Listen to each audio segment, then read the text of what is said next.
để thanh toán, dễ dàng, an toàn và nhanh chóng. Thỏa sức khám phá, thưởng thức và trải nghiệm.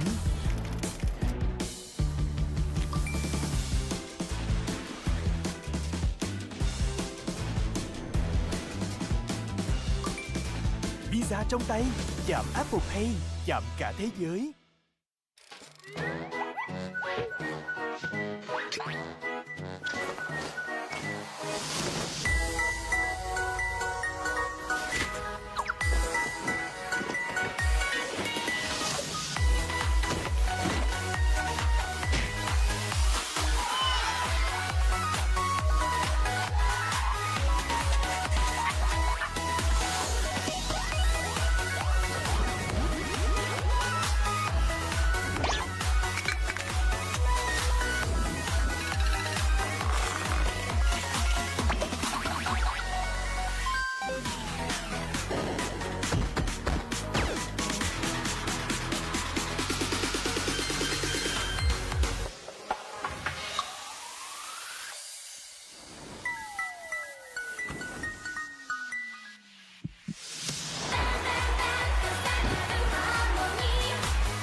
Trying to take some time, calling stars and rhythms, trying carving rooms through sweat and grind. We left sunburn down from night, fixing scars and getting inside. One more good day.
So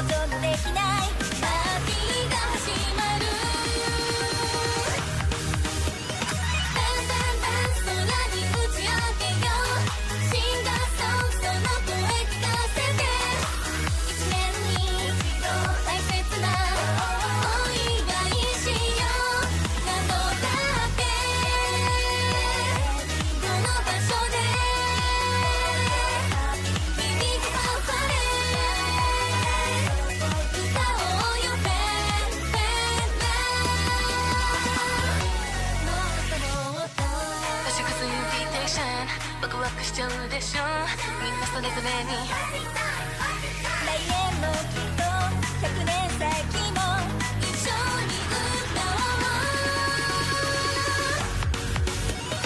ベンベンベン重なるハーモニー天真な祝福のリズムその声あなたへ心つなぐこのメロディーどこでも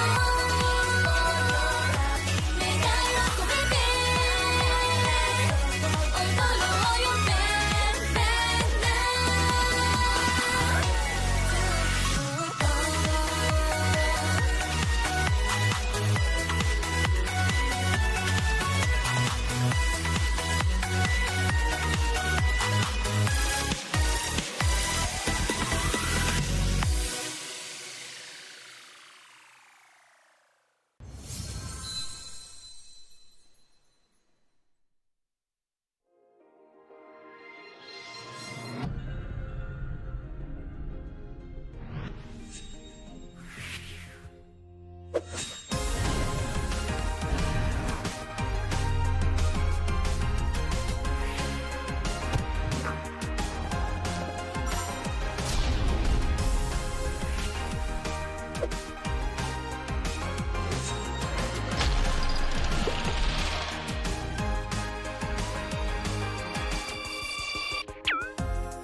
Hello everyone, welcome to the M Challenge Cup Season 6. This is the semi-final stage where we just had 2 days having Group A as well as Group B. But now we have the top 2 teams for both, and now we have 2 best of 5s.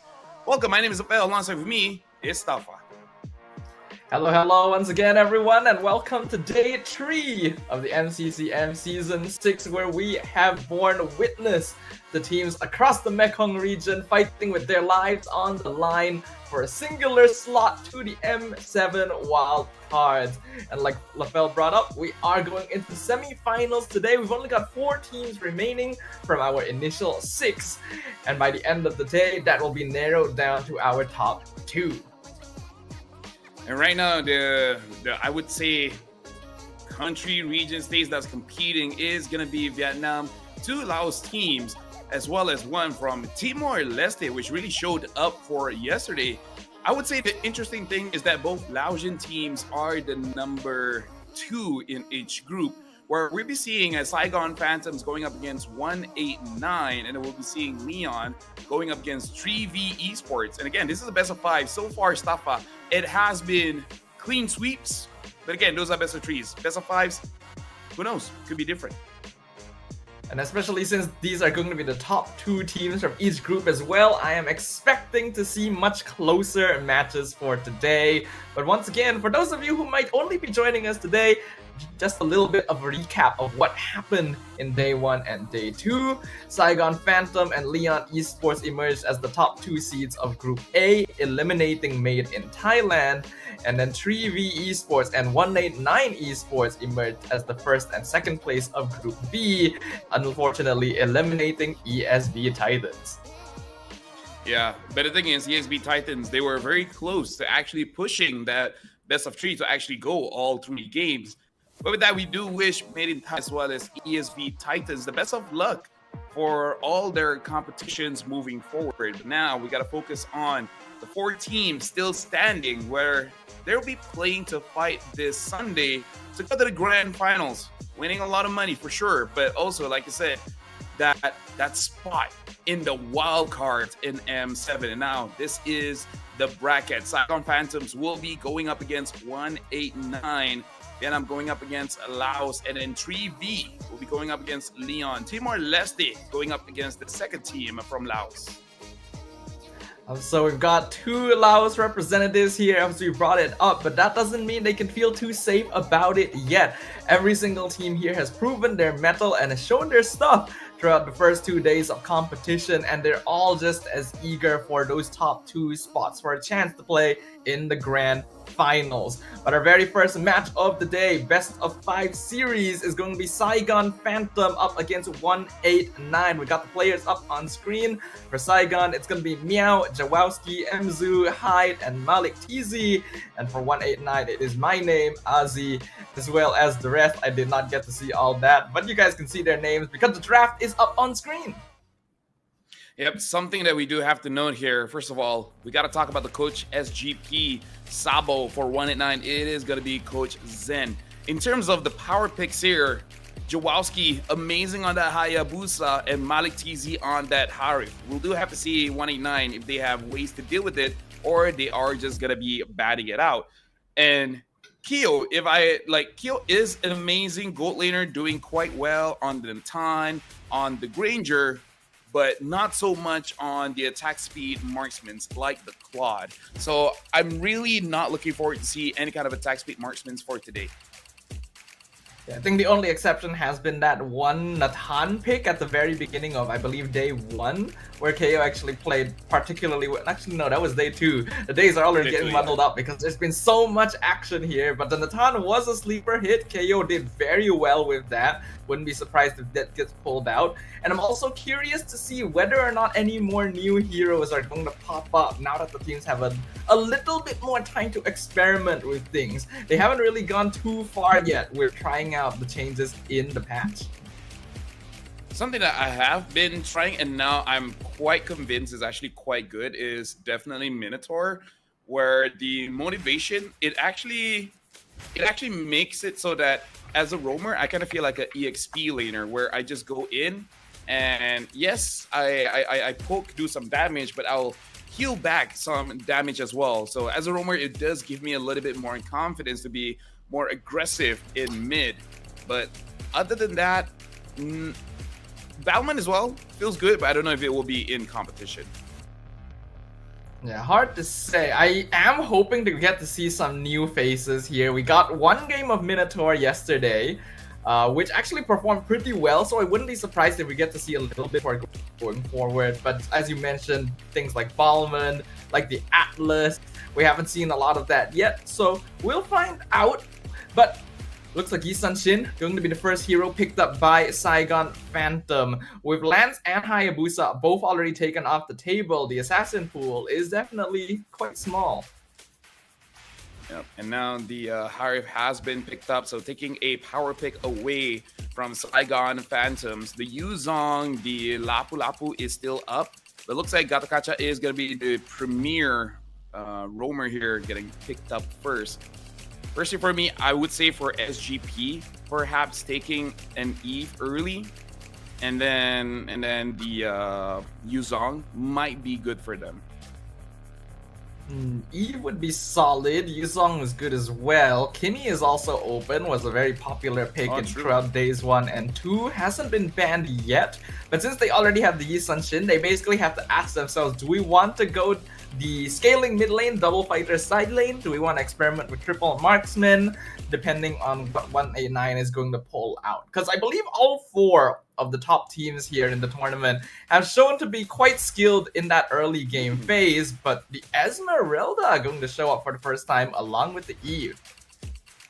Yeah, completely forgot about that. And because they have the Yi Sun-shin, this Esmeralda is definitely flexible, able to go to the gold lane. Having Eve as well, it in a way fits the same role as Lunox and Kimmy, making it so that a double fighter setup able to deal consistent amount of damage and just a little bit more control as well. Now, in terms of other picks here for 189, I would say pick up the jungler here. If not, it will get banned out unless it is going to be something very niche like the alpha and such. Maybe they can let it go. Speaking of which, Hilda EXP might not be a bad idea for 189. Try to make sure the usage doesn't move a lot, but looks like they are going to go for that Yuzong instead. It does appear to be the case. I think that's perfectly fine. Yuzong should be able to match pretty alright into the Esmeralda. So I do feel like Esmeralda can actually outplay that depending on the circumstances. And it's still going to be a very solid pickup if they want to match it into lane with the Harif. I do agree with what you mentioned earlier as well, that the jungler pickup is going to start looking a little bit tricky for the side of 189. Since a lot of the meta ones are gone, even Baxi has already been taken off the table. So if you want to go tank, there's basically only Fredrin left. If you want to go assassin, it's going to need to be something a little bit more niche, unless we pull out something like the Joy again, which is not going to work against this lineup. So it looks like they're opting for banning out that Lunox, and I would say it is a pretty good idea as well. I'm not so sure if they want to ban out the Kimmy because Eve does have a good time dealing with the Kimmy. And I would say maybe consider banning the Farsa, but because Lapu is still up and SGP has a very good shot of playing double fighter, if they let go of the Farsa, probably gonna use something like a Lapu, something like a Arlet. And other than that, yeah, Joy and Fredrin is the only pick, but I kind of feel like SGP already has the tools to deal with both. I would say between the two, I would ban Joy just so that there's less damage potential coming in from 189. But looks like they are just going to be banning out the Kimmy, so leaving the Farsa, but I kind of feel like maybe something else.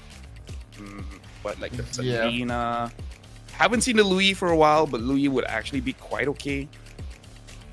I'm trying to think as well. You could also go into the Kadita, actually not a bad solution against the Eve.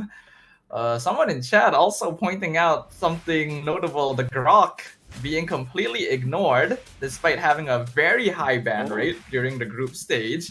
Still wide open, and SGP is still looking for a roamer, so there is some potential there. Yeah, completely forgot about the Grok. Like, personally for me, I haven't played it in a while just because I am trying out new things, but with this lineup, the Grok might be a little bit tricky, honestly, because there's a lot of dashes. So your wall, like the timing is like it can be awkward. That's all I'm saying. Grok is still good, of course. It's just that it won't be as clean compared to against other compositions. It's definitely a bit harder to pull it off now that the Guinevere has shown up as well. There's heroes that can quite easily iframe something like the Tectonic Charge. But it seems like Saigon will still take that risk regardless. The Grok gets locked in alongside the Alice. So that confirms that this is going to be a double fighter side lane for Saigon Phantom. And honestly, it's a pretty good setup here. In terms of who the Guinevere can pick off, not much. I mean, like, you can, but meaning like the value, because there's a lot of tanky members here coming in from Saigon Phantom, and the Eve just has to time the real manipulation well to immune out of the knockup or just use it preemptively, because during that whole duration you are kind of immune to it. But now finishing up is gonna be that Farsa, which is gonna be okay. But going up against the Esmeralda as well as the Alice, you kind of have to be a little bit more patient with your Fed S-Strike, or just use it very early as a bait and then wait for someone to re-engage or counter-engage. Saigon Phantom, they have a lot of team fight potential with the Eve and the Grok, and a lot of dive potential with the Alice and the Esmeralda. 189 is perfectly capable of fighting earlier on in the game, but they definitely have more vulnerable heroes in general. So unless they're able to start making pressure happen on the map, they might have to play a little bit safer before that first turtle timing. But either way, ladies and gentlemen, this is going to be our very first game of our very first semi-final match. Who is going to be able to get that first victory on the board? I'm very excited to find out. Yep. In this best of 5, this will be really setting up the tempo. And then we've seen a few Guinevere jungles, and so far I think it all has been wins. We're worried that we're stuck in the screen for quite a while. Yeah. All right, we're and the moment you said it. Okay, there you go. Now we're in to the Land of Dawn to start the first game in this best of 5 in the semi-finals. And again, a double fighter lineup going up against a more traditional lineup, having the Harith in the gold lane. We'll see how fast the tempo is going to be, considering both honestly has pretty good level 4 power spikes. Under normal circumstances, double fighter side lane should have the higher advantage towards the earlier phases. But since the cores on the side of 189 are heroes like Harith and Farsa, they're actually capable of fighting fairly early on into the mid game. So they don't have to wait too long before the action gets going. And that means that despite having that double fighter side lane, Saigon does need to be fairly respectful. Speaking of which, right now Meow is actually doing quite a lot of damage against My Name, but My Name is still able to get the shot residue off, healing himself. But Meow clearly has an advantage here, getting that crab as well. Looking up in gold lane, it looks like Malik is not taking it too aggressively, and it looks like Kyo is actually winning on the lane just a little bit, but because he's able to clear some minions, a freeze is not able to be done by Malik. Bit curious about how KO is going to play on this Harith as well. When he is on those more scaling heroes like the Claude or the Natan, we know him to be more of a player that wants to farm the map, split himself off from the rest of the team, and scale as fast as possible. But Harith is the type of marksman that actually can join fights quite early on. So will that prompt a more aggressive playstyle from him? That's what will be tested this game. And now, something that I do want to see is that looking at the itemized, well, the emblem setup here, Festival of Blood as well as Inspire for the Esmeralda should be quick. And now Jawowski looks like he just secured the turtle. And it looks like 189 was just not interested in contesting at all, or were just a little bit too slow to respond to it. Either way, I actually do respect the choice not to try and contest that, since as we already mentioned, level 4 power spike is pretty scary for Saigon, especially with this Grok and Eve. And they just don't want to risk that, since they know they will have pretty good scaling once we get into the mid stage. Right now, Meow honestly is having an amazing time going up against this Yuzong. Now it has to go up, but Meow, that was a fast engage with Emsu as well. A beautiful flicker thrown to ruin the catch behind the tower, but Meow in trouble. Feathered airstrike comes out, they're chasing them down. Meow will go down. Mzu very low on HP, but he should be able to get away. Your mind not gonna force that chase. In mid lane though, Jawowski catches Witch on the rotation back to the mid lane and picks off the Farsa. Overall, good rotations coming in for both teams. Meow, that was an amazing engage. Using the flicker, while the timing is perfect, Mine was unable to really respond to that, gets a kill, but then a response coming in from 189. And then Jawowski catching Witch mid-rotation. Now Malik T is also playing the lane quite well, going up against Kyo, trying to deny as much minions as he can. Because so far, Saigon Phantom, the mid as well as the gold lane, they have been able to deny a few minions. So most of the gold difference might be coming from there. I would say EXP as well. Like, all lanes are won by Saigon Phantoms. And this is somewhat to be expected. Double fighter side lane is supposed to apply a lot of lane pressure on the extremities of the map. So this is going to be the goal now for Saigon, to continue creating this pressure, continue getting objectives, and just keeping 189 from being able to farm effectively. As long as 189 doesn't fall too far behind in gold though, they're perfectly fine. Your mind already taking quite a lot of damage, making it very difficult to contest, but Witch is there to get the turtle anyways. Yeah, scores it over, and now 189 is looking to fight. Revitalize comes out, AOG going to be used. Meow gets knocked up, Mzu as well. Meow going to be able to survive all of it though. The damage is not quite there, but it's still a very worthy trade as 189 takes Jawowski and the turtle. I didn't notice, but maybe Ozzy was able to taunt Jawowski, and that's why Witch was able to get that turtle. I mean, again, big burst coming in from Farsa, but I would assume that the Yusungin is able to get it. So I think he just got caught by Gata, and that's how 189 is able to get the turtle. I think so. Unfortunately, the positioning from Saigon Phantom was not the most prepared there. And we have to know, Jawowski has been a stellar jungler throughout the first days of group stages. It's not often he gets caught out like this. So props to 189 for being able to cause that discomfort and really disrupt that tempo. Yeah, because of that, we can see that it's very close in terms of gold difference here.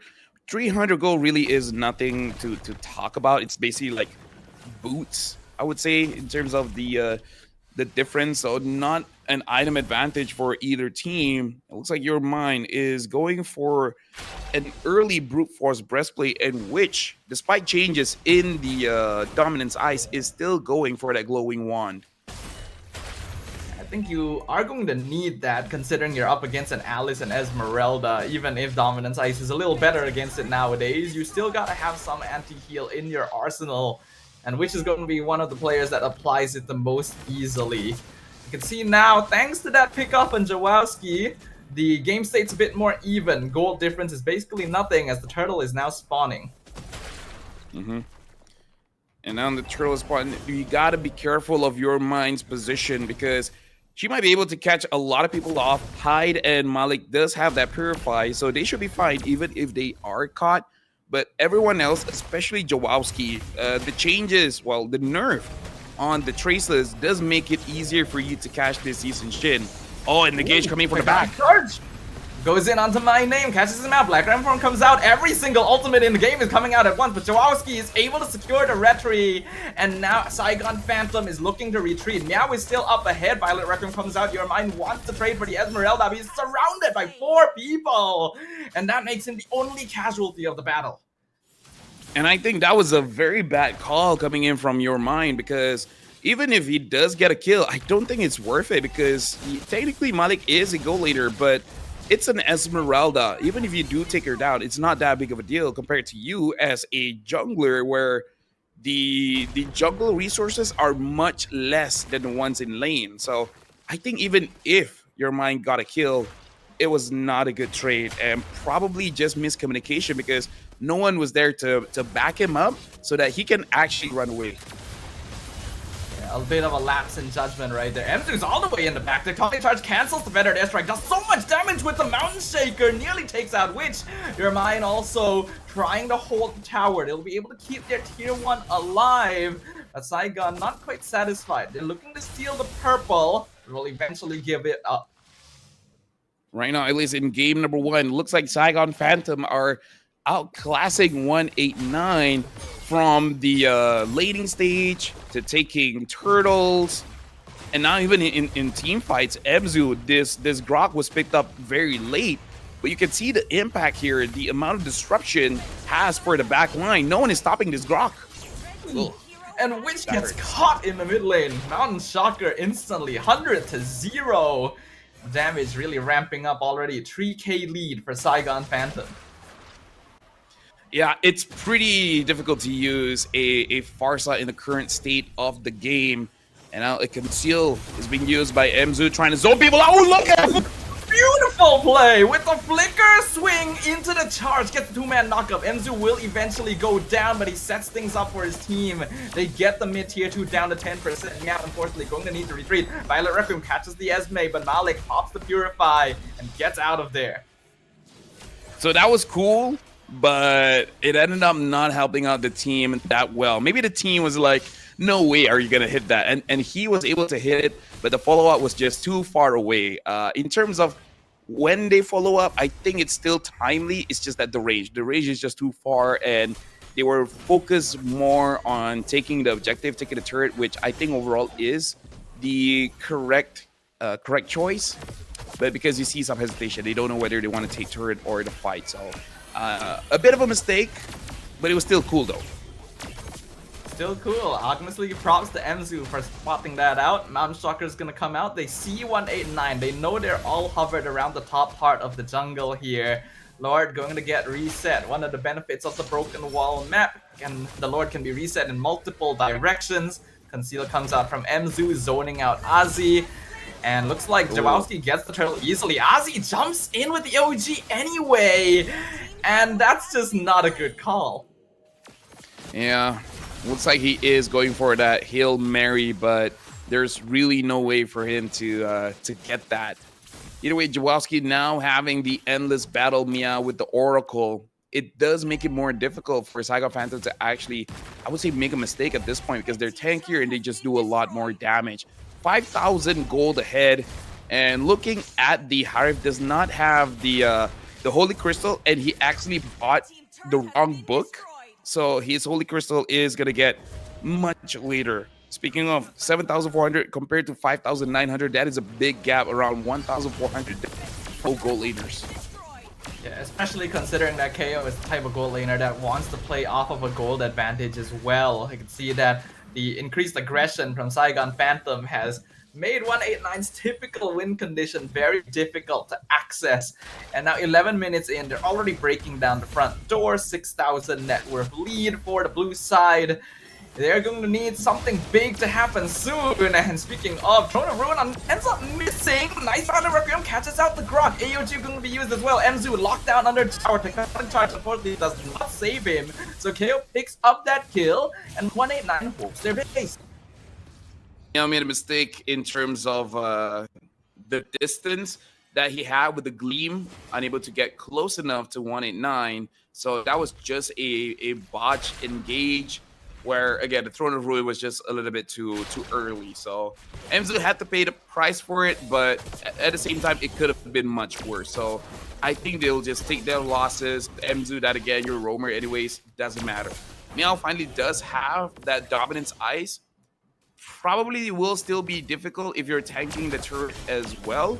So I think Saigon Phantom, in their best interest, might be to get side lane inhibitors, and then it is basically a checkmate angle.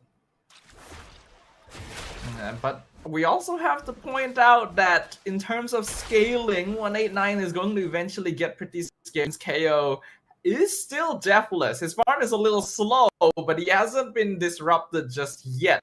So if the game lasts for too long, there's still a chance that 189 can turn this around. Saigon's going to want to aim to close this out in the next 5 minutes or so.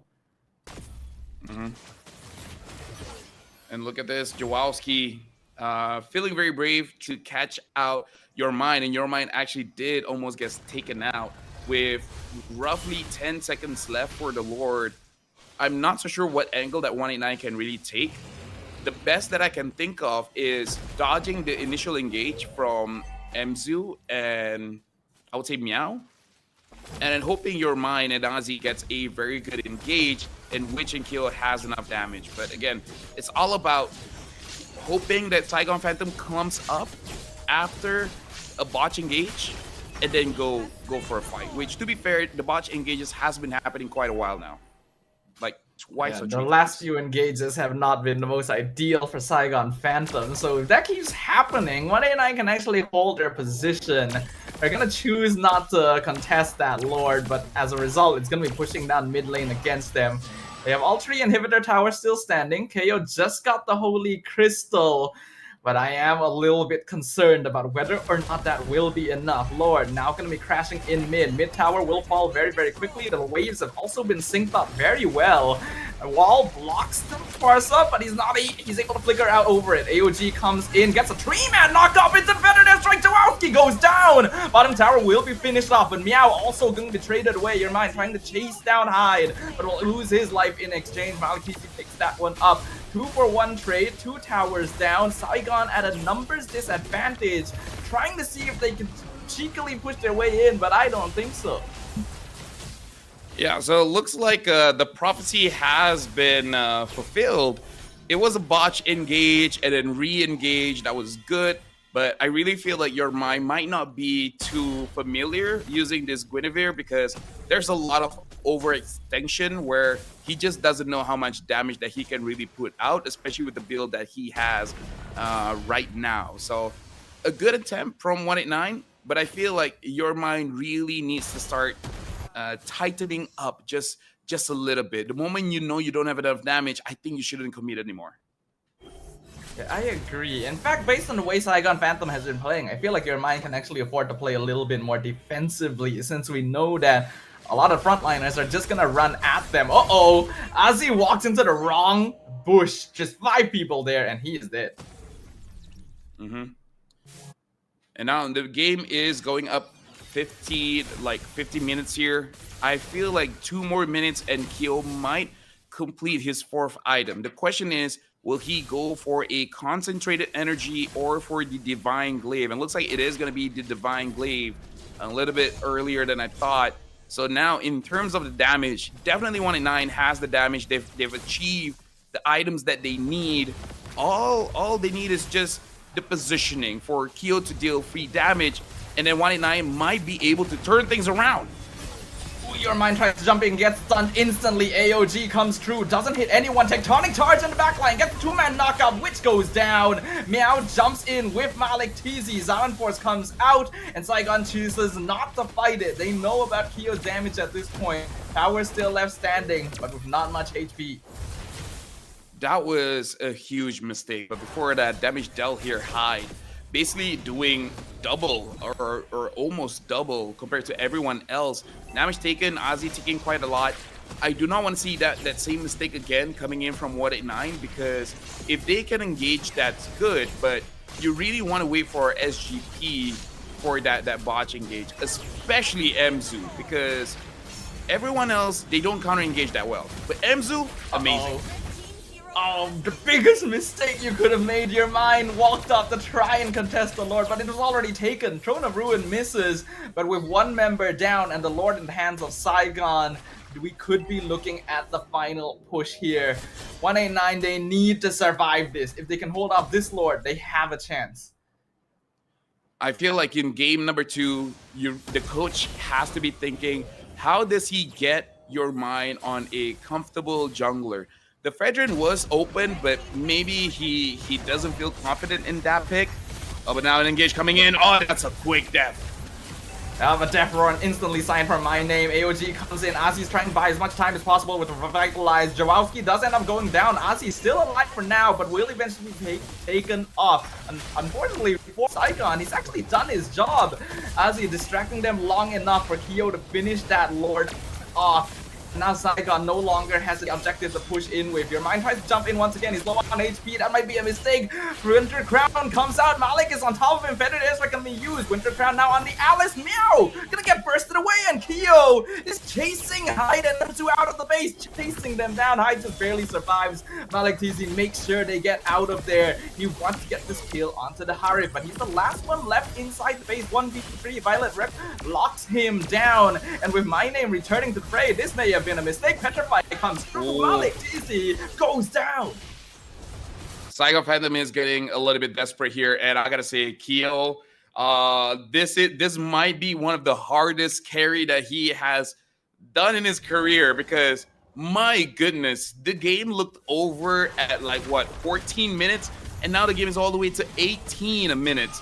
Keo, he didn't have any mana there. I'm pretty sure with the Zaman Force, it could have been an easier kill or a quicker kill, but now this gives them the advantage. They could get a few turrets, and at that point everyone is just fully built with more gold for item swaps.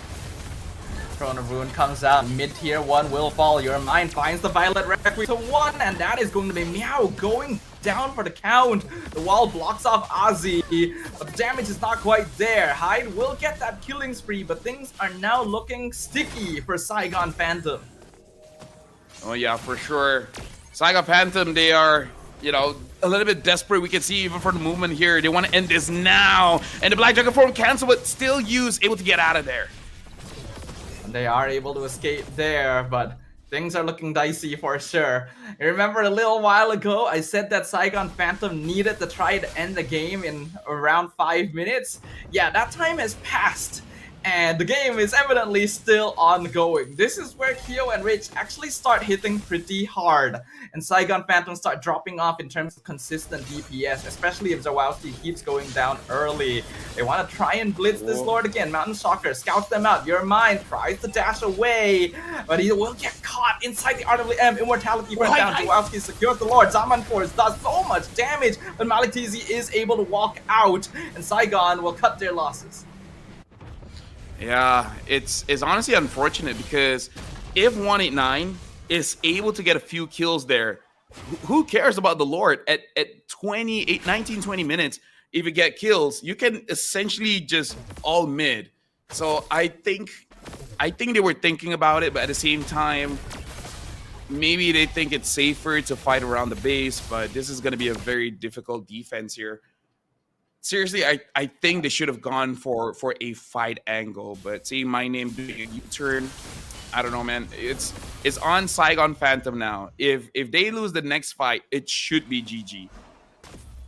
Yeah, if Saigon Phantom cannot end the game with this Lord push, a comeback is almost guaranteed. 189 gonna try and hold this, but they have no towers left at all. RWM comes out. Your Mind has to use the Winter Crown. Black Dragon jumps in. Feathered Airstrike finishes things off, but Your Mind is the first one to go down. Revitalize keeping them alive for now, but Crystal is wide open. The Lord's on top of it, and Saigon knows what they want. They want the victory. They're gonna focus on the structure and take game number 1.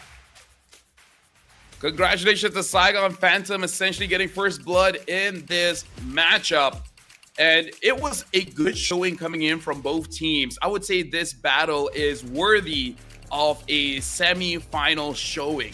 But I think it was quite clear coming in from 189 that Your Mind was not comfortable on that Guinevere jungle. But we got to talk about the MVP here, Hyde, deathless in this game, doing almost 130,000 damage.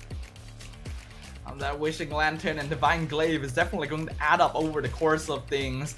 And 189, unfortunately, had to be so preoccupied with dealing with the frontline heroes of Alice and Esmeralda that they just could not spare a thought of going for Hyde, which allowed him to do damage consistently and emerge as the MVP of this game. But we cannot deny that it ended up being a lot more difficult than it needed to be. Yeah, because speaking of deathless, look at Keo. Keo was deathless as well in this game, selling the boots for an Oracle. He was able to survive. He's able to deal the damage. There was just no good engages, and I think that's something that they have to discuss as a team. I feel like Gatot as a roamer is good, and the Yuzong should have been a good engage tool. Like, they have the tools to do it. It's just that the execution, it just wasn't there. It felt kind of weird because the Yuzong was never really diving backline very much, so I feel like that was a missed opportunity, especially since Hyde was oftentimes left alone with the rest of his team rushing forward, and that could have been a way for them to pincer Saigon into a chokehold, but it does feel like comparatively 189 wants to play a slightly more structured and passive game, build up space, give farm to Kyo, and hopefully win the mid to late game. But if the game state accelerates too much, that becomes very difficult to execute. Yeah. But I feel like because of that, Saigon Phantom needs to show the necessary respect to Kyo now. So if I were them, maybe most of the resources is going about destroying that gold lane, because I don't think there were a lot of ganks in the gold. And to be fair, Malik hold his ground so well, they probably don't even bother. They're like, okay, you can do your own thing. We're just gonna be farming up and about and maybe help EXP every once in a while. But hey, maybe next game they're like, okay, we gotta win this and we gotta win this hard.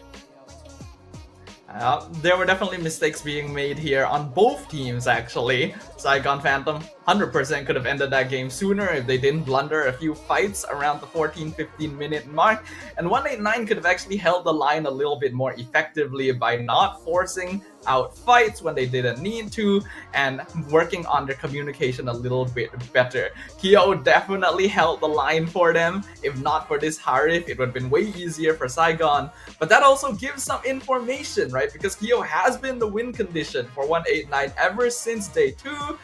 And if Saigon can recognize this and start focusing on his hero pool and his laning experience, then they might have an easier win condition.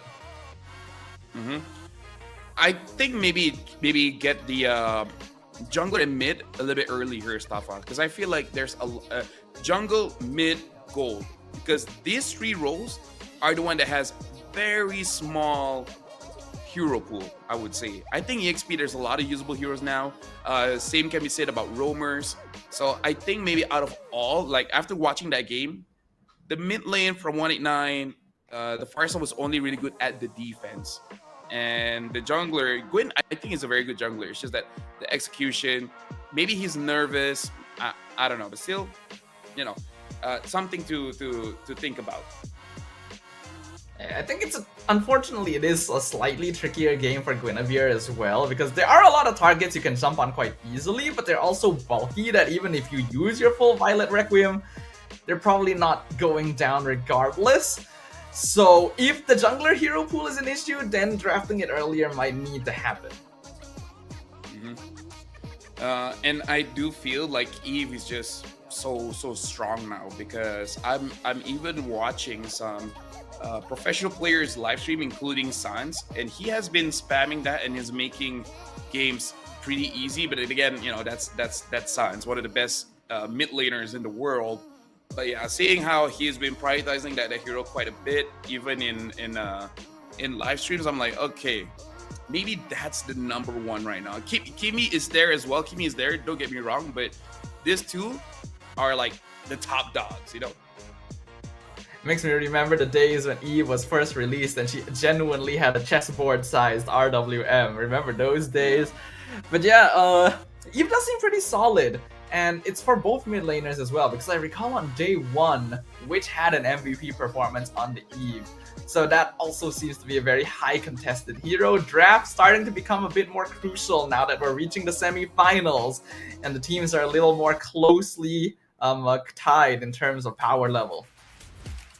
Yep, we're going to be looking at the bans here, if they are going to be adjustments, because I think some of the crucial ban is definitely Hayabusa.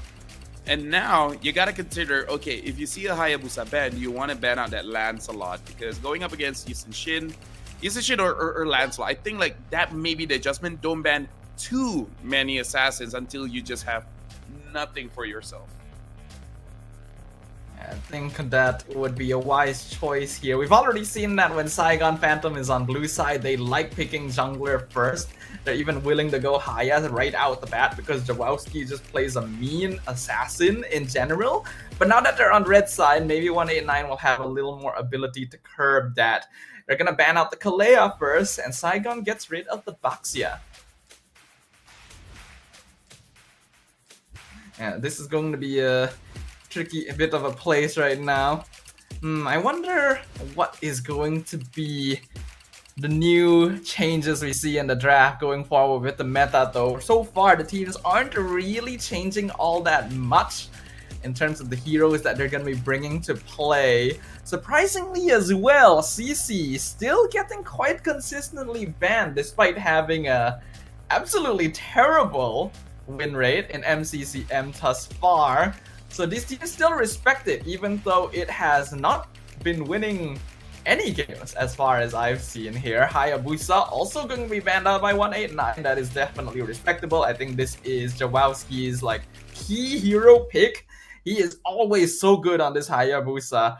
He is very consistent on assassins in general, but the Haya seems to be something he feels particularly confident in. The Harif going to be the final ban coming out here from Saigon Phantom.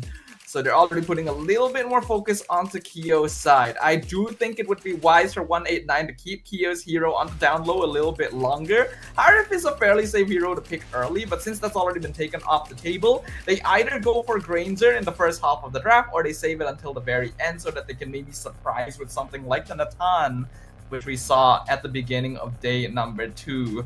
The first pick is going to be a crucial one here. Kalea is already taken out, CC is gone, Hayabusa is gone as well. There are still some pretty okay first picks like the Kimi.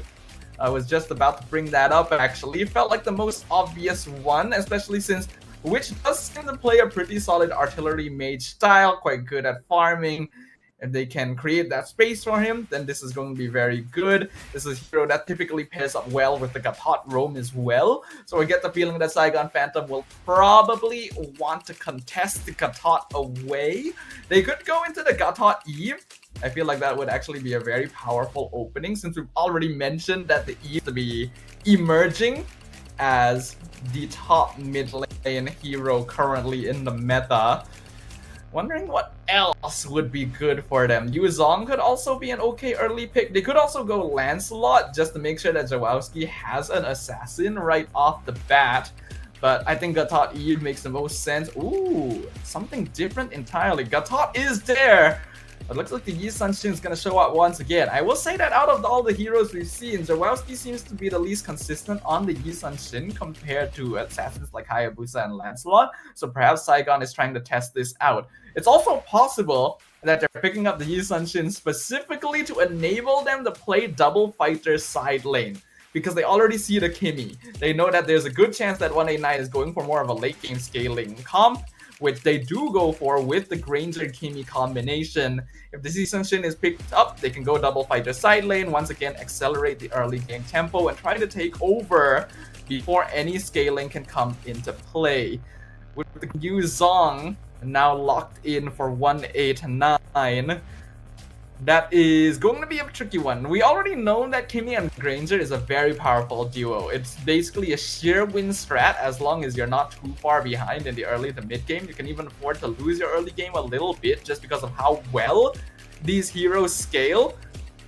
The ideal for SGP is going to be to get like a backline diving fighter combo. Things like the Lapu Lapu are going to be very solid. The Yuzong would have been good, but that's probably why 189 took it away, just in case. So it does unfortunately leave the Eve open for SGP. I thought for sure that the Eve might get contested away, but since the Kimi already showed up, I guess 189 didn't really have a choice unless they were willing to flex the Kimi into the gold lane. So Gatot Eve, Yi Sunshin, Saigon Phantom already looking to be very solid early game mid trio. Honestly, I'm really liking the opening of both teams here. And pretty interesting here that 189, they prioritize the Kimi now compared to the previous game where it was left open, but they didn't want it. So now with SGP, honestly having more or less the same draft here is looking to be in a very good position. The question is, going up against the Granger, what would be good? Lapu, of course. So Lapu gets banned. And what other fire gold laners here? Because I really don't want to see SGP all of a sudden pick up something like the like a Claude and stuff like that. Like it's good in lane, but then in the team fights, it just doesn't give that enough you know. Yeah, I agree. I already said that the Saigon is probably looking at double fighter side lane just to really accelerate the early momentum and stop 189 from being able Benedetta. to maximize this Kimmy Granger. Benedetta's an option, that's true. Are there other fighters that are left open currently? Esme could be one, but not as good. Oh, Uranus, I think it's not a bad pick here. I've seen Uranus Gold. It did not go well, but you know what? The situation is different then and now. But the Uranus is pretty open here. But they need someone with dive as well. I'm still thinking Benedetta is good, but I just don't know if it's in the arsenal for Saigon Phantoms. yeah, especially since you might have to play it in the gold lane, which is not something you see particularly often. One thing is for sure, you do need a backline diving EXP laner here. That's why I really like that 189 banned out both Lapu and Alice. But they're gonna finish their Joy and the Hylos. So this is going to be an interesting one. I think we've only seen one Zoe so far. Didn't go so well. Yeah, but look at this. SGP doesn't have a lot of control here, right? So now, like, what do you want? Do you want some kind of control? I guess Ruby would be fine. Ruby would be okay, but yeah, you're really hoping for the Eve and the Yusenshin to do a lot of damage. Which, to be fair, the Eve did a lot of damage in the previous game, but no, they're going for the Claude. So Safa will have to see how this works out. SGP is on the table with one win already. Can they be the first to make Claude work? Man, I don't really like the Claude. I'm gonna be honest. I'm a little bit disappointed that ended up being the final pick here for Saigon. We've already seen that this hero still needs a lot of time to farm, and even with some items, doesn't do all that much damage. Not to mention, it doesn't supplement the lack of reliable crowd control that Saigon Phantom's currently suffering from against this Joy. I would have really liked a Ruby or Cho gold lane. I feel like that would have been perfect, considering the way they were drafting up until now. But this is still a perfectly workable draft. 189 though, the goal is clear. Just wait until late game, get farm on Kimmy and Granger, and you are good. And my real concern here is that when you're playing a frontline against a Granger, that will give him opportunities to get a Sky Piercer stack. Because Uranus can frontline, but compared to something like a Lapu or Yuzong, he will survive longer, but that doesn't mean that he will confirm get the kill. So Meow, he really has to be careful. He wants to deal damage so that the damage dealers actually get scared of him, but he cannot overstay his welcome and then accidentally give free stacks over to Kyo, which, by the way, Kyo already showed his carry potential in the previous game. And hey, this time with the Granger, I feel like all he needs is 3 to 4 stacks of Sky Piercer, and SGP will have trouble with him. Yeah, this is the type of hero that actually suits Kyo's gameplay quite well, so Saigon can't let this go on for too long. They are able to force out a Revitalize from Azir in the Litho skirmish, but no casualties yet. Yeah, but losing it around 1 minute, I think is still fine. You won't have it in the turtle, but if you're somehow able to delay it for like 30 seconds, then it will be up anyways, and then you can fight it out. Something that Hyde has to be careful though is gonna be your mind on this Joy, because other than Gatot, and I guess the Yusenshin as well, there's no protection for the Eve. The Eve is more tankier than the Farsa, so won't go down that fast, but still, it's something that you have to be careful of, especially once your mind has like 2 items, and then the Eve really has to be careful of the positioning. Yeah, Hyde is 100% going to need to be more respectful this game, because in the previous game he was not disrupted by the Yuzong at all due to having an Esme and an Alice frontlining for him, but he doesn't have that same luxury this time around, which will make my name's job a lot more easy. Yeah, so this game, honestly, if Saigon Phantom is able to get the win, 189 will have a very difficult night here, because we got to remind everyone watching, once you lose in the semifinals, that's essentially it. You will not be going to the grand finals because we're only looking for 2 winners for tonight to be going to the grand finals in Sunday to get that spot, that wild card spot in M7.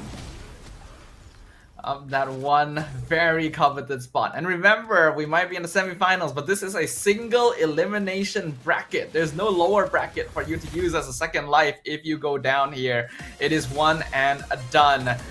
With 1 victory on their hands already, Saigon looking to add another to the count.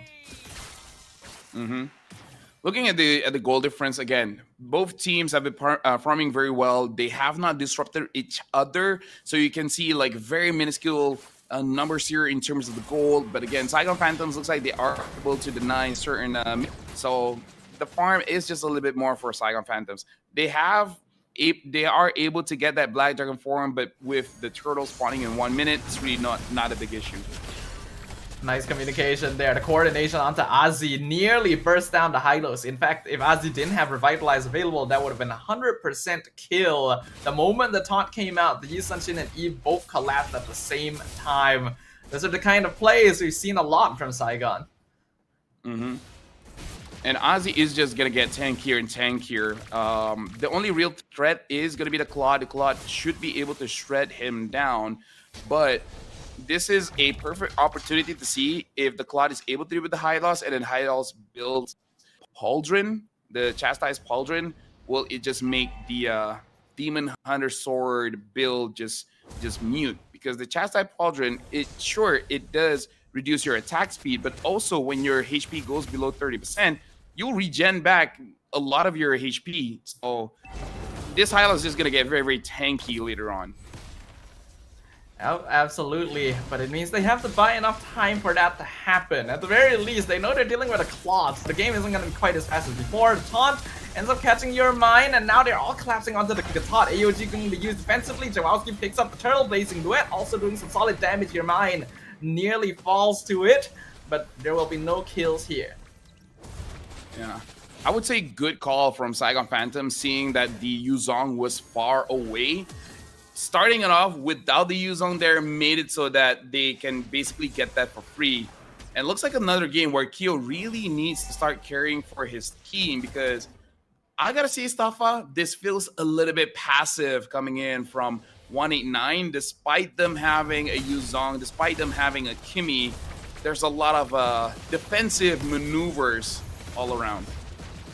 And that does seem to be the tendency of this team. Again, most of their victories have come off of Kyo being given free space to farm really hard. And Saigon has kept note of that. They haven't been allowing as much space as other teams. But in this game so far, the goal lane has not really been affected.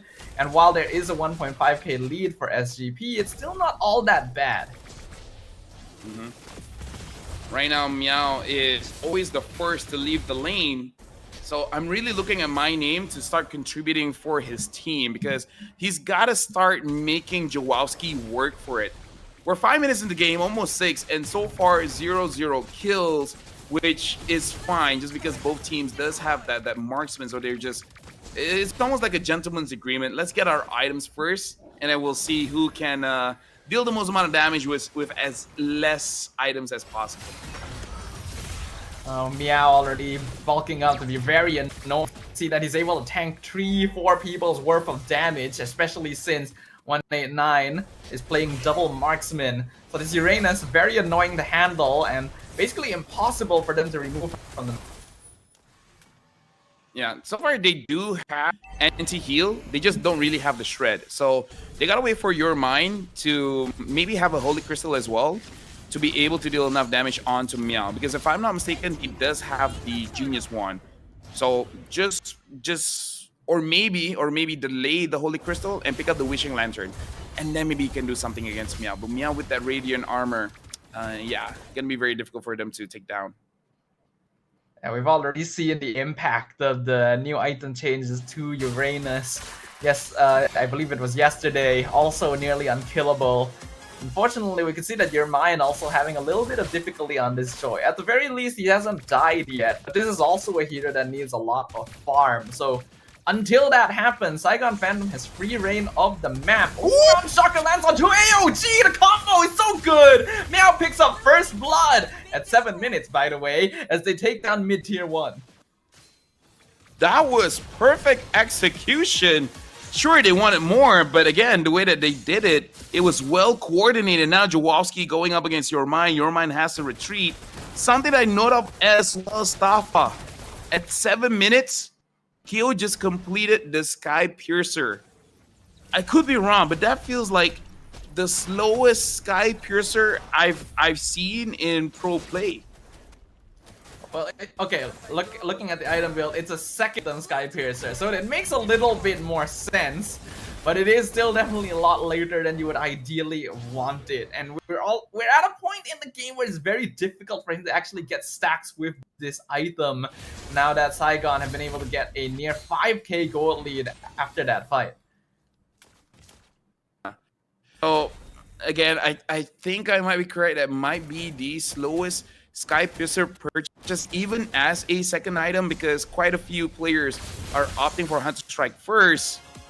Ooh. Your mind still survives with basically nothing.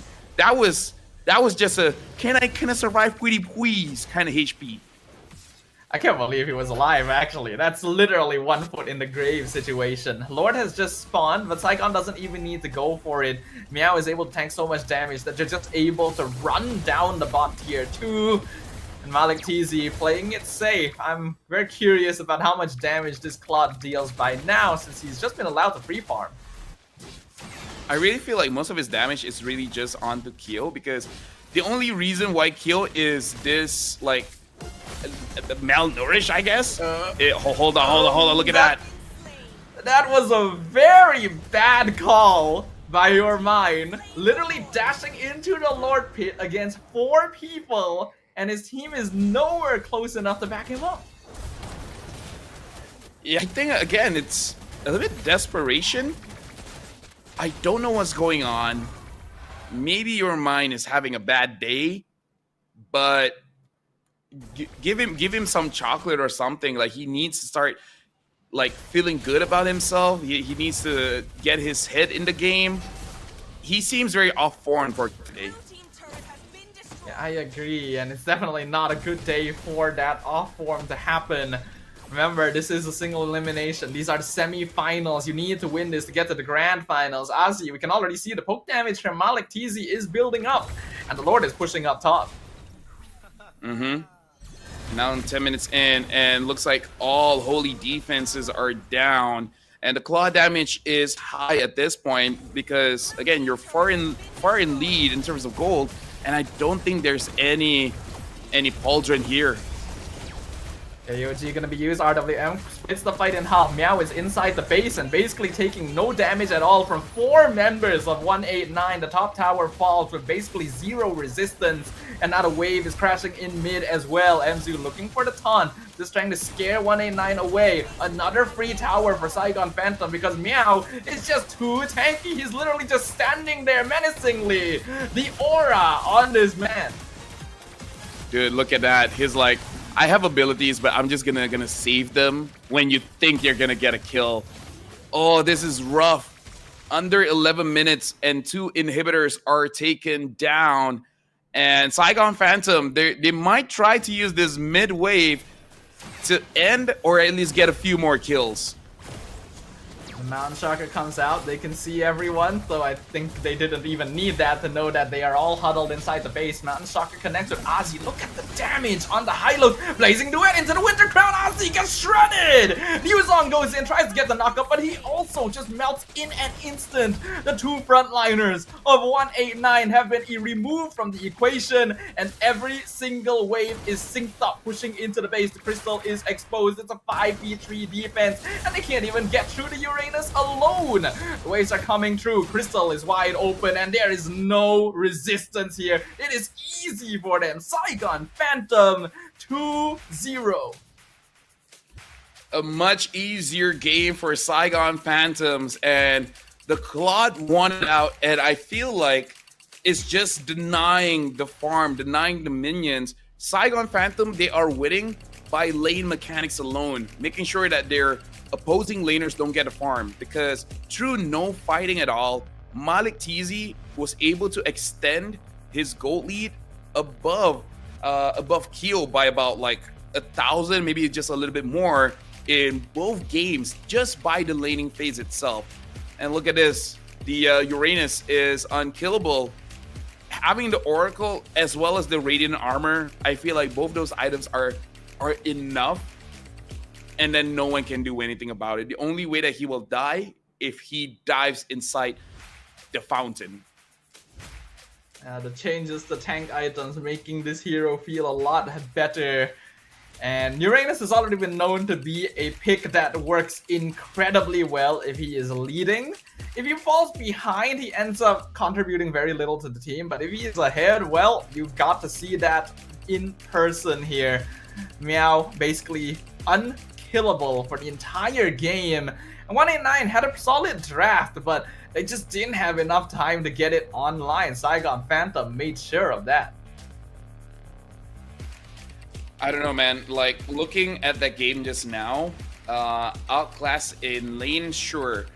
But as well, I don't know if this is because they've been choked out by farm, but there's really not a lot of anything going on. We don't see the Yuzong being first to the scene when it comes to turtles, and then just using the Black Dragon form to push people away. We don't see that.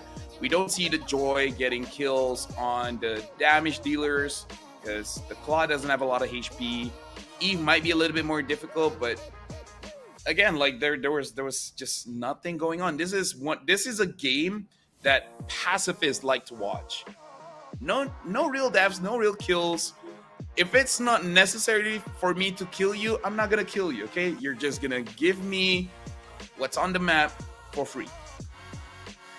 I don't know. I feel like it's hard to say that pacifists will enjoy watching this game, because if anyone was the pacifist here, it was 189, and they unfortunately got slaughtered. It was a slower game. We only got first blood 7 minutes in, which is the slowest I've seen in a very long time, even outside of this tournament. But once that first step was taken, Saigon Phantom did not let go of the accelerator. They drafted this lineup specifically because they knew that 189 was trying to play for late game, and they just said, nah, we're not gonna let you do that. Yeah, looking back at the draft, it really is just winning matchups all around. Eve wins against the Kimmy. Claude does win against the Granger.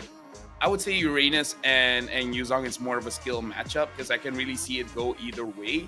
But yeah, just by the lane, denying the minions is enough to make it a non-contest for the turtle. And I feel like the moment you get two turtles, the gap is already too big. So I don't know, like, I think the draft is okay. It's just that they're playing scared, or just too much respect. Maybe that's it. Maybe they just show a little bit too much respect.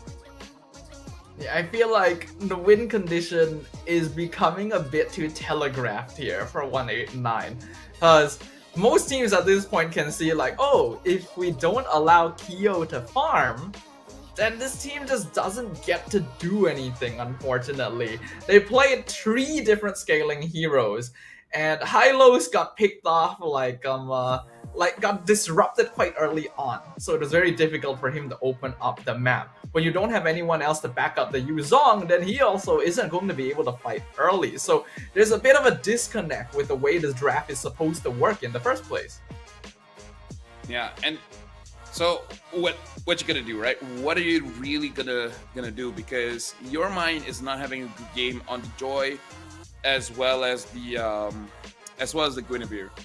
This is one of those times. Maybe he's like, I wish Mobile Legends has like a mage jungler so that I can do my thing from far away.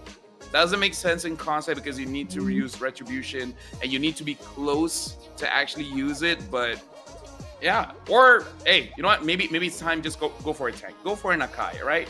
Because I don't know, your mind is just not he's not in a good state here right now. I feel like they could have considered pulling out the Fredrin, because I don't think the Fredrin was banned in that previous draft actually. Then they could have actually had a secondary front line. Yeah, then they could have had a secondary front line to work with the Yuzong, and that makes it a little easier for you to actually fight for first turtle along the high-lows. And you can actually keep people in place very easily to allow the Kimmy to pelt people down and get assists. But going for Joy meant that they had basically no zone control over objectives at all. And your mind made some very weird, desperate plays, like literally dashing into the Lord Pit against 4 people without his team. Again, it could just be a hero pool issue because it's been open twice, and Fredrin is still a pretty good pick, especially considering items that he can build has been buffed up for quite a bit. So maybe it's just comfort. Like you're in a situation where the player's like, I would rather play Gwyn than a Fredrin. I think that's not a great place to be at. And the Gwyn didn't even look particularly good either, so I guess we'll have to see, right? One thing's for sure, 189 is going to need to recalculate some things. They need to revisit their draft, revisit their win condition, because their backs are now officially against the wall. Remember, this is a best-of-5 series. Saigon Phantom currently 2 games up, 1 more victory, and they will clean sweep the semifinals to be the first team to qualify to the Grand Finals on Sunday. 189 is the only ones that can stop them, but they gotta figure something out fast. The Yixin and Eve coming in from Saigon Phantoms has been too clean. Like, there are multiple times we see the mid trio syncing their abilities together, making it so that it's 100% catch, right? Right now, they're basically fishermen, and they're throwing their bait, and every single time, it forces the person to just take the bait, right? It's not like a carrot on a stick where you're just showing it and be like, hey, come over here. You're just like, okay, I'm just gonna catch you, and then just take it. Makes it very, very difficult, because imagine this stuff. Usually you're talking about EXP having an amazing engage, roamers having an amazing engage. Right now for Saigon Panthers, just like, you know what, jungler, mid, you guys do it, and then the rest honestly doesn't have to do much, right? Like legit in that previous game, it's really good. Everyone doesn't have to do much. Yeah, it was very simple for them, and well, part of the reason they didn't have to do much was because 189 wasn't really doing anything to threaten them. So anytime a fight started, it was on Saigon Phantom's terms, right? They were the ones who decided how every fight started, how every fight positioned, and you never want to be in a reactive position when you are playing on the Land of Dawn. So I want to see a bit more activeness from 189. Will they be able to bring that out, especially now that Saigon Phantom is back on first pick? So Boxia gets banned here. I feel like a opener for 189, they should try to get an Eve, probably. I would say get a Kalia as well, but a Kalia has been banned. So maybe try opening the Yixin Shin. Let Saigon Phantom first pick the Yixin Shin, and then you pick up an Eve, and whatever your mind is super comfortable with. Unless it is something like an Akai, then yeah, you can wait for it a little bit later. But if it's more comfortable with a Lancelot or something, then maybe go for that. I might even go crazy and just say, hey, do you know how to use a Balman? It just got buffed. You can reduce the enemy's armor by 40% just with your dash. That's a lot in the early game, you know? Maybe something to consider. Yeah, honestly, I wouldn't be surprised if Balman actually starts like re-emerging a little bit, considering the narrowness of the jungle hero pool currently. But so far, no one's actually brought that to bear. No one's really experimented with more of the patch heroes. I'm not too sure if they're unconfident or if the patch just isn't good enough to bring them onto the pro stage. It looks like SGP going to be banning out that Harif and CC. I believe these are the exact same bans that they had on red side. So now the Grok does get banned. Yixin Shin might be the first pick here. Other than that, do they want to invest in something like either a Kimi or an Eve? Because I don't know. It's been going good so far. Why change it, right? I think it's probably Yixin Shin or Eve. Because we already saw that SGP actually did a very impressive gambit with the Eve previously. They saw the first pick Kimmy and didn't pick Eve in their first two because they already knew they had it guaranteed, so they could secure the Yi Sunshin instead. So they're aware of the value of the Eve and the YSS, so they prioritize the YSS. So I really feel like 189, you gotta take that Eve away. I don't know about the Yuzong though, because it hasn't been well for my name. Okay, you pick up the gut thought. This has to be an Eve. Kimi is a strong hero, man, but I don't think height should get the Eve anymore. I agree. This should be an Eve. 189 goes Eve Gatot. That's already going to be very strong. Okay. They go for the Granger. SGP can go for Eve and then Lapu, and I think they already have a pretty strong draft here, and then decide whether that Lapu wants to go EXP or gold. Yeah, I think it's definitely or Alice. Eve. Lapu or Alice. Yeah, that's what I was gonna bring up actually. It's either Eve with Lapu or Alice. It's also possible they might shift into Kimmy, but I don't think that's necessary. They already know that if 189 goes Kimmy Granger, they can just up the pace and take him down early on again. So I am expecting to see Eve along with a backline dive fighter here.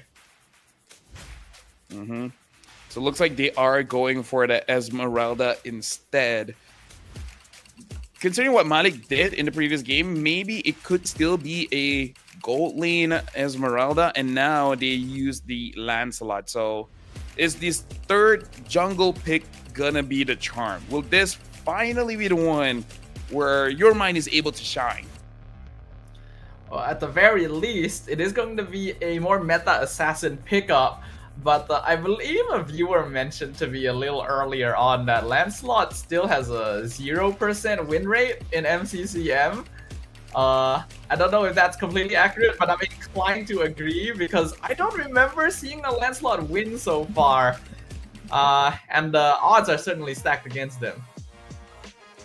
I think the Lancelot is still fine as long as there's not a lot of interruption, because right now Eve, Yi Sun-shin, as well as Esmeralda going up against something like a Gatot, like a Grok, those heroes can stop the Lancelot. The Kalia is out as well. The only other hero that I can really think of that can really disrupt him is probably the Cho. I don't think there's other. Oh well, Minotaur. Minotaur's now there. Badang, I guess. Yeah, no. Maybe afterwards ban out certain roamers that the Lancelot really doesn't want to go up against, and then maybe something. The thing is, I feel like the way that Saigon Phantom has drafted here is specifically to leave the possibility of a second fighter open, right? Because if Yi Sun-shin and Esme both allow for the flexibility of a fighter gold lane, and you don't actually know who it's going to be, 189 might feel inclined to actually still get rid of heroes like Alice and Lapu, which makes the decision very difficult for them. One of the, I would say, meta ways to deal with the Lancelot is actually the Arlet. And of course, it is kind of a skill matchup, but good Arlet players have shown that whenever the Lancelot dives in, you're just able to just keep on dashing with him as well, and then interrupting with the final slash or the first skill stun. So I don't know, like if you include fighters, then yeah, no, there's so many heroes that can stop that, even as easy as a Ruby. Yeah, even a Ruby would technically fit both roles here as well. So 189, they gotta choose something. They're gonna get rid of the Hylos first, it looks like, and then the Farsight gets banned out by SGP. So it does appear Saigon Phantom has been putting a little bit of special draft pressure onto Witch this series, getting rid of a lot of the common artillery mages that he would play. So now the Farsight is banned out. Looks like if they I think a Lunox ban would be better here, because they have proven that they can deal with the Kimi quite evidently. They ban out the Hylos, which is interesting. I guess it is annoying when the Lance dashes in and then the point and click stun hits on him. I don't think it's the biggest problem that they are facing though. So I think they might be worried. not that. Not I think they might be worried about the glorious pathway RWM combo, where it's just like you can never leave the box. But I also agree that like I'm not sure if Hylos is the hero you want to get rid of. Uranus is understandable because Meow really was a pain in the butt previous game, and I don't think they have enough damage right now to get rid of that. But it means that Saigon has so many options. They could lock in if they want double fighter side lane, if they want to go a typical gold laner as well. The sky's the limit. Yeah. Oh, they bat out the Jushin. Not gonna lie, I already completely forgot about the hero. I feel like 189, a Lunox would be good here, but looks like they are gonna pick up the Alice first as their EXP, able to deal with the Eve, and I think it's much easier compared to the Yuzong to actually start a fight. I think Alice is actually pretty good here from 189 because this is also a hero they probably want to deny away from Saigon Phantom. Not to mention that with Uranus taken out of the pool, there's not a lot of heroes that can stand up to her sustain in lane. Though Arlet certainly puts up a solid fight. That's going to be the 4th pick for Saigon. Let's see what their final one is going to be. So it looks like they are going to go for the Badang. So they're shutting down your mind again. 2 heroes that we were discussing earlier that can deal with the Lancelot quite well has been picked up. And Badang also could punish the Alice a little bit, even though Alice can get out with the Gleam. But the mini stuns, man, it can really interrupt your flow. I really feel like it should be a Lunox.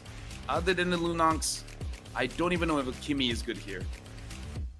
Yeah, I think it should be Lunox. Kimmy is way too risky to play at this point. You've got 3 fighters on the side of Saigon along with an Eve. You are not going to be able to team fight at all for objectives. So going for heavily scaling mid laner is going to mess you up. Yeah, alright, Lunox is there. Allows you to play somewhat safer in the mid lane. Has sustain, has scaling. But Saigon looking pretty scary. Yep. For now, it does look like a pretty meta draft coming in from both teams. 189, I just want to see a good engager. Having both Gatot as well as Alice, that's an amazing way to start the fight, right? Alice gleams in and then using the Throne of Ruin, even just by channeling it, you could use the AOG on top of the Alice, and then that should be a perfect engage, which 189 has not had the pleasure of having for 2 straight games now. And I think your Mind Witch and Keo, they're desperate for my name and Ozzy to actually start things up. But yeah, these heroes will at least facilitate easier initiations, as you pointed out. Looking at the draft here for Game 3, 189, gonna be sticking more to the classics. You got double scaling, you got dive, you got tankiness. Whereas on the opposite side, Saigon Phantom bringing a lot of rundown to the fray. Solid crowd control, good scaling with the Yi Sun Shin. But as usual, they're gonna want to end the game early with this draft. Will they be able to do so and clean sweep their way into the Grand Finals? We shall find out as we jump back into the Land of Dawn for game number 3. And now we're gonna look at the rotations here coming in from your mind as well as Jawowski, because I think you could use this momentum and actually disrupt the mid as well. Saigon Phantom, at least this time, they're not able to actually freeze the minion wave, so which should be able to get that minion as well. And my name should not be frozen against this Ari, because you are able to sustain a little bit longer. So at least the laning phase, it should not be a problem. I'm saying should. It shouldn't be as difficult as the previous games here, because games 1 and 2, 189 basically just lost out right from the beginning due to lane pressure. So now it's a little bit more even on the side. Mid is going to be a bit difficult, because even with the sustain of Gatot and Lunox, it is kind of hard to deal with an Eve's wave clear. And that means that Saigon might still be able to rotate to affect the side lanes. I hope to see Ozzy keep track of MZU a little better. Yep, Hyde fast cleared that. So it looks like it's going to be a rotation going to My Name. And My Name knows about it. Has to be careful. Meow is able to deny at least one minion from My Name. So might not actually be able to get level 4 in the upcoming turtle. Looks like Yisun-Shin's gonna try and take the EXP crab. Should be able to do so. Not a lot of things there to stop him. And now the first turtle will spawn. I can see Irvine trying to chase down Hyde in the mid lane, but I don't think he's gonna be able to catch him at this point. MZU gets the fist break in. Ardalion comes out. MZU goes down his first blood, but your mine is traded away, and that is the much more important target. Jawowski gets a free turtle. And this is unfortunate, but your mine, I don't know, maybe just a little bit of tilt. My Name, the turtle is off the board, and he's still not level 4 yet. Meow is almost level 5. This is the big impact that we're talking about, how laning phase is so important, and SGP has been denying time and time again, and My Name is suffering, and because My Name is suffering, your mind, Witch, and Ozzy is having a bad time as well.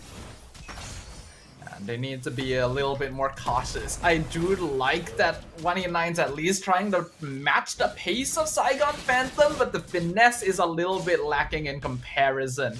The only consolation they got is that they were able to get that first blood gold at least, but I don't really think that adds up to much in the long run.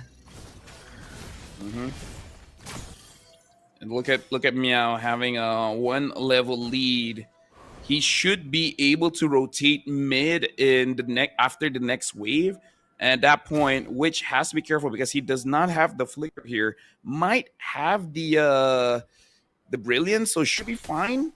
And look at that. The gold difference for the gold is not that big, but here in EXP is quite a lot. Speaking of, My Name gonna get ganked by 3 people. Almost gets away thanks to the Throne of Ruin, but Jawowski just dives the tower and makes the EXP gap grow even larger. Yep. Now 1,000 gold lead. About 600 is just from the difference in EXP. And look at that, Meow already forcing out that brilliance. I do like that your mind's trying to steal the purple buff away. Looks like he might actually be able to do so as well, since Jawowski's not in the area. Didn't even have to use the retreat to do so. That catches up in level a little bit. Turtle now gonna be contested. Ozzy and My Name are both here. All 5 members of both teams looking to fight. Flicker final slash onto 2 right into the Art of the M. Ozzy gets bursted instantly. Turtle drops low. Your mind is there, but Jawowski still picks it up. Phantom Execution almost finishes off MZU, but he's able to dash away. And now your mind can be left behind. He almost takes out Yisun-Shin, but he's not gonna be able to do. It has to be Witch who gets the last hit, but he has to flicker forward to do so, which means he's right in the iron sights of Meow as they take him out. That was a good engage. Right now, we are looking back at the replay. And again, you let go of the Eve again. You let go of the Yisun-Shin. It's clear that they have this combo going on. They know how to play this. And 189, they're going to get punished for it. And single eliminations, man. I don't know. There's still a chance that they can win after that. But still, that even Yisun-Shin combo, they've been doing it for 3 games straight stuff. I think that should not have happened. And they're still not able to get on top of Hyde. We're seeing really solid rotations here from Saigon Phantom. And compared to the previous games, MZU is definitely a lot less tanky. And he's still able to balance that well with the rest of his teammates in order to split up the damage properly. Bottom tower will now fall, and the map grows a little wider for Saigon Phantom. You know, fist crack onto Ozzy, but still able to get out of there. But a very short cooldown on the ult for the Badang will not be punishing here. In terms of what they can do for 189 is really for My Name to have an amazing initiation on that Yisun-Shin. Because I feel like if they're able to deal with the Yisun-Shin, eventually they'll be able to deal with everyone else. Hyde, sure, but I think Hyde, funny enough, is the harder target to catch because I really feel like everyone else will be protected. And they've been doing a great job of that so far. I don't think Hyde has actually died once this entire series, actually. Both games 1 and game 2, basically a perfect score. Next turtle is now up. As he sees all 5 members of Saigon Phantom here, your mind even going to be scouted out by Malik TZ. Already has to use the Phantom Execution, which means he's got nothing left. Nothing left in the tank. It's an easy turtle for Zawowski. So now 189 again has to leave, and the goalie was 1,000 and then 2,000 and now 3,000 and about to get onto the 4,000 here. What else can they really do? I don't know, man. I really don't know, because their wave clear honestly is not the best as well, because they can really get punished whenever they want to go for something. Oh, and the Gata just look at has how to use easily it they defensively. take that tier 1 mid. The Gathad has the AOG out. Even he's what's supposed to be one of the main tanks of 189, and he's already being melted away by Saigon. A 4K goal lead at 7 minutes is certainly nothing to scoff at. And the longer this takes, the less likely it'll be for them to get their foothold back. Keo at the very least has been farming, but even he is going to have some difficulty finding space. And honestly, I feel like the late game conversation, having no marksman, oh no, your mind is in big trouble here. Okay, no. My name is there to protect. Your mind, what? He's trying to get the tower desperately, but you just don't have enough minions to do so here. Another wave is gonna collapse, but Meow is there and he's stopping them. They're wasting so much time here, and now Witch has to use Flicker in the mid lane. Malik TZ gonna chase down the Lunak. Jawowski comes from the flank. 189 are in shambles. I like that Witch tried, but also that kind of shows how behind you are, because Emzu was already at like 70%, 50% HP, and full combo onto Emzu. Well, not full, because he did disrupt it with the fist break, but still, that's a bad sign when your Lunox can't burst a fighter roam. That's definitely not a good sign. Lord's gonna be back up onto the field here. Looks like at the very least 189 were able to hold back Saigon from taking the top holy defense. But you have to note, we're only 9 minutes into the game and the base is being pushed. That's how much of a snowball we're looking at here. Malik TZ even keeping a close eye on the Lancelot.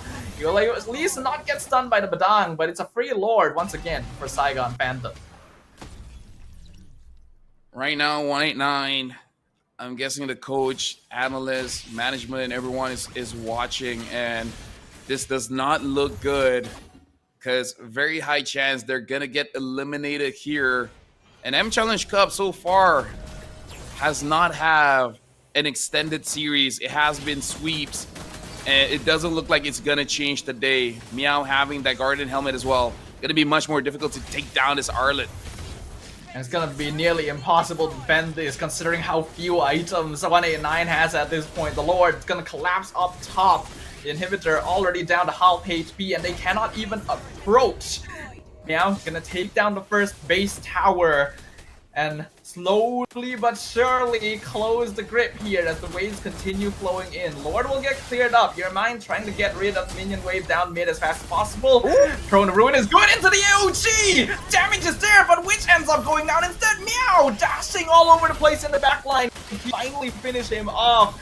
But that is so little damage done considering the initiation. Yeah, that was what was needed by 189. They just needed it like 5 minutes ago. Like, at least the second turtle, if they could do that, then this game would not be this bad. And that means that there is still a chance at the very least here. They're doing a good job of holding the base. And Saigon, without their Arlet, now can't really continue taking more structures. So that engagement has bought them some time. So if they were able to get 1 or 2 more kills with it, they would have definitely blown this game right open. Again, they don't really have to rush this, because what I was about to say, that even though they don't have a marksman, I think late game is not a problem, because Eve has proven that she can do consistently well in terms of late game damage of easily above 100k. So I think even without a marksman, they're honestly pretty solid in the late game, and of course Lee Shin as well. There's a lot of things that could be done better, for sure. But we may not have a lot of time to talk about it anymore. Another minion wave is pushing in. That's the final base tower gone. Crystal broken wide open. Lord coming up in 30 seconds. If a miracle will happen to keep 189 in this, they need it to happen soon. I don't know, man. Almost 10,000 gold here. I kind of feel like we can call it. Only now Ozzy has the dominance eye, so he can be much tankier. And considering everyone is pretty melee range, I think he can actually get the maximum value of that. And which having the Holy Crystal. Actually, now that I'm seeing the items, maybe Staffa, maybe. But you need a good engage coming in from my name and Ozzy again, and hope that they catch Jawowski. Oh no! The Flicker Final Slash catches your mind as he's dashing away, and it also finds a kill onto my name. The frontliners are gone, the jungler is gone, Saigon Phantom doesn't even need the Lord anymore as Geo is being chased back into the base by Malik TZ. The waves are being synced up slowly but surely pushing into the base. We are witnessing the swan song of this representative from Laos, 189 Esports, trying their best to keep themselves in this game, but there's so many minions and they just don't have enough items. It's a 10k gold lead. The crystal's wide open. Fishcrack catches Keo. He backs off in the base. He's still alive for now, but the minions are hitting the crystal. The hopes and dreams of 189 Esports have been cut short unceremoniously as Saigon Phantoms clinches the first slot into the MCCM Grand Finals. Big congratulations to Saigon Phantom, and what a dominating fashion they took this entire best of 5 series. Game number 1, it looked very close, but every game after that, it was a landslide, man. And shout outs to 189, they tried their very best, and they got to the semifinals, but they're just not ready to deal with Saigon Phantoms. Their fundamentals are there, but beyond that, there's still a lot of work that needs to be done by 189 Esports. A good showing to enter the top 4, but Saigon Phantom has proved to us that they deserve to be up in the top 2. Jawowski once again emerging as the MVP as well on this Yi Sun Shin, and like you pointed out, LaFell, this YSS Eve combo just a little bit too oppressive. Yeah, it just feels bad because, you know, they could have taken the combo away by just taking the Eve at least. And not to say that Eve is a perfect hero. There's always counter, sure, but when a team has it for all 3 games, you kind of feel bad. Now the Lone Wolf as well as the Predator is going to be Jawowski. Damage King is going to be Hyde, and Warden is going to be Meow. As per usual, Hyde takes a Damage King title. And once again, for the 3rd time in a row, his Eve is basically uninterrupted. They have no way of jumping him in the backline. And so he's just allowed to play exactly the way he wants to every single time. I do want to bring a little bit of attention, though, to the build coming in from Meow on the Arlet, because I thought it was kind of interesting, right? I don't know the order that he purchased it in, but he had a Fury Hammer with a Guardian Helm, Oracle, and Rose Gold Meteor. So a slightly different build compared to when you would usually go Bruiser Arlet, because Guardian Helm did just recently get adjusted. Yeah, he went for the Oracle first because he completed the Guardian Helmet around 8 or 9 minutes in the game. So that was probably the second item. And I guess it makes sense because Guardian Helmet is essentially a anti-burst item now. I don't know if it works better than a shield or better than the anti-cuirass.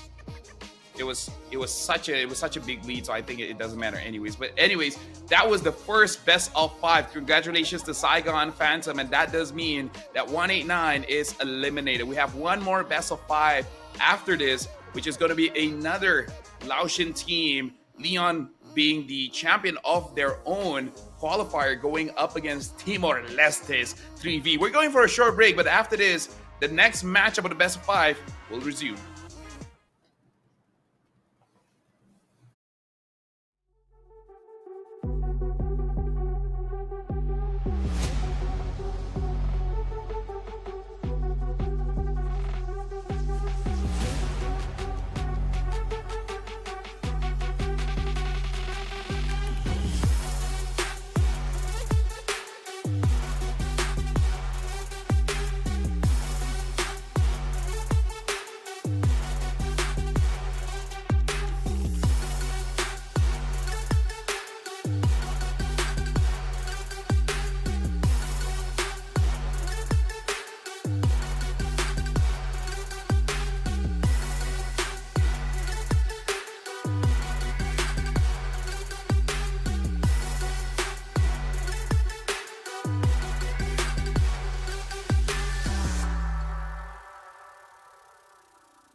haven't changed at all.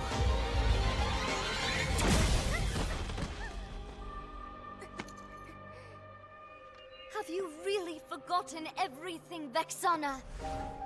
We made a promise to protect this world.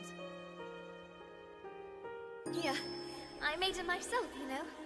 Look, we light up when our powers are in sync. You were always there to pick me up. Stay with me, Guinevere.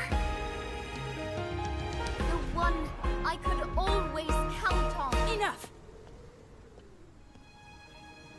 Why, Vexana, your emblem is still...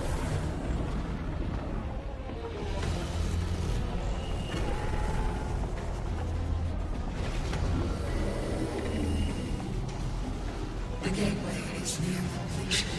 Soon new aspirants will meet your end. Vexana, execute Purge Protocol.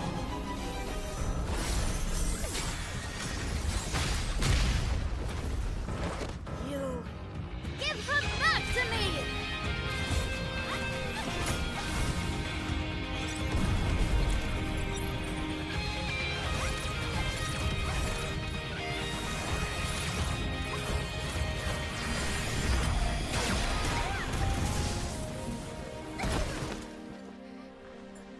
Give up, Guinevere. Hope is an illusion. Its will is absolute. Refuse!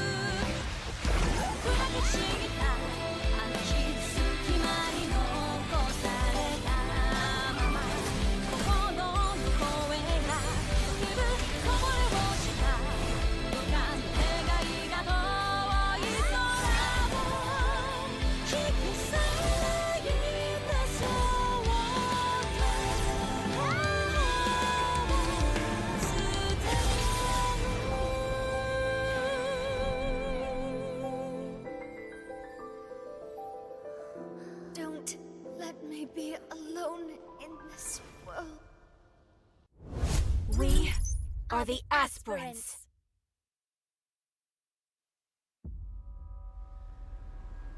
The pain, the hate, I will bear it all.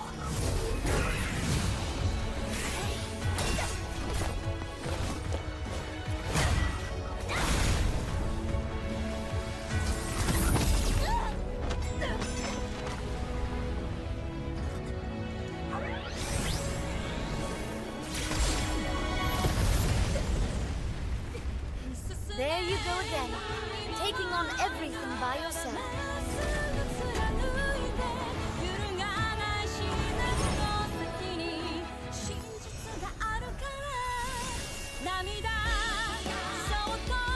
There may be no going back this time. As long as we're together.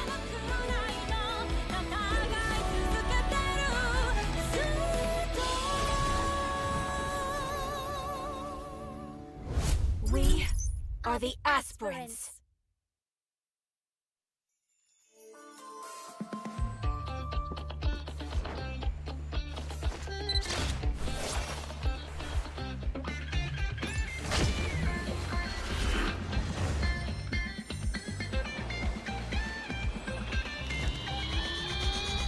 Welcome to Double 11!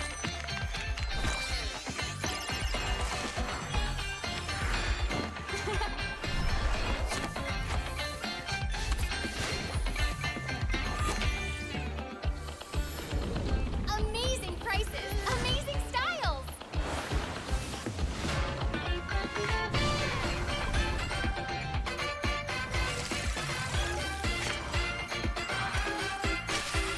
Win big in Mega Draw!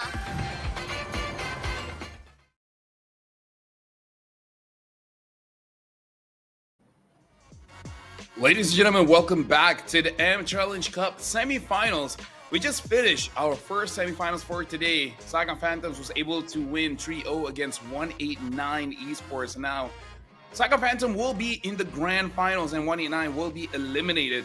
And now this is going to be the second best of 5 for today. It's going to be 3B Esports coming in from Timor-Leste, going up against Leon, the champion, coming in from Laos. My name is Rafael, alongside with me, Estafa, it has been sweep so far, but this one, maybe, I don't know, maybe not. We'll see. I get the feeling if any match is going to be not a sweep, it's probably going to be this one here. Both these teams have already proven that they're quite strong. Early game potential is solid, but it's still not going to be an easy one. Now, Leon Esports, of course, was also a team that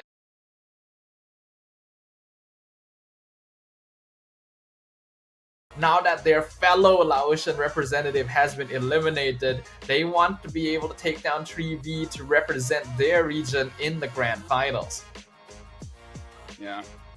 I think that might have been a very tough loss for Leon to witness as well, because I think even in their heads, like they fought against each other in the Grand Finals, so they're like, wait, hold on.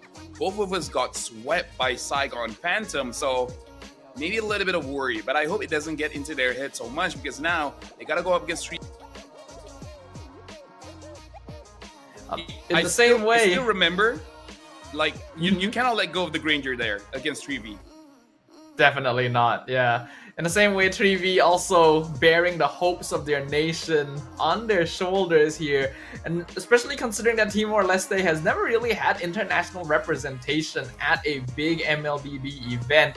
Being able to make it to the M7 wildcards would be a massive step forward, and seems like something they could have the potential to achieve just based on the gameplay we've seen in the group stage. But now that they're going to be facing off against Leon, who they did not encounter since they were in different groups before, will we see similar results?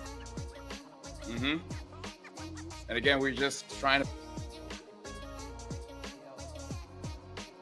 Phantoms in the best of 7, which again, just remind, it is going to be on Sunday, so they're going to have one rest day in Saturday, so hopefully by that time they're able to come up for a fresh strategy coming in for the Grand Finals, because again, just to remind everyone, this is for that slot in the wildcards for M7, where if you get top 2 in the wildcards, you can qualify yourself to the main stage, to the M7 stage in Jakarta.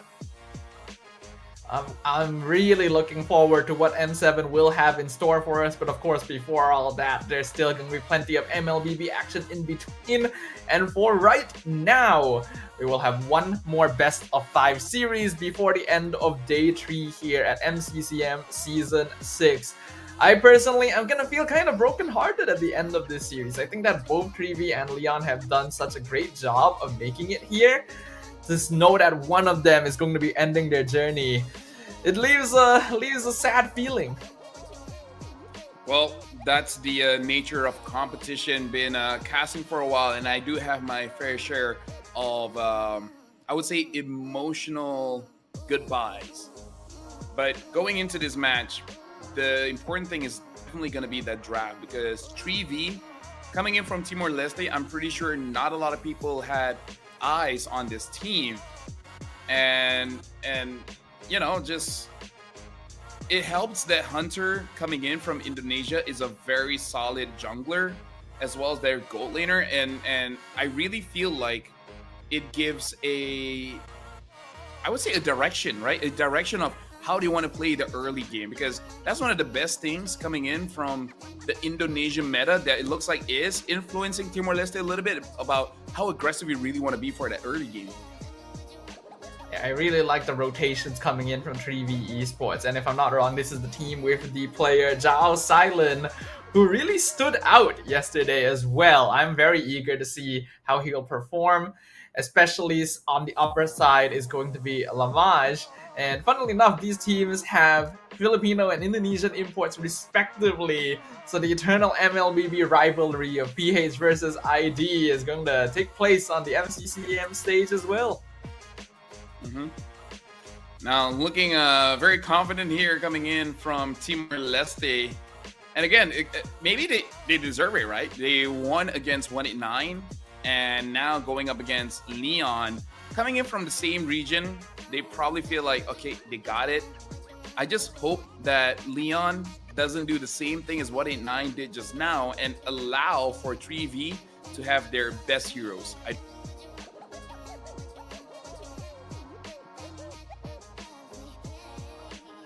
Yeah, I do think that overall, when it comes to best of 5 series especially, these are meant to be matches that give you time to figure out how your opponent ticks, to really get a practical, hands-on experience of how they play, how you might be able to play around them. And unfortunately, I don't really feel like we saw enough of that from 189 earlier. They still fell into the same habits of drafting, they still allowed the same types of heroes that destroyed them multiple times to go through, and that resulted in a very quick, clean sweep. Hopefully we get to see a closer, more intense competition right now, because only one of these two teams can move on to the top 2.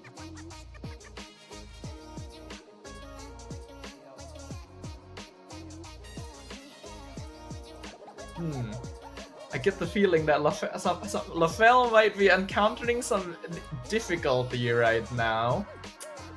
So I'll just continue until we hear some sign of him once again, ladies and gentlemen. Y'all are gonna have to make do with just me for now. But yes, we are looking at the ping test currently for both 3V and Leon Esports. I do see a good number of supporters on both teams in the chat, and I know that the Timor-Leste fans have already been supporting 3V quite a lot, even from the very beginning.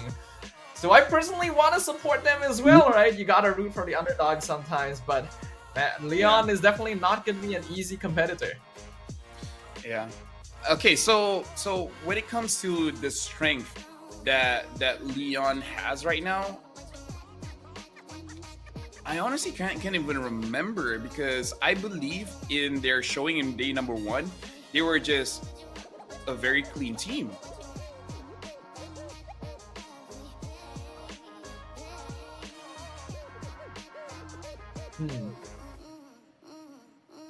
It might be my turn to lag. Oh, so we're seeing the same thing? Hey, okay. I'm not sure.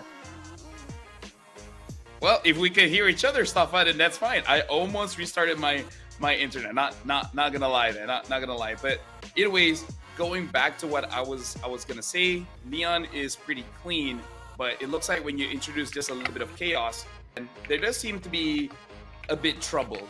So I feel like 3V can actually introduce that chaos.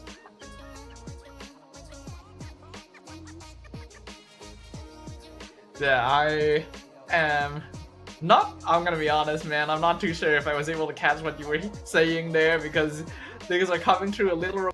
If I'm lagging, I'm not sure if everything's lagging. I'm not too sure if the entirety of the internet is currently conspiring against this. But yeah, hopefully everything will be okay once we actually jump into the match itself, because there's going to be a lot on the line right here, and I am very eager to get things started. I think we're in for a very interesting night here, Stafa. Not sure what's gonna happen, but hey, we're here for the ride, right? The journey is the important part. Personally, for me, my screen is actually frozen right now. I don't know if that's what you're seeing currently. I'm hoping that's not what the stream is seeing currently. Hopefully you guys can still see us properly, because I have absolutely no clue. But I'm gonna believe in a positive attitude here and trust that everything is a-okay. And so I'm gonna pose the question to the chat. Alright, we have a lot of supporters of 3V currently. I'm seeing a lot of Timor-Leste flag comments, but for everyone else, which of these two teams do you guys move on into the Grand Finals? Let us know right now. Oh, hold on, wait. I think it's okay now. I think we might be back properly. Alright, good, very nice. Hello, everyone. Alright. So it's good for you? It looks good for me, I think. Okay, mine seems stuck. I'm just gonna. Oh, okay. Can I connect? Because I feel like I gotta refresh my browser. I don't know how to do that right now. We're gonna wait for LaFell to do that and hope that he doesn't completely phase out of this for a moment. I will say mine is okay. Mine is not completely smooth. Mine is still a little bit sussy once again. Yeah. No, it's. But you know lagging. what? This is just stuff that happens. It's a bit out of our control. Not gonna lie, I still don't know how internet works. I'm just guessing there's electric and magic in play. Other elements, I really don't know.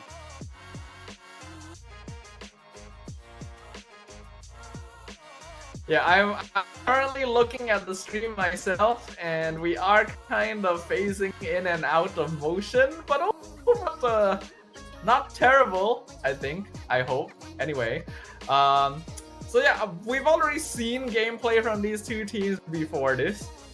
We know that Tree have more bombastic early rotations, very strong plays, a solid hero pool, and certain players are very notable playmakers as well. I'm gonna be honest, it's been so long since I last watched Leon that I may have forgotten a little bit about their overall specialty. What do you recall of that? I think, well, they're very clean, but they're a very textbook kind of team. The moment you introduce a little bit of chaos, basically just disrupt their early game or mid, then they start a little bit. So they're the kind of team that just hopefully everything goes well. They don't need a lead per se. They just need everything to be predictable. So I think if Trevi acts well, then Leon might be a-okay. Yeah, but will they actually stick to the more standard sort of gameplay, right? Because I've already seen some more interesting things. And even previous matchup, we already witnessed the unfortunate disadvantages of relying on a more classic standard style of gameplay, right? 189 was, of course, particularly passive. I don't think we'll see Leon Esports run into that same issue, but adaptability is going to be very important when it comes to a best-of-5 series.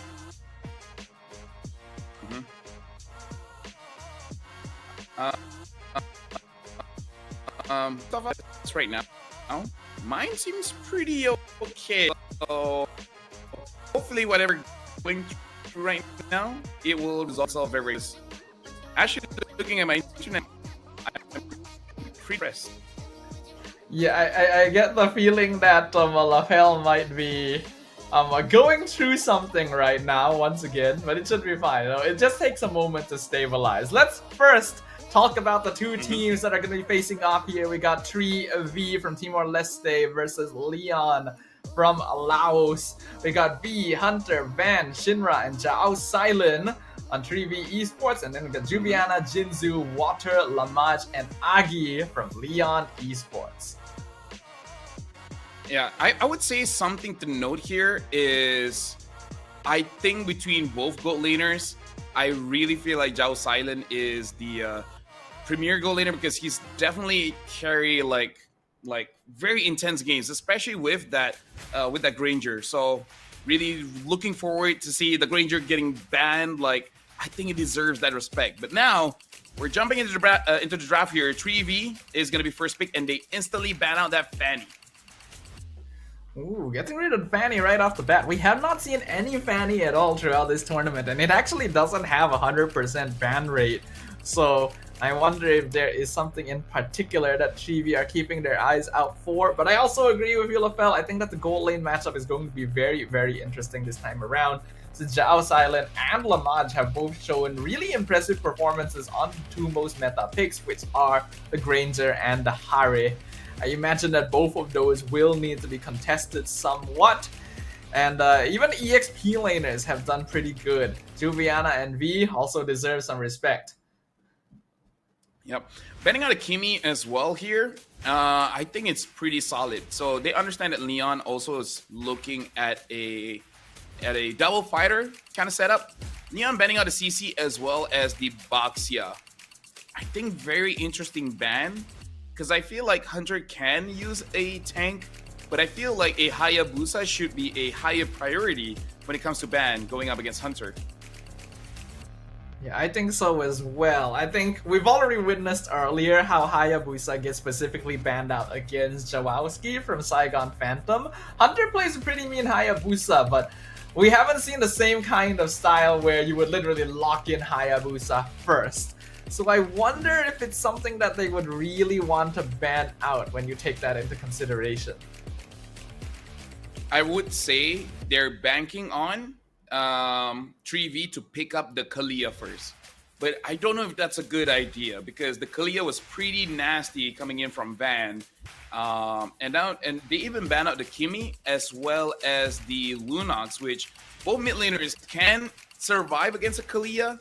The other options now being the Farsa as well as the Eve, I don't think they can survive Kalia that much, especially if they don't pick up the Farsa. Kalia, Farsa, and then getting that Hayabusa or Lancelot. I kind of feel like 3V with their playstyle kind of won the draft. Yeah, that would just basically be game over already. I do remember the kind of gameplay we saw from Van previously on the Kalea. Literally the most aggressive roaming I've seen throughout the entire tournament. And after that, it was just perma-banned against him. Like, no team wanted to deal with that. Especially since we do have a good split of teams that are more early aggressive and more late game scaling here. So you probably don't want to let that through, but then again, there's so many heroes that are quite effective in their hands. You just gotta pick your poison. Well, I hope that Leon has a way to answer it because I'm assuming they watch their matches and you know their power pick. So hopefully it is a situation where they want it to be predictable, as I said, because Leon kind of likes it to be that way. Because I would say they're a team that responds well. Yeah, that's the right way to say it. They respond well, not really. They start things off. They just want to respond very, very well. So maybe they just want it to be predictable. It's like, okay, we will allow them to get their combo, right? Kalia, Farsa, and then whatever jungler. Haya, Lance, Yusin, whatever. But as long as we know the pattern that they want to play the lane, then they can eventually outplay it. Maybe that's the style that Leon wants to play. It's possible, but I personally think that for game number 1, since this is a best of 5 series, you could honestly go with a slightly riskier draft, especially at the very beginning, right? Since you do still have some leeway to test things out, kind of limit test a little bit, and identify exactly how your opponent is going to be approaching things, because these teams have obviously observed each other, but doing research based on VODs and actually facing off in the Land of Dawn are very different experiences. So it's up to you to decide whether you want to keep it stable to start things off, or if you want to try and be a little more risk-taking. Mm-hmm. I would say game number 1, maybe you can take that risk. As long as you get valuable information out of it. Because if you just get stomped and the game ends by like 9 or 10 minutes, I kind of doubt that you learn much other than, okay, we cannot let these heroes go. Yeah. Thank you everyone for standing by. It looks like the technical issue has been resolved. So now the draft will resume. The final ban here, Kalia or Hayabusa or Yi Sun Shin. There's a lot of ways that you can approach this one. I feel like you might have to just take out Kalea. Out of everything, that seems to be the hero that would enable 3V's early aggression the most. And Van is really a different beast on that hero compared to the others. Yes, you would have to risk something like YSS, but it looks like Leon's gonna make a different choice. The Zhu Sin gets banned out. So this should be a Kalia pick, unless they want to deny a Yusin or a Hayabusa. But like you said, the Kalia just opened things up. So the Kalia is going to be the first pick here. So now Leon, which jungler do they want to prioritize here? Either the Yusin or the Hayabusa. And do they want to take the Eve now? But it looks like they're going for Harv instead. Ooh. But they do take the Eve. But this does leave 3V to get that Farsa as well as a Hayabusa or a Yusin. I think so. Farsa with Kalea, we've already seen very strong in the hands of the mid duo from 3V. And then if they can lock in their jungler here, they can maybe start getting rid of more if Leon doesn't grab theirs at third pick. At the same time though, you may want to consider grabbing a Granger just to make sure it doesn't get banned out. Harif is still one of the best goal laners in the meta right now if we're looking at regular scaling. So if you don't have the Granger, the game becomes a bit harder.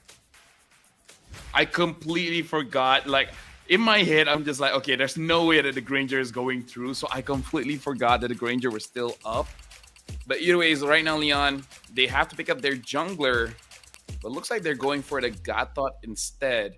So maybe they want a tank jungler, because in terms of the assassins, not much is up right now. And Leon could probably ban out, say, a Kimi and a Farsa, because again, there's too many EXPs. Unless you want to ban Alice and Lapu. Okay, there's a lot of way that Leon can ban here. Yeah, I think Leon probably will want to focus on banning mid laners, and then 3v will probably want to focus on banning junglers. If the jungler got picked up, I would have recommended them to ban Gatot, but the Gatot got picked instead. So that's actually quite smart of Leon to make sure that they have the Kalea counter. Like, rather than mid laners, though, they are actually focusing on the EXP. And I think Esme does make sense. You already have Eve and Arif. This is a hero that just messes those two up. Mm-hmm. And now the Lancelot gets banned as well. So it looks like they're not too worried when it comes to the EXP. By the way, Stafa, I had this thought yesterday, but it's very interesting to see that 3v, they have like names reminiscent of the imports for Homeboys, Van and Vi, which is almost like Vel. I'm not saying they're the same players, they're on stage, but it just like in my head is like, huh, this give me those vibes, you know? I get what you mean, because it's like the starts with V 4-letter name, and the aggressive gameplay style does feel a bit reminiscent of that. But I think that's where the similarities do end. I believe Farsa was the final ban on the red side. I can't really remember what was the final ban on the blue side. Mm-hmm. Well, I am looking at the stream here just to see what's going on. Hasn't keep up just yet.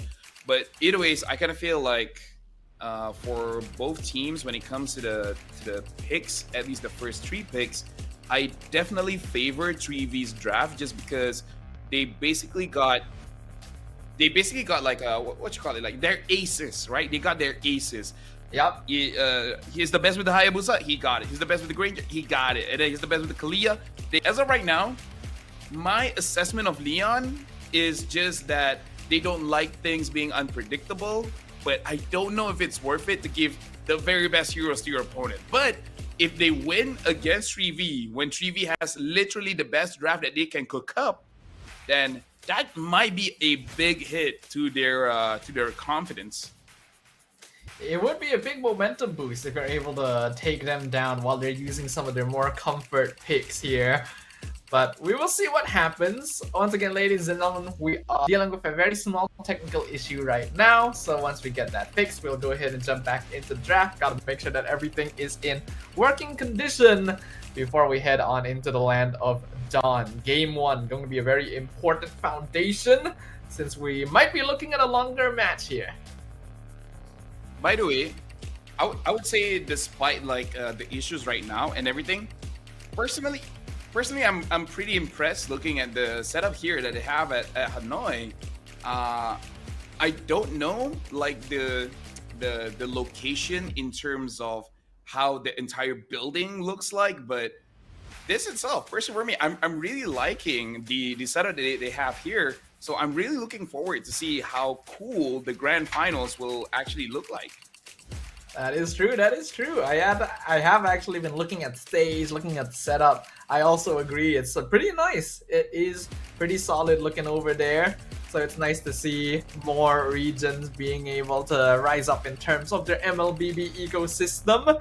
Mekong has always been able to produce some very interesting dark horses, and I think that this year is going to be no exception as well. But hello once again, everyone. You guys are gonna have to come back to us for a moment while we make sure the issues are all ironed out. Well, looks like chat is being, I would say, more towards Timor-Leste here, Stafa, which is very nice to see because, again, they are the more emerging region. Laos is kind of in the same boat, but they've been here for a while. In fact, I think they were here even since M1. So, hey, chat, we're looking at you. We know what's going on. But hey, technical issues, man. Technical issues. Once all the issues are done, trust me, we'll get on with the game. And then we'll just keep on going on. Keep on going on indeed. Don't worry. We want to see the game just as much as you guys do. And that's why we're here to make sure that you guys are kept in the loop for what is going to be happening here and making sure that everything is a-okay. But yeah, so far, I'd say that the first 3 picks from both teams are actually pretty solid overall. And yeah, it looks like we're going to jump straight back into it. I actually do kind of like Leon's side as well, since they have really strong AoE team fight ability, and they even have the Hare. Yep. And to confirm, Farsa is banned, and now the Yuzong is picked up, but the Alice is there. So I feel like this should be an Alice pick. And we saw how good the Alice is going up against the Yuzong. So right now looks like there might be some problems with the headset, but again, hopefully something will be resolved here, because we don't want communication issues to happen in game because of technical stuff, right? If the players themselves don't talk, then hey, what can we do, right? But we want to make sure at least the equipment is working well. Yeah, communications are important after all. So if there's any headphone issues happening, we gotta make sure to either fix it or we gotta replace the headset entirely to make sure that communication is not interrupted. I think all of us know, especially those of us who do play our 5v5 ranked, how important it is to actually let your teammates know what is happening, to send information over, and to get information from them as well. You do not want to walk into a bush that someone else has already scouted.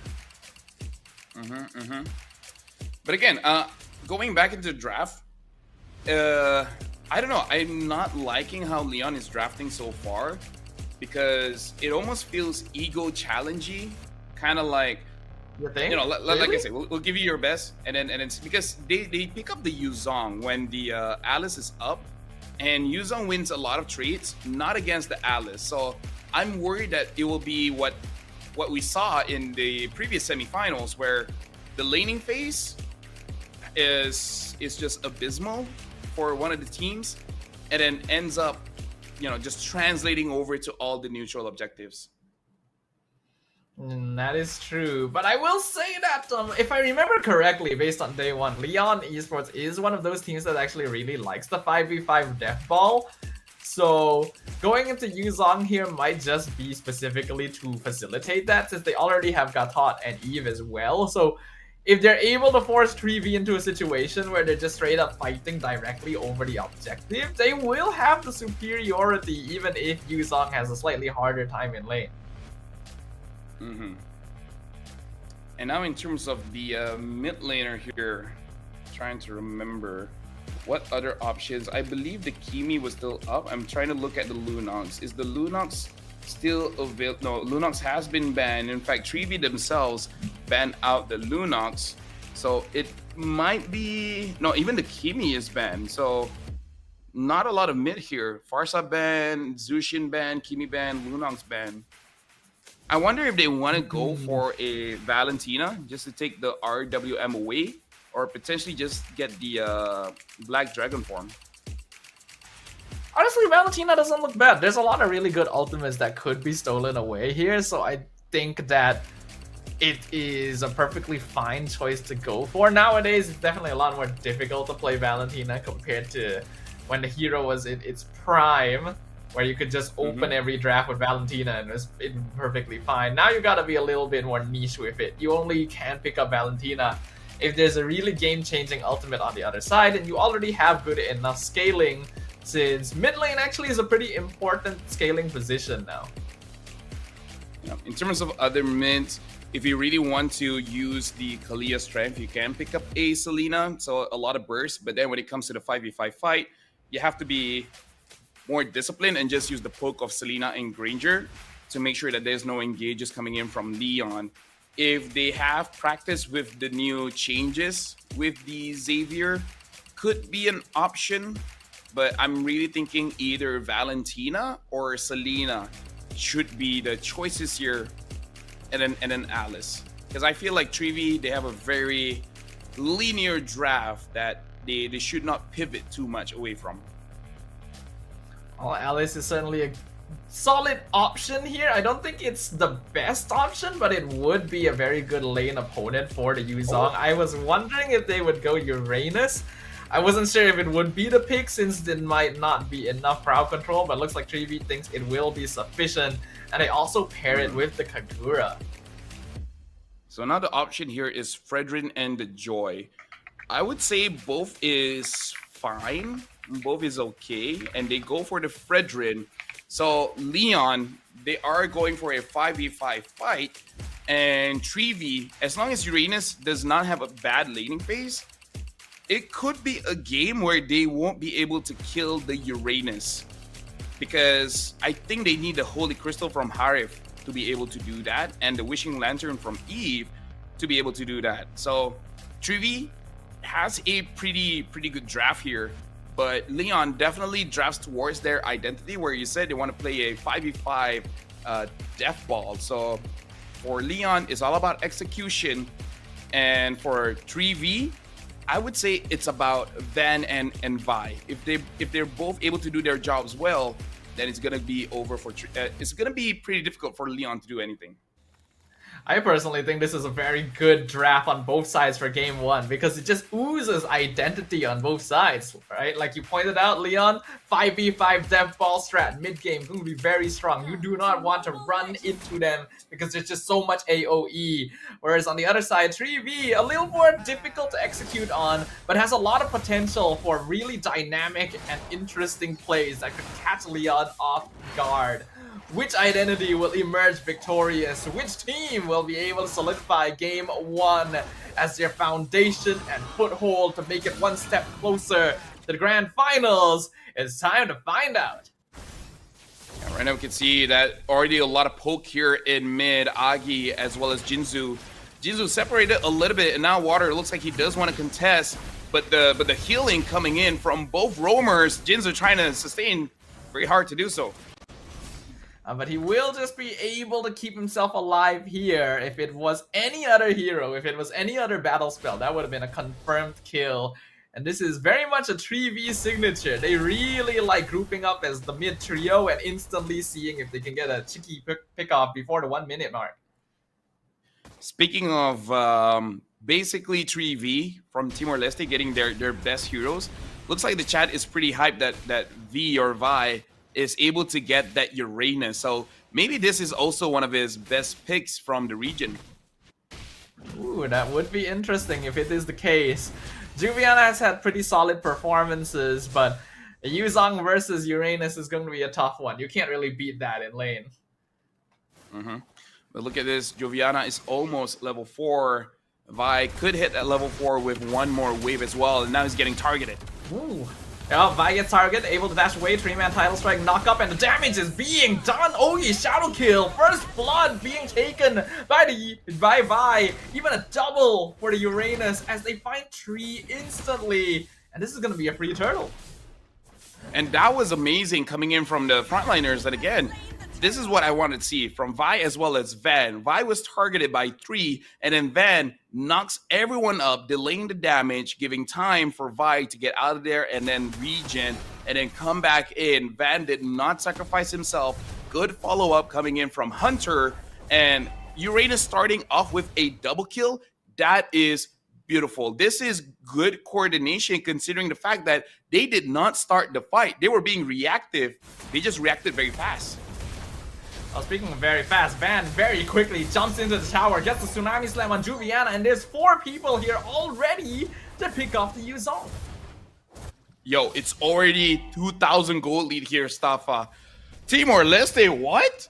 The speed of their going in this game is insane. It's 3 minutes, and it looks like they're already done with the laning phase, and they're already moving around the map. Ooh, Dao Silent might get punished for this, but a nice flicker away from Jinzu's taunt. He will sacrifice some gold shield, but keeping himself alive is way more valuable.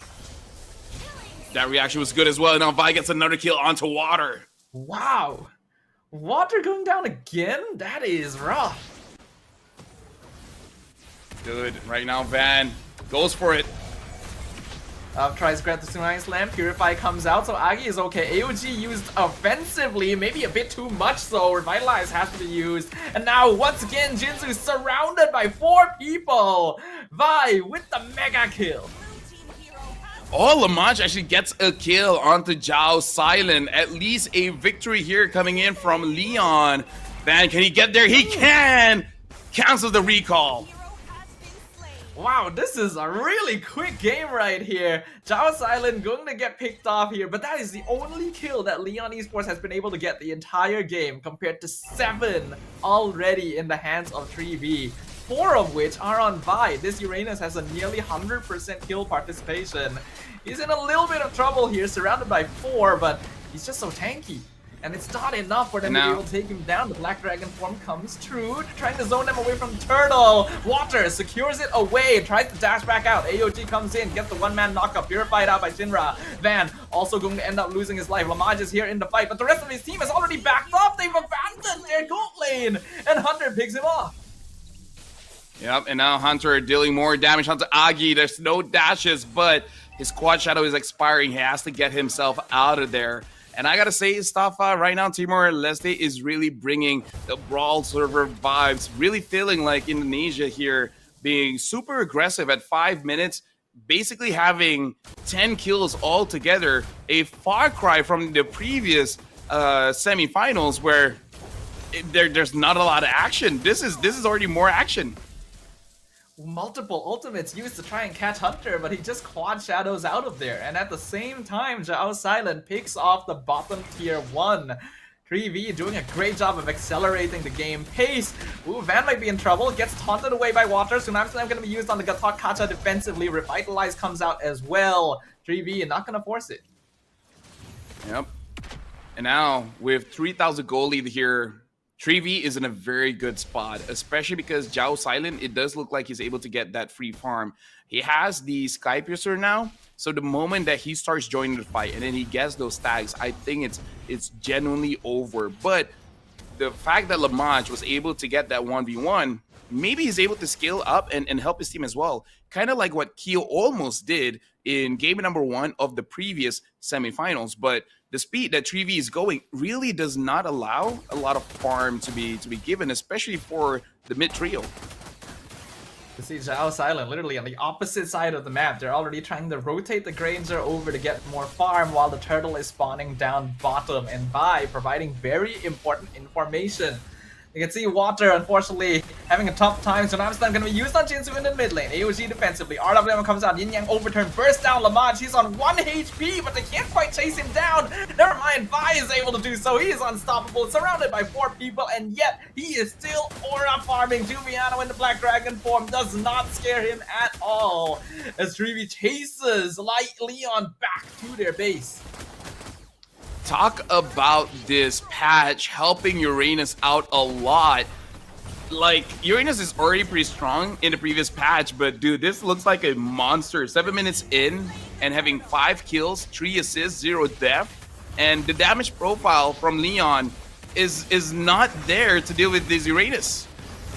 Ooh, they may have dived too deep here, but yeah, overturn catches 3. The damage is so much. Water goes down. It's killing spree for the Hayabusa, but they're gonna trade Van for it. They'll also find Jinzu, so currently 2 for 1 in favor of 3v Esports.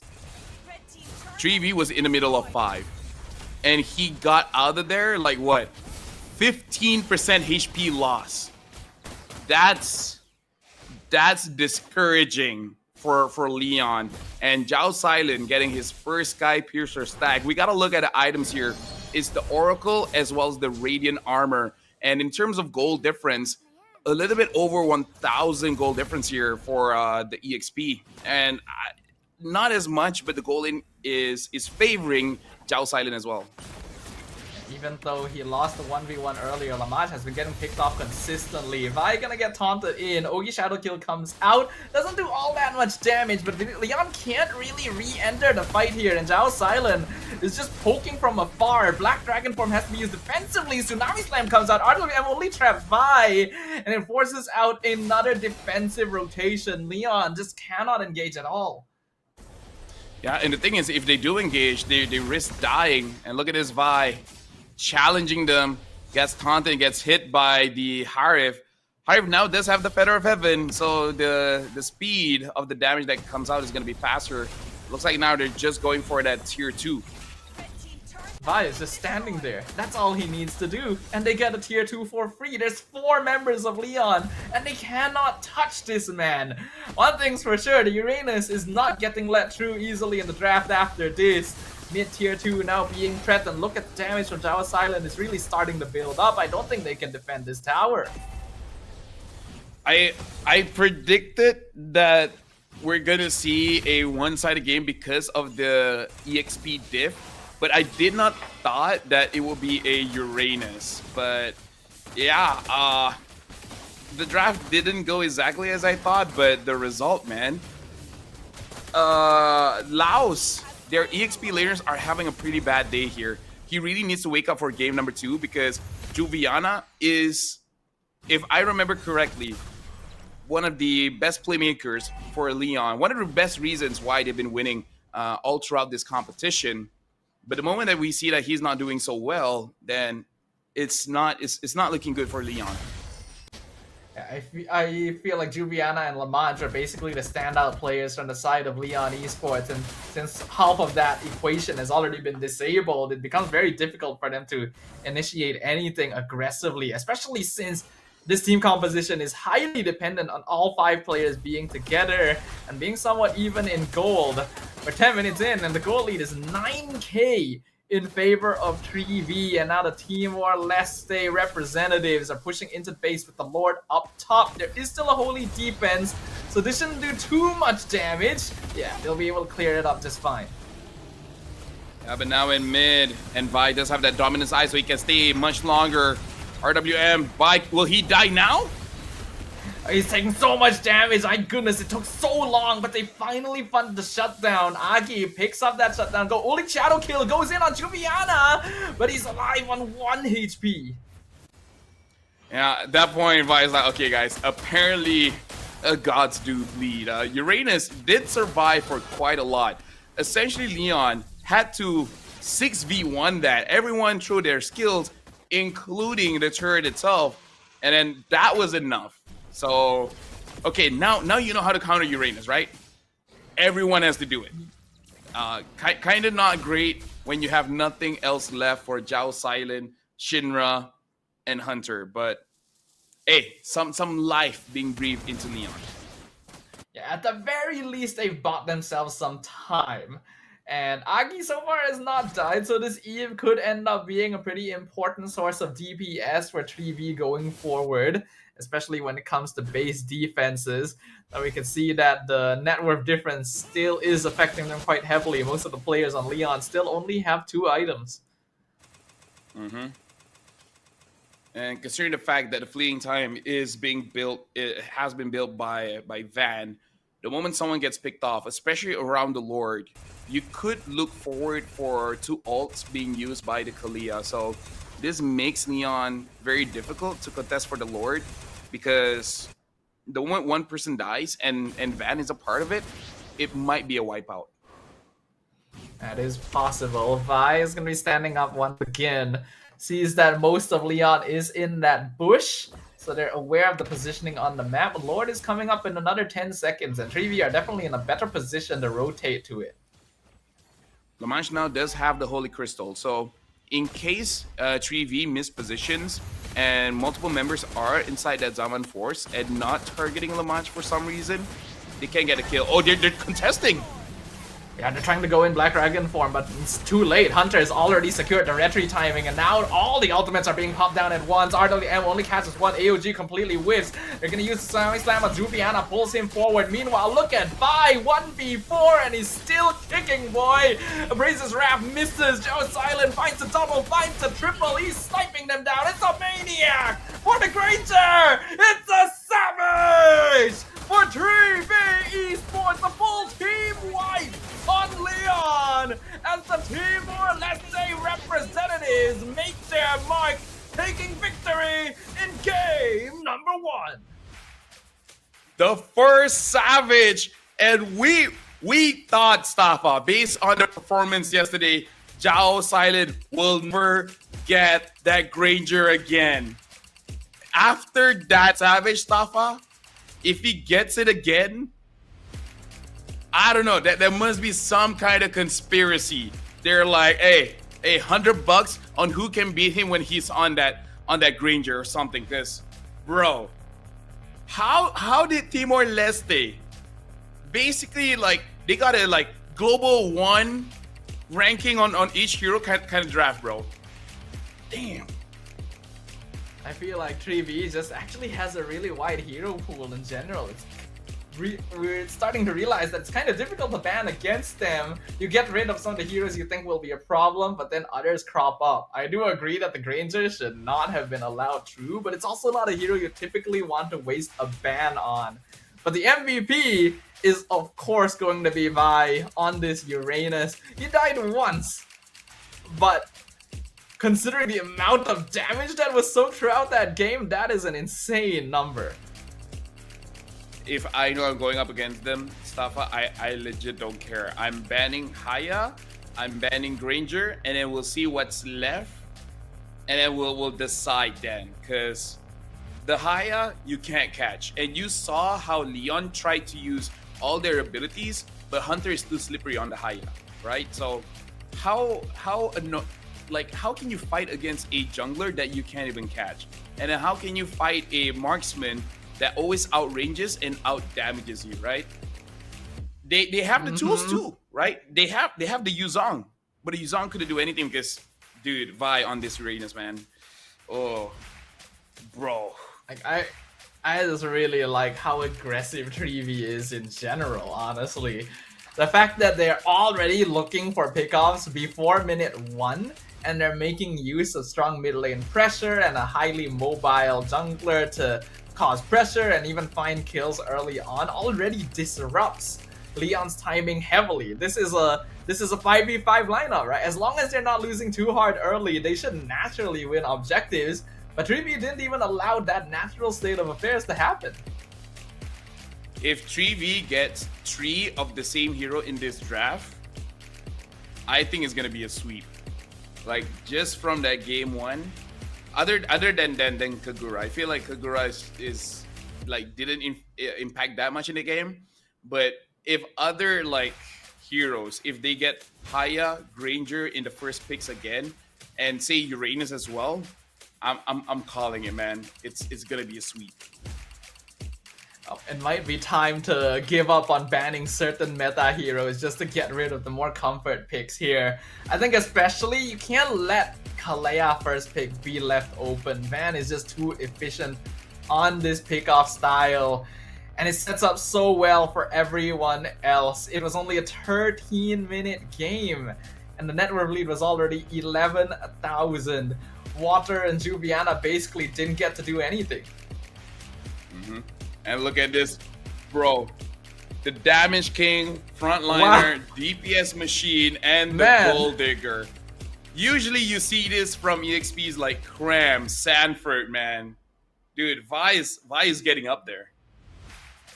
It's nearly 70,000 damage dealt, but 200,000 damage taken in only 13 minutes. That is an insane metric. I don't even know how Leon is supposed to deal with this. The moment this Uranus gets off the ground, the moment he even gets a little bit ahead of the Yuzong, the game is just done. So the theme for today is that EXP diff. All the way from the semifinals, whoever wins EXP seems to win the game, because it has been an EXP meta for quite a while. The defense items did help. But most of the changes were not even built. The only one that was consistently built is that Dominance Ice. And bro, if you're in a space like that, I don't mind seeing Uranus anymore. Here in the M Challenge Cup, Staffa, Uranus makes more sense. It does, actually. Like, we were complaining a lot about Uranus in MPLs because it didn't really feel like the hero contributed anything. But man, when he is ahead, he is so oppressive. And now you really gotta ask the question, right? Is this just the meta? Is this a MCCM specific thing? Either way, I don't think you can really allow that through anymore. I think you have to go back to the tried and tested drafting thing of pick EXP last, right? Or at the very least after you know who your opponent is going to be. Because if you get diffed, man, the game is hard. Yeah, and I think Uranus, like you said, Uranus, I think it's not a hot take to say he's a very selfish hero. Even though, yes, he can reduce MR from opponents, but his kit is for himself. He wants to do what he wants to do. But when you have a team that doesn't need the help from an EXP, then Uranus really shines. Because at that point, they're like, hey, you just do whatever you want. I have minions. Let me clear them for a bit. Turtle's up. Let me do turtle for a bit, and then you just do you. You just do you. And that's the best time to be a Uranus player, when your team doesn't need you, and you just. Uranus is the guy that said, keep your friends close but enemies closer. Basically, yes.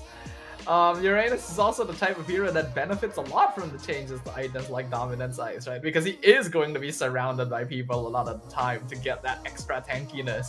And it's actually surprising that Dominance Ice isn't very high on the list of items that Uranus would get first. Oftentimes it's been Radiant, and then things like Oracle, because the game doesn't actually last long if a Uranus is already ahead.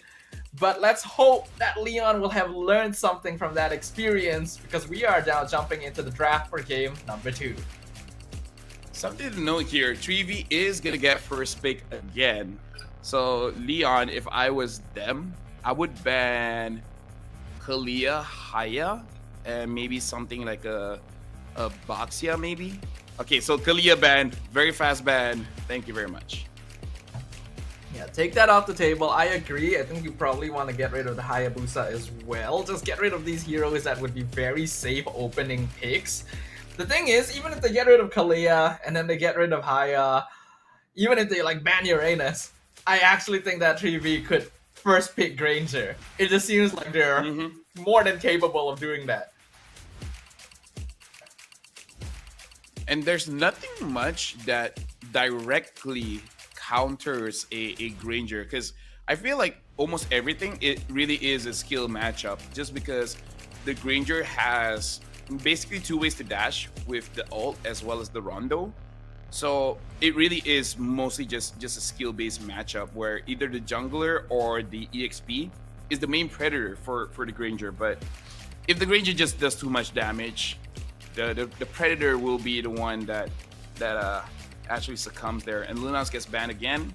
So Leon, maybe it is a good risk to take. Let go of the Haya, and then Leon just first picks the Granger. Maybe it's worth it, honestly.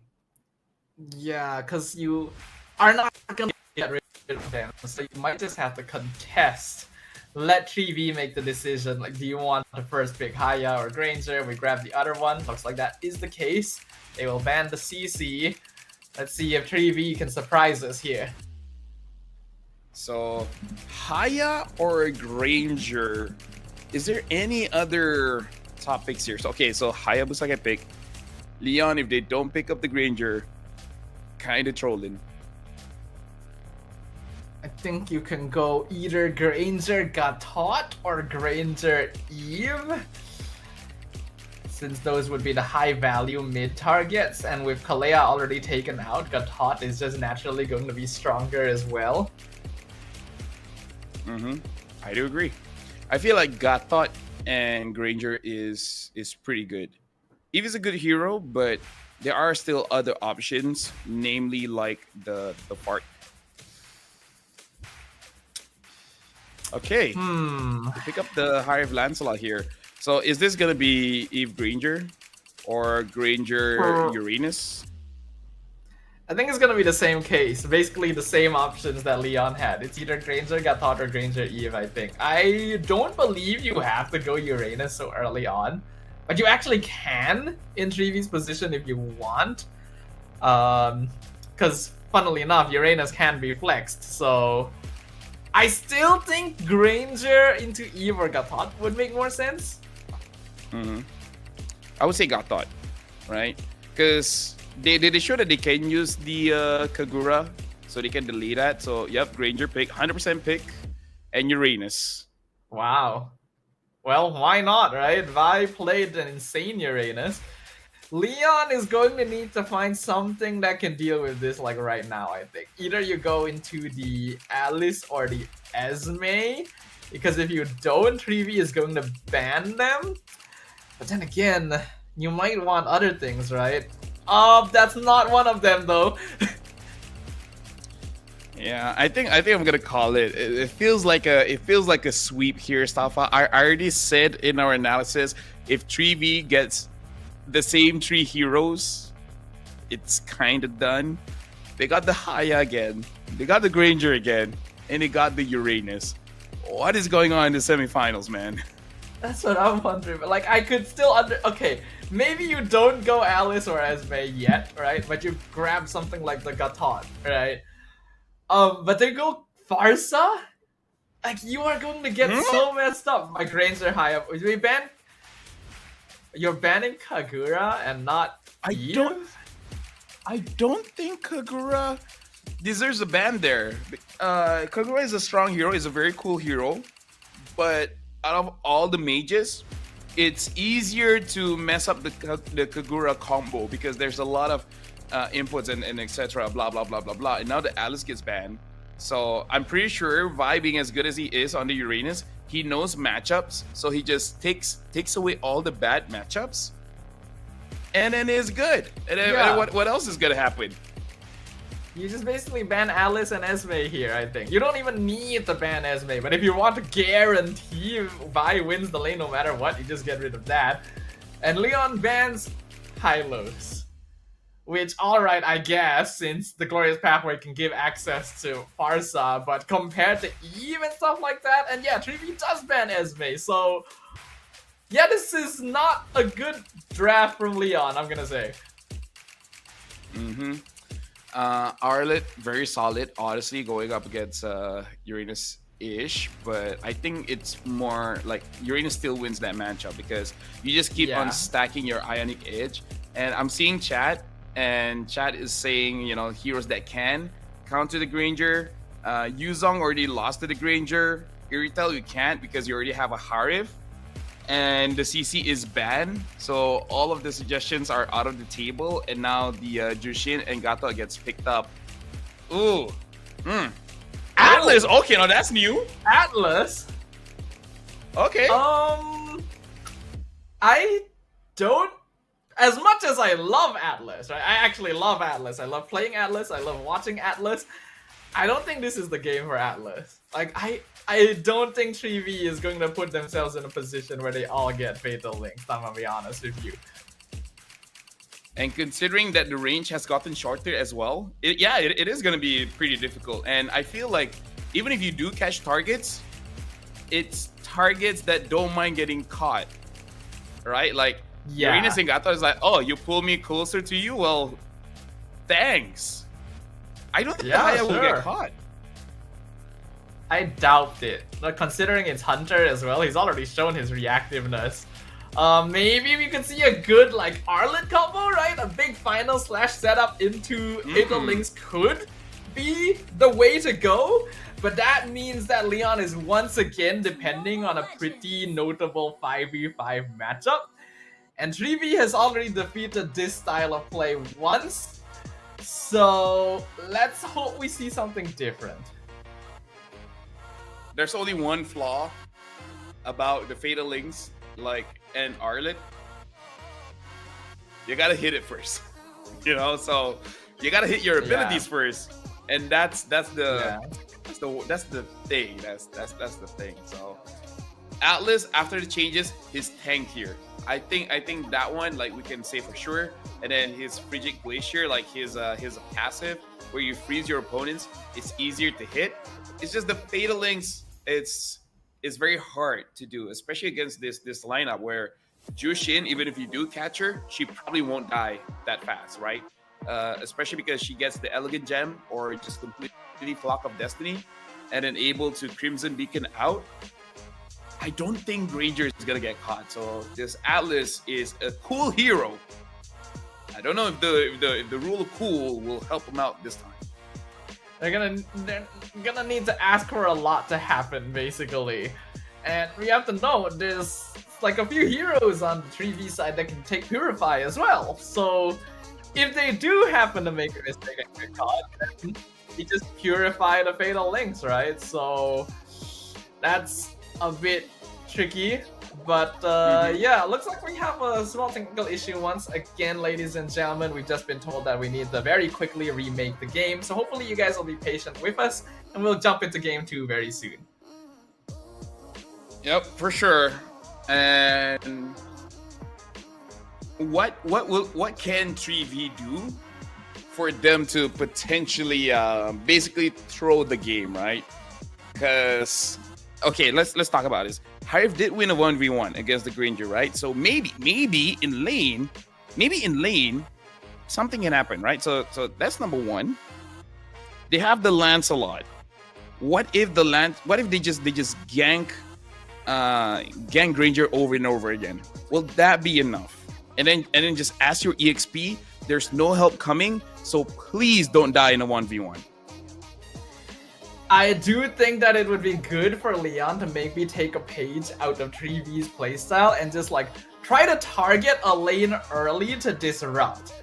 The Granger would be the easiest one, but if they're able to catch Uranus off guard at the right time as well, especially early on before he starts getting more durable, they might be able to stop Vi's ascent to greatness, from game 1. They just need to not be too reactive. I feel like Leon is a bit too dependent on reaching like level 4 and having all 5 people together to fight. And 3V is just not letting them hit that timing. Yeah. And honestly, reading chat as well, and they're like, there are ways to deal with the Granger, but Silent is just too good, man. He is just too good. Like, it feels weird because Timor-Leste is not a region that we see a lot of, but in a way they are outclassing, and I think with this kind of performance, I think they can contest with some international teams. Maybe not the level like Indonesia, not the level like Philippines, maybe not even Malaysia just yet, but I can definitely see them going up against Latam, going up against Singapore, so not like the highest tier of MPL, but I think they're on the right track. Yeah, I can see the potential, honestly. And we have to note, right now they're doing a good job against Laos. Laos is a team that has shown up in the M Series wildcard. They have shown up in the M Series, I think, in the past at some point. And these are teams that had defeated their previous representative, right? We all remember Nightmare in the M6 wildcard, I believe, or was it M5 wildcard? And these are the teams that defeated them and took their spots here in MCCM. And now they're having difficulty. And thank you very much to chat here. In case you guys are wondering, they need to make a quick remake. So I'm assuming that there's an emblem bug where one of the players entered the game with no emblem at all. But again, that should resolve pretty quickly. Just go fast pick, and then we're jumping into the game because we just want the fairest game despite whatever draft has been given to either team. But you really do have to wonder about the logic of Leon Esports' draft there. They can't really help the first pick Hayabusa, right? Like, I can't blame them for that. They let them have the choice of Haya or Granger. And we said, okay, take the Granger, pair it with like the Gatot or the EU. They didn't do that. And then the Uranus came out and they didn't pick a counter instantly. And then those got banned. Yeah, I do worry if Leon is a bit too like fixed into a certain style. Let's talk about this. What about instead of going for a lot of gold lane ganks, you go for EXP, right? Make sure that Uranus doesn't get to a point where he can 1v5. Because I think earlier on, maybe you can do something, especially if the Lancelot just ganks a lot. Essentially, this game, Leon, if they want to win, it has to be through their jungler. If their jungler is very passive, just going for the farm, then it's not going to be looking pretty good, right? I think that's the main win condition here. Whether they go gold or EXP, I think really depends on which they think they can actually kill. But I just want to see some ganks. That's all I'm asking for.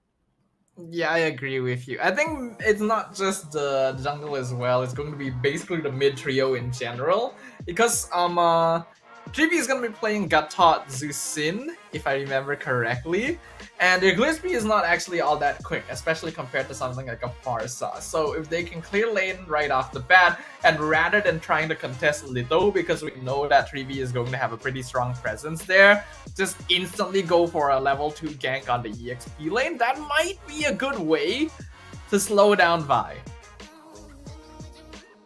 I'm not gonna lie, a cheese that I do in rank sometimes is just level 1 as a roamer, go inside a bush, and while they're trading, just go ham. You know, I'll pick up something like a Choa or a Minotaur, and even if we don't get first blood, at least you'll get a flicker, like basically freeze the wave and deny minions. They might have to do that kind of cheese stuff, you know, like do something wacky that they're like, okay, you know what, you got me. Good game. Can they do that? Hold on. What was the roamer again for Lee? Oh yeah, it was Atlas. It's the Atlas. You can ish At- if you take the second skill first. I'm gonna be like, dude, Atlas level 1 doesn't do anything, man. Even if you take skill 2 first, you go in, you stun, then what? Right? And it's a Uranus. No, you're not gonna do anything. you have to. Dude. No, you have to, like, the Uranus has to stay close to the opponent to trigger the Frigid Glacier, where he physically freezes them and then slows their attack speed. So during that time, the freeze, especially if you take something like what was the exploding thing, and then with the Arlet, you should Concussive? kill the Uranus. Yeah, the concussive. So second skill, and then just make sure you're physically close to the Uranus so that you freeze him, and then you can get the kill. I can't remember whether it reduces attack speed or reduce magic defense. Let me check. It is possible since it is an Arlet. That is true. Arlet level 1 might have enough damage with an Atlas to take out Uranus if Vi plays 2 aggro. But that's basically the only window you're going to have. So if the game starts and we don't see the Atlas in the EXP lane, then that window. I mean, I'm just not saying they disappears. will do it. It's just something I would do. Oh, it's something you would do. You want them to do it? I mean, like, as Sunfrost, man, I basically win him lane every single time. I do it with the Kalia, I do it with a Minotaur, with a Cho. Of course, I've never tried with Atlas, but logically it can, because as long as you stay around them for like around 5 seconds, they'll be frozen for 0.5 seconds. So 0.5 will allow you to use 1 ability and around 2 basic attacks, which should have enough damage to at least get a battle spell. I guess that's fair. Well, we'll see whether or not that might work, or if it might even be attempted here. I'm seeing thumbs up from the Marshal. I'm not too sure if that means we're going to be jumping into the game soon. I hope so, because I am quite interested to see how it'll go. The fact that Leon allowed the 3 key picks that 3V goes crazy on to go through. They lock in the Atlas, trying something new for the first time when they are already 1 game down in the semifinals. Gotta give him props for that, at least. For sure. I mean, we saw Minotaur yesterday, and it was good. Maybe we'll be surprised by this Atlas. Maybe it's like his top global pick, you know, because no one bans it, so he gets to practice it a lot. So here's to hoping. We don't even see the battle spell, but I would assume that at least 2 people from 3V will have Purify, because Uranus picked up the Purify before, and I'm guessing Jushin will probably pick up the Purify as well. So I'm trying to be professional stuff, but I really see no way. I really see no way how 3V just loses this game. Yeah, I'm also trying to be professional, FL, but I want this game to start already, man. Well, let's have a quick revisit to the highlights of Game 1 here. I don't think it's going to be very long, because right from the very beginning, 3V was just playing on a different level. It was like watching a YouTube video at 2x speed, basically, while Leon was for some reason in slow motion. Already 7 kills in 4.5 minutes. First turtle is not even a contest. Vi is unkillable before the second item power spike even comes online. You already know something needs to change. And yet, you don't change it, right? You let go of the 1, 2, 3 picks that they have. So I agree with you. Something needs to change. So the only thing that they can change is really just the rotation and maybe some priorities. Maybe they got into this game thinking that the game wouldn't be that fast, right? Maybe they'd like, okay, take some time. We're going up against a Kagura. The fastest thing on their team is the Hayabusa and the Granger. And then all of a sudden, it was the Uranus and the Kalia that really sped things up. So part of me feels like Leon was surprised by what happened. But I feel like if you watched yesterday's match, I think you should not be surprised. Yeah, I mean, I just kind of like the system that 3V has, right? We already know that mid priority gives you a lot of early game access, right? So they like fighting for the little, and they like targeting just one guy and seeing if they can take him out. They didn't manage to finish off Jinzu, but they did enough damage that the Gatot had to back off at level 1.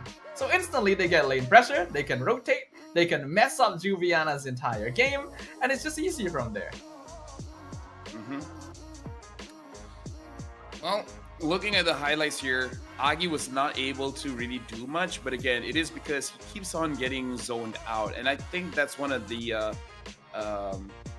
advantages that 3V really has, is that they're able to go straight to the damage dealers, where their defenders, the EXP, the roam, there's really nothing much that they can do, and even if they do everything they can to protect the damage dealer, everyone else from the opposing side is just gonna be free. So looking at the draft, I don't think it solves the problem of the previous game.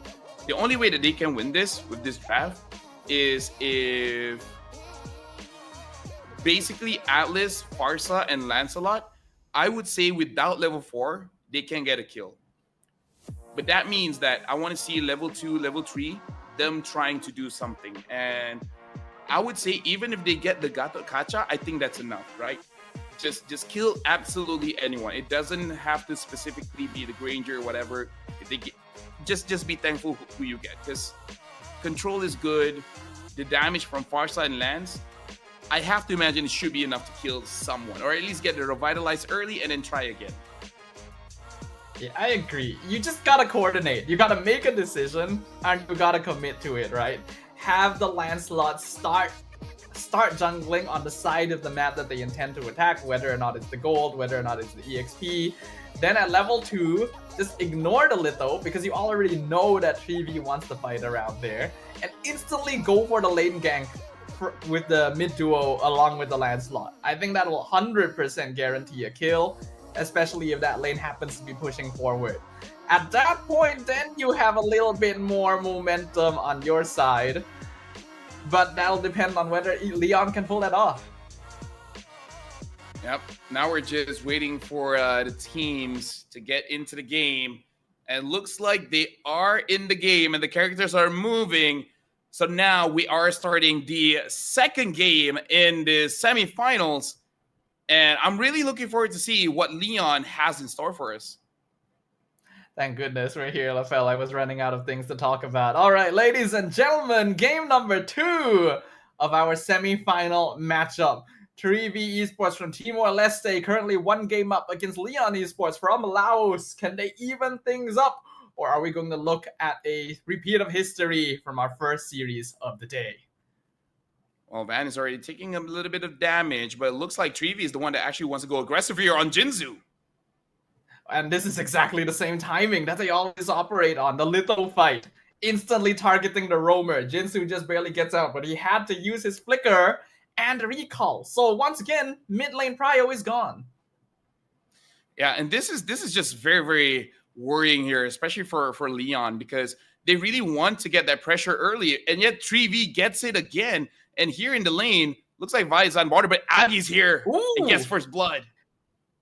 All right, that's what we were talking about. The level 2/level 3 gank. Punishing Vi for standing really far up in the lane. That's a kill on the Uranus already, and that will help Juviana immensely. So they've done what we kind of asked for, right? Either gold or EXP doesn't matter as long as you get some kind of gang. So they do have that going for them. But I think once is not enough. They got to keep the pressure going. Looking at the levels here, level 3 for Juviana, same as Vi. Juviana should get level 4 earlier, and they should try to use this as their advantage to get something around the turtle. Yeah, I think if they can continue putting that pressure on, it'll be very good for them.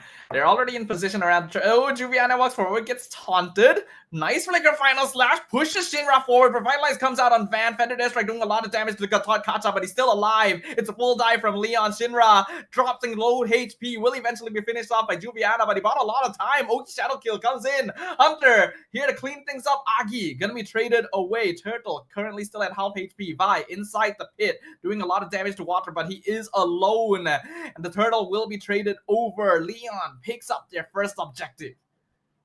Yep, and now Juviana is going to get targeted. Final slash protects him. Even a Fatal Links as well. They're going to be able to find one, but they actually do end up trading a bit more than they expected to. Vi going to drop for the second time, and Hunter going to be chased into the tower by Water. They take him out, and looks like Water might be able to escape this as well. So Leon actually on the board. Yeah, Leon is much more aggressive compared to the previous game. And I guess Juviana getting that Arlet because it is one of the more flashier heroes that he has used before. We got to look at here. We can see a little bit of that combination between the Arlet as well as the Atlas. But again, Vi starting the game, same as game number 1, Staffa, getting a double kill. This is basically neutralizing the gank earlier. Oh, but another fight happening mid. Van forced to use Revitalize and AOG defensively. And a very quick rotation. We can see Agi already flying up to the gold lane to try and punish Zhao Silent as well. This is a much faster pressure from Leon, and it's exactly what we were hoping to see from them after game 1. Yeah, and Zhao Silent still able to get that gold crab, now having the Sky Piercer as well. And yes, we're seeing life coming in from Leon. This is immediately better than what happened in game number 1. And look at that Fatal Links. Fatal Link's going to be used. It's only on the Gatot, but he doesn't have his ultimate. So Van actually ends up dropping to 4 members of Leon. Yep. And again, any advantage that you can get, Water is there, finds Vi. Vi so far trying his very best, winning out a little bit against Juviana. Would it destroy the Ogi Shadow Kill, but it still goes through, and Juviana is the one that bites the dust. Water also going to be chased back to his tier 2, down to half HP. It's very good timing for a 3v since the turtle just came up. Jinzu's in the area. Hunter also a little bit low, but he's already working on the objective. Water hiding inside the tri-bush, looking for an opportunity to enter. Van has the taunt. Hunter secures the turtle. Water not able to find the timing. Zhao Silent won a 1v1 against Lamaj in the top lane. That's going to prompt Leon to back off. Oh, now, honestly, that was good coming in from Van, predicting when the Lancelot is going to come in. He didn't connect, but at least he knew what was going to happen. And yeah, Zhao Silent getting a Sky Piercer stack for himself.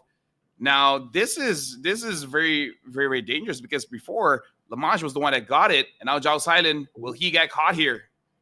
Nope, he's got Purified. Just like we said, he's going to be absolutely fine. And Van is even in the back threatening Agi. Here comes the Ogi Shadow Kill. Hunter looking for Lamaj. He's able to dash away, but not enough. Van slays the Harif, and that is something worth trading his life for. Oh, yeah, worth it for sure. Hunter is starting to get on the board as well. Now 6-6 at 5 minutes. A much more even game here. Looking at itemization. Oh, Agi almost gets... Oh, he does! Vi with the flicker forward. Shreds Agi, who just barely survived the Ogi Shadow Kill. Pressure is increasing once again from 3v. They're not letting the early kill stop them. Jinzu now having that Dominance Eyes, making it so that he can tank even better. But again, I would say Jinzu as an Atlas He feels more like a frontliner now than really an engaged tool. Because as of right now, with all this purifies, man, I feel like it's going to be difficult for him to use this all. He just has to rely on his passive and rely on his tanking abilities. Ooh, nice stun there on 2 into the feathered airstrike, but they're both going to be able to escape. If Jinzu was there, they may have been able to guarantee a double kill, but coordination's still a little bit lacking here from Leon. They're trying to spend their resources, but it's costing them. Agi does have a lot of damage, though. That is something that we do have to remind ourselves. So the moment someone does get caught, I think they can do it. It's just that who's going to get caught, right? Leon, they have enough damage. The setup has to be there. Ooh, a nice taunt to cancel out that perfect match. Fatal Links comes in, catches Tree! But the Revitalize keeps them topped up, and now the Oogie Shadow Guild dives back in, and Vi is still buying time. It's already a double kill. Make that a triple for Zhao Silent. This Granger is once again an issue. Dude, having 40 stacks on that Sky Piercer with the amount of HP that they have, I think they're basically an instant kill whenever they are hit by the combo. And this is the same problem that they're suffering from before. Vi goes on to Agi. Agi can't deal damage. And then Zhao Silent takes his time by picking off whoever is in the front. Agi is still the one dealing the most amount of damage. But look at this one. Vi, being the Uranus, isn't that far behind. Oh, look at the Origesh. Oh my goodness! Hunter finds a free kill on Lamage. Final slash only catches Vi. And he's able to tank everything. This is now officially entering dangerous territory. Leon, 4K behind, 8 minutes into the game. They started strong, but 3V are just the better long distance runners. Already being forced back into their base. The tier 2 cannot even be defended. And Jinzu also, I think he accidentally used the Fatal Links there. And that's why Hunter is like, hey, I saw you. You don't have all here. Zaman Force in. They're trying to engage, but this is got taught and Uranus. They're so tanky. Feathered Airstrike comes through. AOG gets him out, and Vi just flickers out of the circle of death as well. Here comes the Ogi Shadow kill. Lamage goes down again. Hunter with the killing spray. And Zhao Silent is unstoppable. He's dashing into the base. It's a double kill for the Granger. He does not care about boundaries right now. He is overstepping his welcome, and you're gonna like it no matter what. Two more kills, and he gets full stacks on that Sky Piercer. And now there's no holy defense for mid and bot, and it just touched 9 minutes of the game. What did Joe Silent promise them that allowed them to get the Granger twice? Did he offer them like the best burger in the world or something? I have no idea, man. Whatever it is, I want some of it as well. Leon in a terrible situation. They do still have some towers, but their scaling has been completely disrupted. And Hunter has been killing off Lamage every single chance he gets. This Harif is 0-5. This is meant to be their win condition. And this is going to be another free Lord. In terms of wave clear with the Farsa, it's not too bad. And I feel like the best way that Leon can approach this is someone has to bait out those purifies. Once those purifies are out, either Juviana or Jinzu can make something happen. I think the easiest one is Jinzu, forcing the Fatal Links to basically force them to use the purify, and then let Juviana with that flicker have a good engage with the final slash. But that's also just basically praying at that point for things to go well. Ooh, they final slash and Fatal Links Vi into the tower. Surrounded by 5 people. They finally take out the Uranus again. Yeah, or just that. Be like, okay, let's use everything on this one guy and kill him. Which is kind of the same thing they did in the previous game as well. But is it worth it? Lord is crashing in and they don't have their abilities. The Uranus, oh, Mo Alan's gonna get picked up. Ogi Shadow Kill comes through. Lord is in top of the mid inhibitor. They will be able to take it down. Shinra goes down. Vi is still dead, but it's a godlike trick for Zhao Silent, but he's walked too far forward. He picks up the double, but he gets shut down by Agi. Even so, the damage is done. The base is now cracked open. that was good coming in from Water, because Water was the one that's able to deal the majority of the damage onto Zhao Silent. And because he is using that Purify, he's not able to get away. And Agi just complements the damage with the feather airstrike. So this is the good and bad of a Granger using a Purify. I'm pretty sure all Granger prefers to use the Flicker, but still showing respect to Joviana as well as Jinzu, making sure that he doesn't get caught. But that does mean that once the Lancelot has a good position, he can do massive damage with just the Thorn Rose. Water and Agi are basically the last hope for Leon right now. Lamaj is going to take ages to actually come online with the score like that. So unless the Lancelot and Farsa are able to consistently find pickoffs here, it's still going to be very difficult for them. They've at least bought themselves some time. Taking out Zhao Silent, they're going to cut his Sky Piercer stacks in half, and it's still another 40 seconds until the next Lord spawns. I would say with the items that Water has, I feel like he can actually gamble it and then go in and kill Zhao Silent. The only problem is he might also die if the Gator is there. Because I kind of feel like Gator is the only one that can really stop him. No one else can. Shinra can if already put a lot of stacks, the butterfly stacks onto the Lancelot. But yeah, now it's really on his shoulders because everyone else is having such a hard time. They are. But at the very least, they've managed to stem the bleeding a little bit. The net worth difference is still 5k, which is a little less difficult to handle now that we're hitting the 13-minute mark. It's still going to be hard for them to actually approach the Lord, though. Water tries to dash in. He's not able to find it. Hunter already retrieves it down, and Zhao Silent shuts him down. Your attempt does not matter. AUG comes in. Gets purified by the Fatal Links. Good play from Jinzu to make sure they don't lose anyone else. And again, Water did what he had to do, right? He kind of had to gamble it, but desperate position, man. There's nothing else because his team, unfortunately, is not in a position to help him out.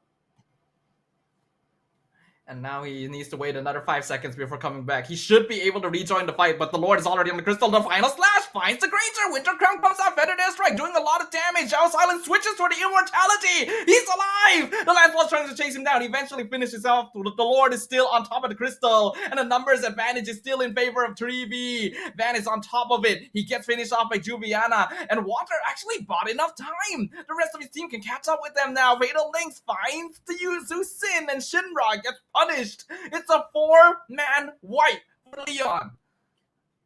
And that's an amazing defense coming in from Leon from 4,000 goal lead, now shrinking down to around 1,600. Water having that Malefic Roar now is going to deal much more damage. And looks like with that, Leon is able to get the mid-tier 1. Water is doing a whole lot for his team here. And Lamaj, he does have the Holy Crystal, so now you got to respect the damage and the Divine Glaive as well. So, Vi, as tanky as he is, the damage coming in from Leon, now it's starting to be a problem. Yeah, we're starting to reach the point where 3v has to be respectful. That was a massive mistake, especially from Zhao Silent walking up too aggressively. He did a full item swap and nearly got away, but Water was still able to chase him down. If he didn't need to do all of that because he got caught inside the Feathered Airstrike, then it would have been an easy game over. But now the net worth difference is nil. They still have a lot of towers to work with, but those will go down very quickly to a hurry. Now it looks like Vi is going to get... Look at that damage! Even the Uranus taking quite a lot here. Yeah, this is what happens when Uranus no longer has that big lead. This is why sometimes we complain about it being picked up. If you're not able to put yourself in a huge advantage, the utility it offers is not quite enough. Nice 3-man stun from Van stops the conceal play, but the damage is building up. Revitalize not going to keep him alive for long. Final slash finds Show Silence once again. They jump on him in the backline and Juviana fishes him off. Oki Shadow Kill melts down the members of Leon, but they just don't have enough damage left now that their Granger has but the bullet. Shinra goes down. Double kill for Juviana. They chase down the Hayabusa. The game is turning around. Leon are now the ones in the driver's seat, and Vi going to be chased down as well. Vengeance is sweet. It's a killing spree for Water. You know what? We could be wrong, but I am glad being wrong because this is turning out to become an amazing semifinals here. And looks like Leon is going to get game number 2 despite 3V getting an amazing draft. Leon is on the table. What an amazing comeback. For the first time in the entirety of MCCM Season 6, we are not looking at a clean sweep. And that's why you can't count your chickens before they hatch, people. You gotta respect your opponents. A single mistake, a single outplay can cost you the entire victory. And hey, we gotta talk about this. New heroes being introduced and then winning. Yesterday it was the Minotaur. And now it's the... I don't even remember the hero's name. The Atlas. Like because I've been practicing the Atlas that I fought against a few. The passive freeze, it can honestly mess you up just because you have not fought against an Atlas for a while. So you always question yourself, I'm getting stunned, but I don't know where the stun is coming from. Yeah, you kind of underestimate it because you would think that Atlas is just one-trick pony. You just gotta watch out for that fatal links, but he can be a pretty annoying staying power, especially with the Guardian helmet. I actually talked about this a little bit with some of my viewers as well. This item actually benefits Atlas a lot. He ends up being a lot more durable than you'd expect him to be, but part of that setup was from Juviana. I think that this Arlet also played a very big role in constantly catching the Granger out of position. But we gotta talk about Water, man, because game changer, like legit.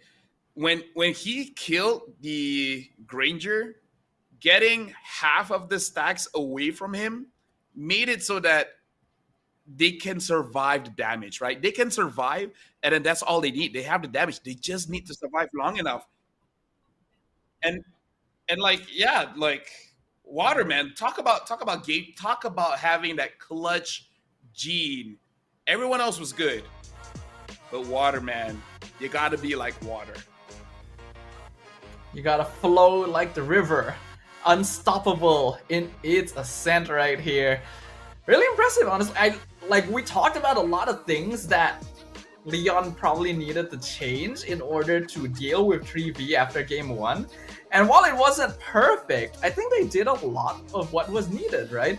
Yes, the first rotation was not the cleanest. Atlas had to go home very early on, but then the level 3 gank from Farsa instantly put a death onto Vi, which slowed down the Uranus a lot. He was not nearly as oppressive as before, and they even drafted both Lancelot and the Arlet to make sure that they could get on top of this Granger. Zhao's Island was not allowed to have free reign. Yeah, and now the live chat is gonna get more interesting here, Staffa, where clearly they are, Timor-Leste fans, as well as fans coming in from Laos. We're gonna get a lot more engagement in this live stream because finally we will get a game that is not a sweep. And we saw the faces of 3V. They were defeated. They're like, guys, we got our heroes. How did we lose? And again, it's all about the execution. Yeah. So it's such a terrible feeling because they were clearly leading early to mid game. It wasn't as clean as before, but they were clearly leading. They had a pretty massive goal lead, and even after making 1 or 2 blunders, they still had a notable advantage, and yet they kept making mistakes. They got a bit too full of themselves. I'm gonna be honest. They thought like, we can do whatever we want and it's going to work because we have all our favorite heroes, all our best heroes. Doesn't always work that way. Yeah. So maybe celebrated a little bit too early. Maybe a little bit of underestimating your opponents, especially because we do keep on saying the Farsa damage and the Lancelot damage is enough. They just need a good set. And in a way, I would say the final battle, it wasn't even that great of a set. It's just that 3V put themselves in the situation where they can get targeted by the opponent. So it wasn't really that Leon needs to set things up. They just wait, and then eventually 3V will just fall into the trap. It worked out pretty well, though it did still end up being somewhat close. There was a big base push where 3V could have maybe ended this and wrote a completely different story. But now we officially have a game on our hands. We're guaranteed at least game 4. And now it is 3V who have to revisit game number 2 and figure out what they did wrong. Personally, for me, I think at least for the Mekong region here, maybe they just don't do well with the Jushin. Because I remember the game that was difficult for 3V going up against Brunei, they did use the Jushin as well. And as a Southeast Asian player, I love to fight. And for us, fighting is all about damage and not so much on control. So Jushin has a lot of control, not that much damage. And I think they're just not used to that, right? Jushin is an amazing hero. I love using Jushin. But they're the kind of team that likes Eve, Farsa, Selena, Kagura, something that deals more damage, you know? Yeah, I do think that based on how aggressively 3V normally plays, they are more used to having 3 different sources of DPS. So when they were missing one of those sources, we thought it would be fine because Zhao Silent always performs so well on the Granger, but when you have so much backline dive to worry about, then it starts falling apart.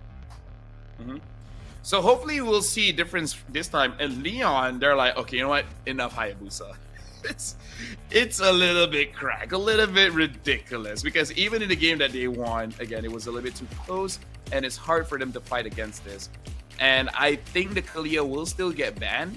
And honestly, even though Hunter seems like an assassin player, I would not be upset with the Baxia ban, considering how fast they like to play. I personally think that 3V might want to contest that Lancelot now, because I will be honest, I don't think Water's performance throughout this tournament has been the most consistent, but his Lancelot seems to stand out among the others, and we already saw proof of that in game number 2. So if 3V is not intending to ban the hero, it might be good to just take that away and limit Water to heroes that he's a little less confident on. Actually, not. Yeah, now you bring it up. Yeah, if the Hayabusa gets banned, so just choose something else. Ooh, that might be interesting here. Oh, and Leon, what if they let go of the Kalia and try to get the Lancelot? Will that be a worth it trade, I wonder? Yeah. They banned the Uranus, so finally some respect over to Pai, even though they did beat it in the previous game. I think they believe that, okay, we're not going to get that opportunity again. It's time to actually take this out of the pool. Lunox, the final ban from 3V. They were able to catch the Granger quite a lot in the last game, so I wonder if they will just ban out the no. Do you want to take that trade? I actually think I would. I actually think I would take that trade. Ban something else, let the Kalia go, and then get the Lancelot for yourself. Because if not, yeah, I don't know. Ban Yusin Shin maybe. I don't know. Oh wait, no, they can take Yusin Shin. Never mind. Bad. Okay, Baxia. Okay, Ooh, okay. Perfect fine ban. Yeah, that seems good. Get rid of the Baxia. Don't give away the very safe first pick jungle. 3V gonna make a choice now. No longer has the Hayabusa to just lock in straight away, but they do have the Kalea. And I'm pretty sure they have 100% win rate on the Kalea. Or they want to gamble it and say Leon cannot use the Kalia. So first pick the Lance, and if Leon doesn't pick the Kalia, then you get the best of both worlds. Oh, but they went for the CC instead. Okay. Okay. Seems like these teams still put a lot of stock on CC. You would think that after now the Kalia nerfs does get picked up. So this is a Kalia Lance, right? And this does show that, like, if this is a 3V basically saying like we're gonna bet that they don't use the Kalia, but now they lost that bet. The Kalia has been picked up. So now Leon, either pick up the Granger or pick up the Lancelot, because pick up the Lancelot. Okay, I'm starting to like Leon's start here to the draft. Isn't she gets picked up? Is this gonna be a Granger? Could be a Grok. I think a Grok could yeah. actually be quite good. It's open completely, not banned. It's either Grok or Gatot, I think, because those are probably going to get banned out by Leon if you don't lock in your roam here, because those are like the only two roamers that Kalea has some difficulty with. So I hope we get to see one of them. Yeah, Gatot. Mm-hmm.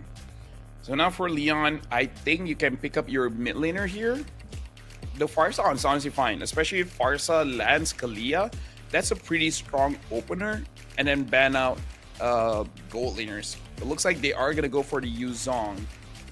I think only the Alice is good against the Yuzong now. Other than that, I don't know. Oh wait, no, they already have the CC. But then again, the CC could be flexed into gold. Yeah, I think it's possible that CC is gold. In the past, CC would have been a perfectly fine pick into the Yuzong, but I think after the recent nerf, it's definitely not a good matchup anymore, so I wouldn't recommend putting her in EXP. Harif going to get banned by 3v. Yeah, I think that's still good because the Harif, the burst damage is the reason why they could come back, and I think that's a very good respect here. I wonder if they want to go as far as to ban the Granger as well, making sure that it's going to be a fighter, or at least go up against something like a Claude, instead of going for basically the S tier gold laners now. Yeah, I agree. Well, the Granger's still on the board. Do they want to get rid of that as well? Leon will have first pick into the second half. Looks like the Farsa is the one that gets removed. I think that's fair, but also manageable if you ask me. You already have Yi Sun-shin and Gatot. Yes, the Farsa was a huge reason of why you lost the previous game, but you have the tools to handle it. So if they pick up the Eve here, the problem is 3v might pick up the Esmeralda, because I think it's still pretty solid to be picked up, if not the Alice. So they're going for a Valentina instead. Ooh. So asking 3v, do they still want to go for that Eve? Okay, Valentina is interesting because this is not just a way to make 3v second guess picking up heroes like the Eve. It's also a way to deny it away from 3v, because otherwise they would have access to things like Tsunami Slam and Black Dragon form. So there's a chance that Leon is trying to look forward in that way. And the Kagura is out. If not, the Kagura would be a good matchup going up against the Valentina. I think other marksmen, other mid laners now are perfectly fine, but it's very second guessing going up against this Valent. I would just go for something with range. Looks like they're gonna bite the bullet and still pick up the Eve, and then now with the Lapu as well. So not even going for that Alice. So the Yuzong should have a pretty good time in lane. And the Export. Ooh, now that's interesting. I like that actually. I'm pretty sure that's a export gold as well. Leon is one of the few teams that played the export gold during the group stage, works incredibly well against bulkier front lines, and well, we're dealing with a double fighter side lane here, so I think this is the perfect time to pull this out.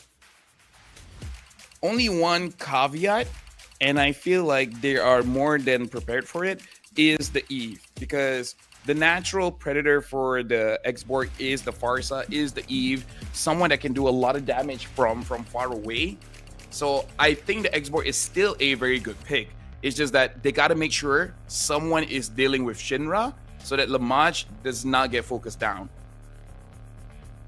Yeah, I agree, but I think there'll be more than enough ways to deal with that. They have Yuzong, they have Lance, they have a Kalea to pull people out of position as well. I think Export should be fine. Lamach has already proven that he can play it.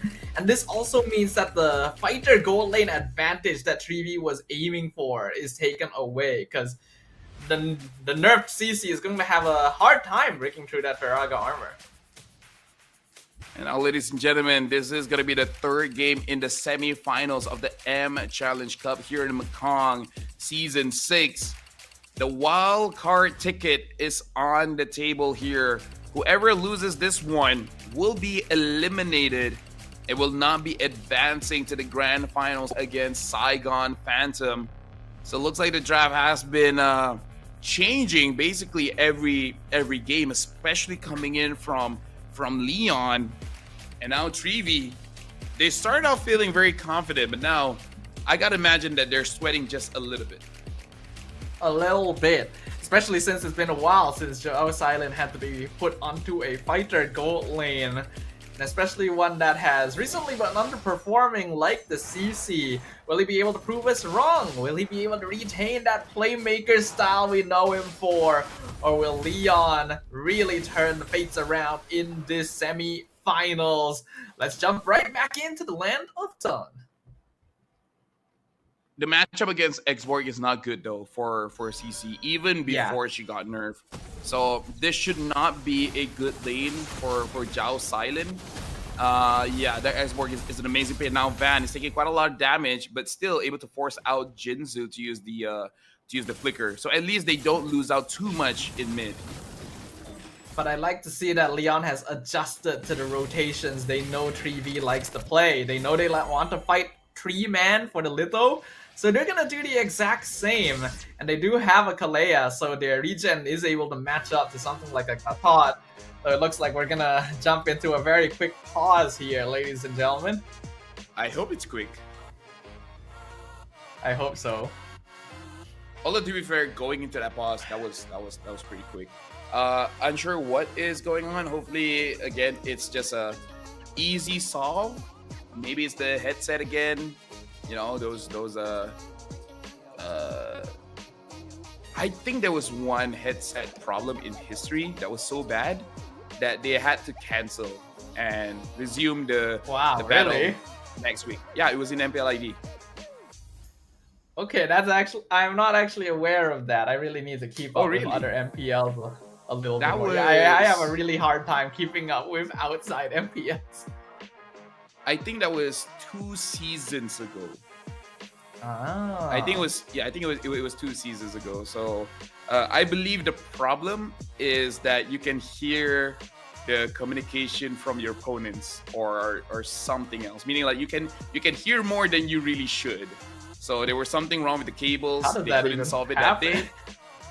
It's the cable thing. So the input, like they just couldn't solve it. So they're like, okay, thank you everyone for coming. We're gonna resume this match next week. Yeah. Imagine a pause being so bad you have to wait for a week. Yeah. It is a oof. I think they played on Thursday or something. Or 3 games on Friday. I'm gonna be honest, man. I'm a little bit tired. I feel like we've had a few too many moments to ourselves, if you know what I mean, you know? And we're casters. We can talk a lot, but let's just say that the players are not the only ones being tested today. Oh yeah, for sure. I'm just waiting to use the toilet. That is something. You wanna go right now? No. It's good. It's good. I don't think I can hold it for quite a while. We're paused as well, you know. Like I think it's the perfect time if you need to go. We don't know how long the game's gonna last. Hey, we're on camera, right? So I think it's fine.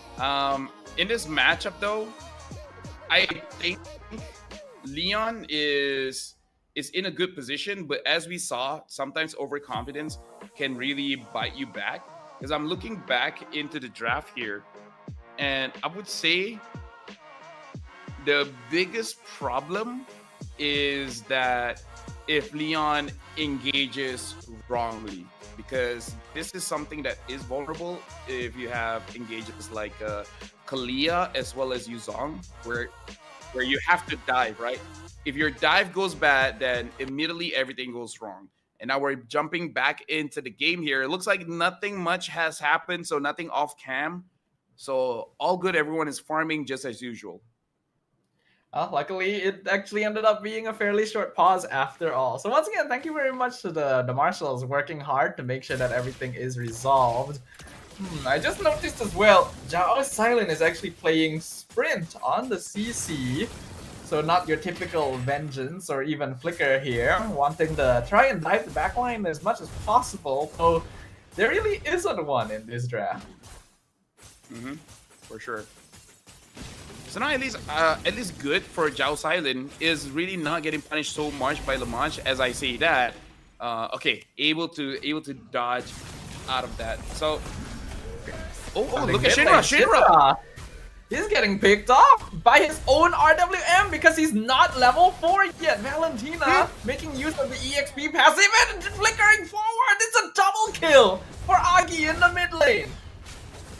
Dude, Agi is like, okay, you know what? Now it's time for me to lock in, and he has indeed locked in.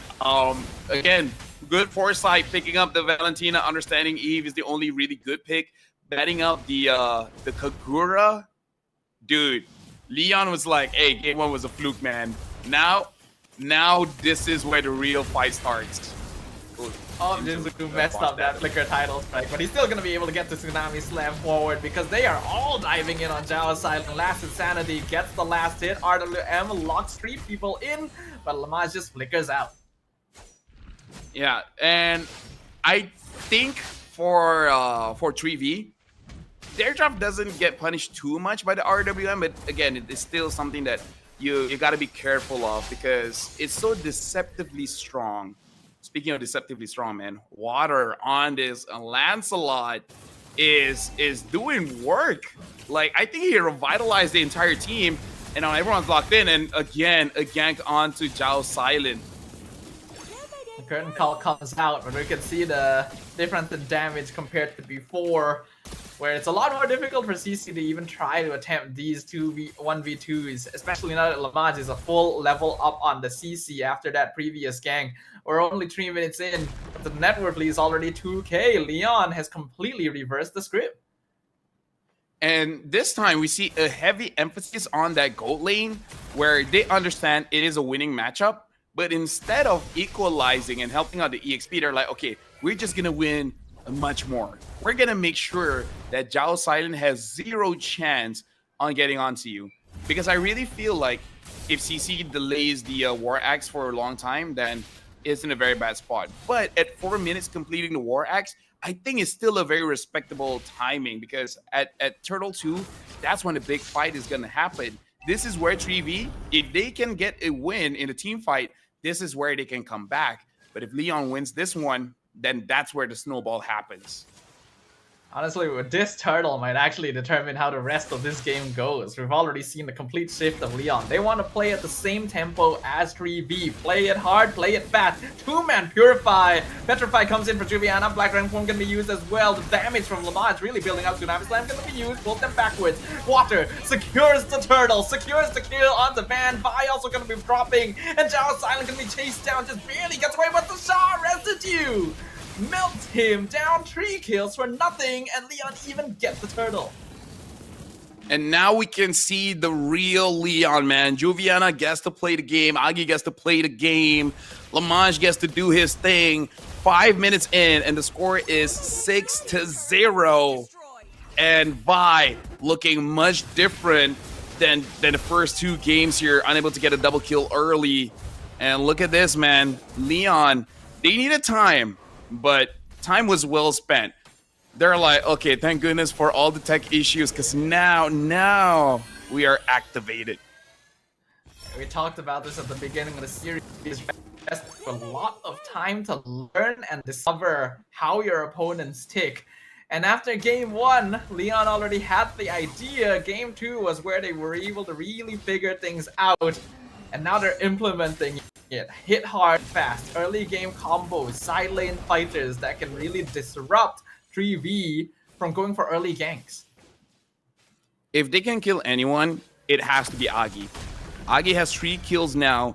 Getting a shutdown onto Agi will at least get you back like 500 to 600 gold, which could be enough to complete your next item.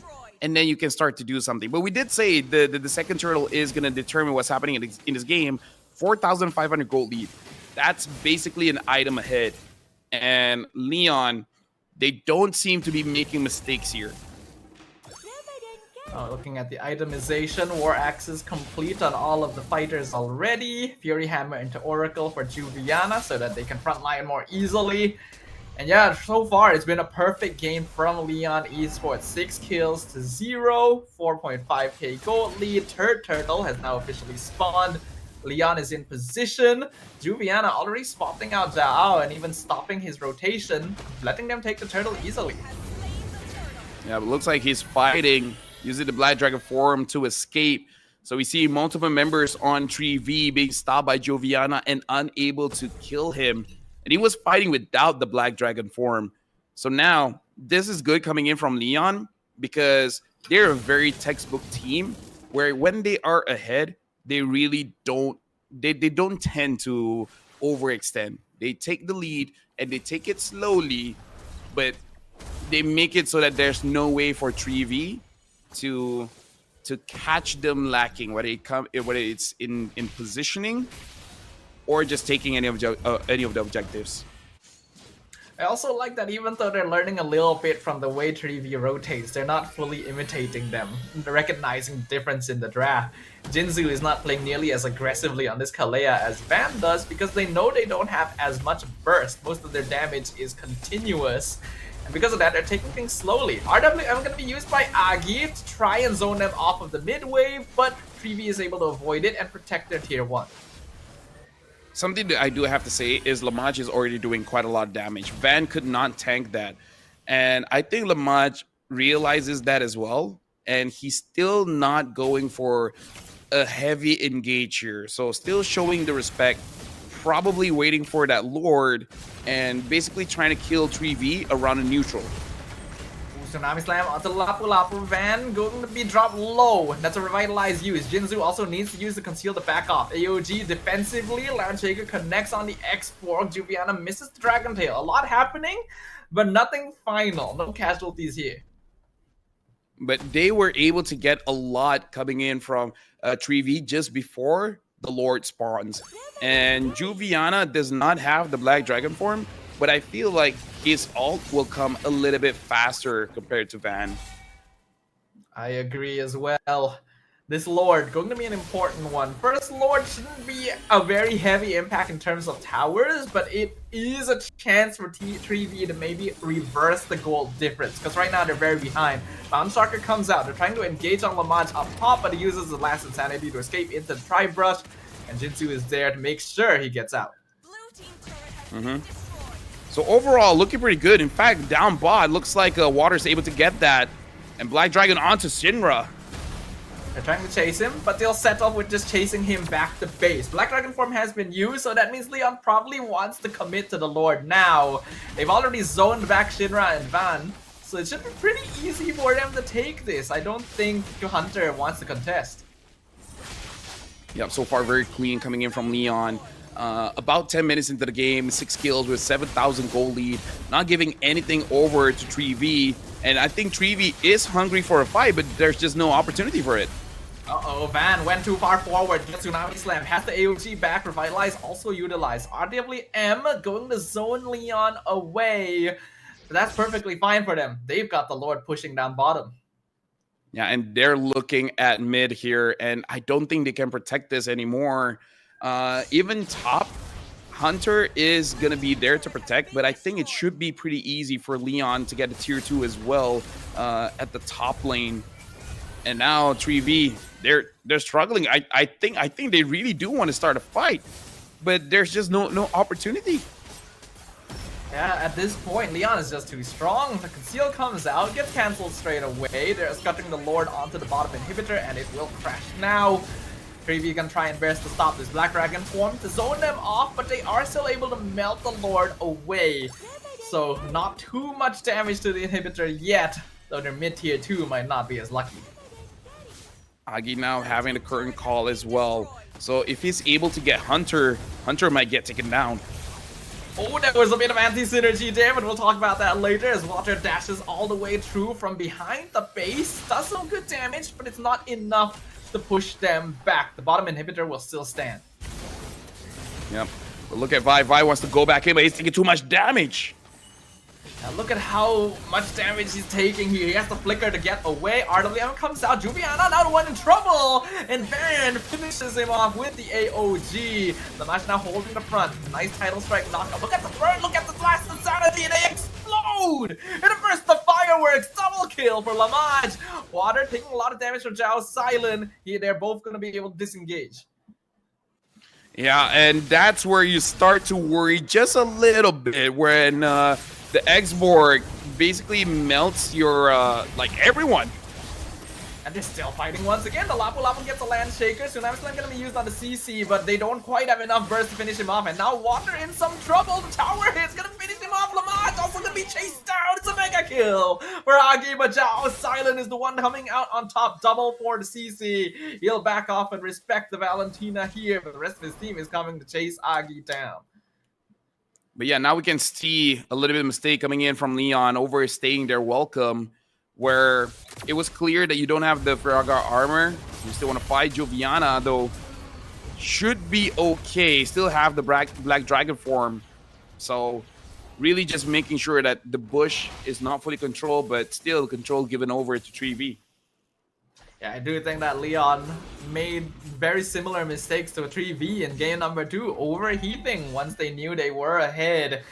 And they've thrown away a bit of their lead, unfortunately. But a 5k gold advantage is still very respectable, and Agi is still a pretty notable threat, deathless on this Valentina. So now this Lord is 30 minutes, but I think it's not that important for the Lord itself.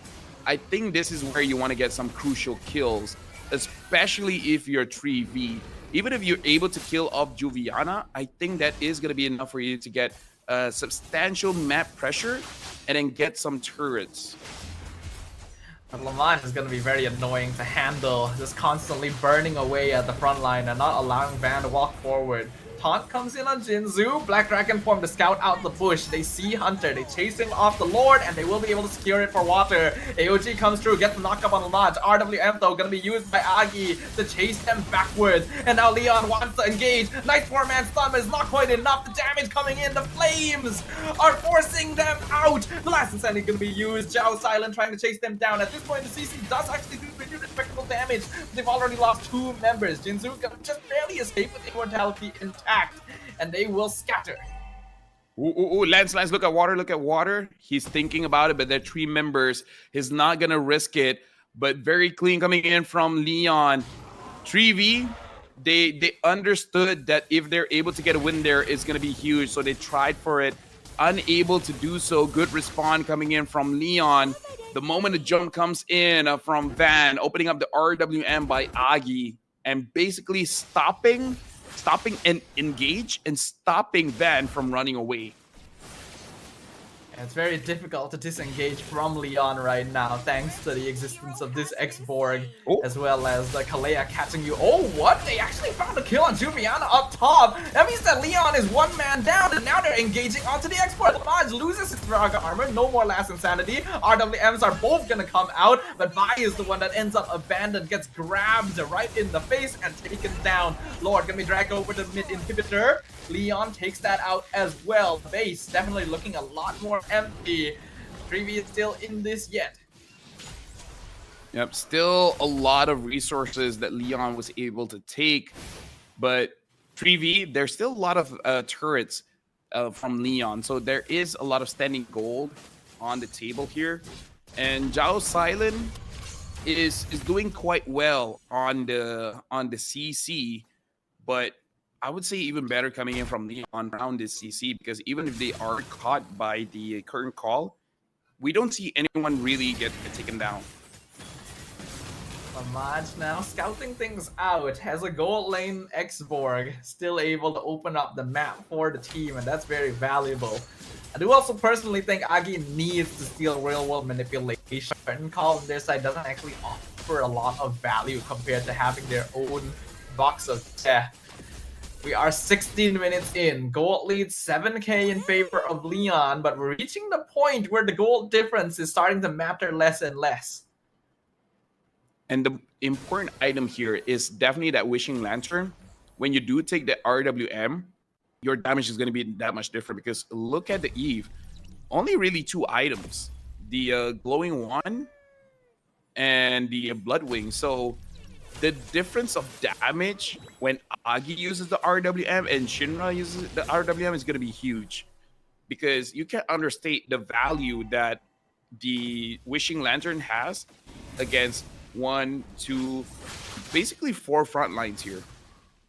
Yeah, when you add that onto the Xbox, they're very good at shredding them. Tsunami Slam is going to be used once again. Vi gets dragged forward. Landshaker connects. Van now in some trouble. Revitalize comes out. Has to use AOG defensively. Zhao Silent trying to jump on Agi in the backline, but the rest of his team cannot buy enough space for him. Now it means that Zhao Silent bites the dust. It's going to be a free lord for Leon Esports. Yep, Leon looking like a championship form. They want to go to the Grand Finals. Winning this one means you get match point, means you are 1 game away from qualifying to the Grand Finals to be able to re-challenge, to have that revenge against Saigon Phantom. And they can almost taste it. It's so close. The minion waves are pushing in. The base is now officially naked with the top inhibitor falling.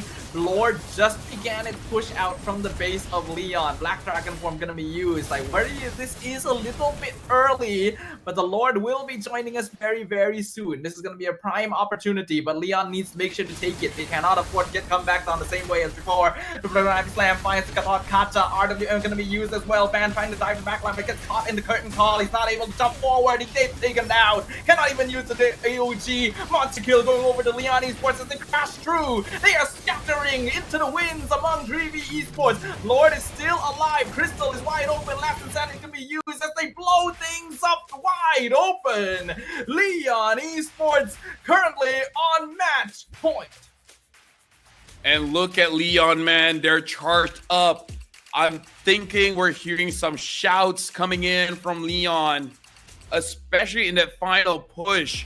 Honestly, the Yuzong should have died, but the combination of the Sha residue as well as the healing coming in from Kalia, making it so that they can sustain for a very long time. I'm guessing they were hoping Leon would not take that Kalia away, but damn, looks like both teams can use it. And Agi, man, Agi on this Valentina, bro. Now that was a good Valentina game. This was a sleeper pick right here. For such a long time, Valentina has been such a niche pickup. And oftentimes when we see it drafted, it just doesn't end up very well. But here, Agi knew exactly what was needed. He built itemization to support the stealing of the RWM and contributed heavily to the frontline shredding alongside Lamage on this X-Borg. Double Fighter side lane is going to have a very difficult time running into this. And I gotta say, I don't know if CC is unusable. I think it is, but now it's definitely not ban worthy, definitely not first pick worthy, man, because the early game didn't do much, the mid game didn't do much, and with full items built as well, honestly could not do much. So the nerf kind of really hurts in terms of priority. I still feel like there are some drafts that you can fit CC in, but it's something that you have to wait and see and not fully commit early. I agree. CC is no longer first pick material. She's still viable. I actually think that her late game damage was actually pretty solid. It's just that there was no space to do that damage since having X-Borg and RWM on the opposite side makes your life very difficult. But yes, it is a much more niche hero pick nowadays, and I think they're gonna need to figure that out. Yeah, I think just committing to it was rough. That's it. Because the Kalia was open, they could have picked up the Kalia for themselves and then just play their own game, right? So we should see differences coming into game number 4 here, where again it is match point. And we got to tell this story that Leon, looking to be the #1 team of Group A, but then fighting against Saigon Phantoms as the final game of Group A, they lost 2-0 against Saigon Phantom. And then Saigon Phantom won 3-0. So Saigon has not lost a single game throughout this M Challenge Cup. And I feel like Leon does not want to take that lying down. They want to win this one, go to the Grand Finals, and they want to defeat Saigon Phantoms there. It would definitely suck to be eliminated from the competition without a chance to take that revenge. And they're currently one victory away from being able to experience that. But at the same time, 3V Esports seems to have been figured out a little bit. We commented about their power picks. We commented about how strong their players are in ego challenge and micro situations. But what happens when you're dealing with a team that appears to have a wider hero pool than you bargained for? Flexibility now needs to come into play. Yeah, you can really see that. I think Vi is an amazing EXP, but the Uranus really push him above and beyond. And using a Lapu, I think Lapu and Yuzong, they almost don't interact with each other that much, right? Where if the Yuzong is having a bad trade, just, you know, Furious Dive away, and then same as Lapu, you can just go away. The Alice is more all in. The Uranus is more all in, where they can stick onto you. Where if you're dying, I'm just not going anywhere, and neither are you.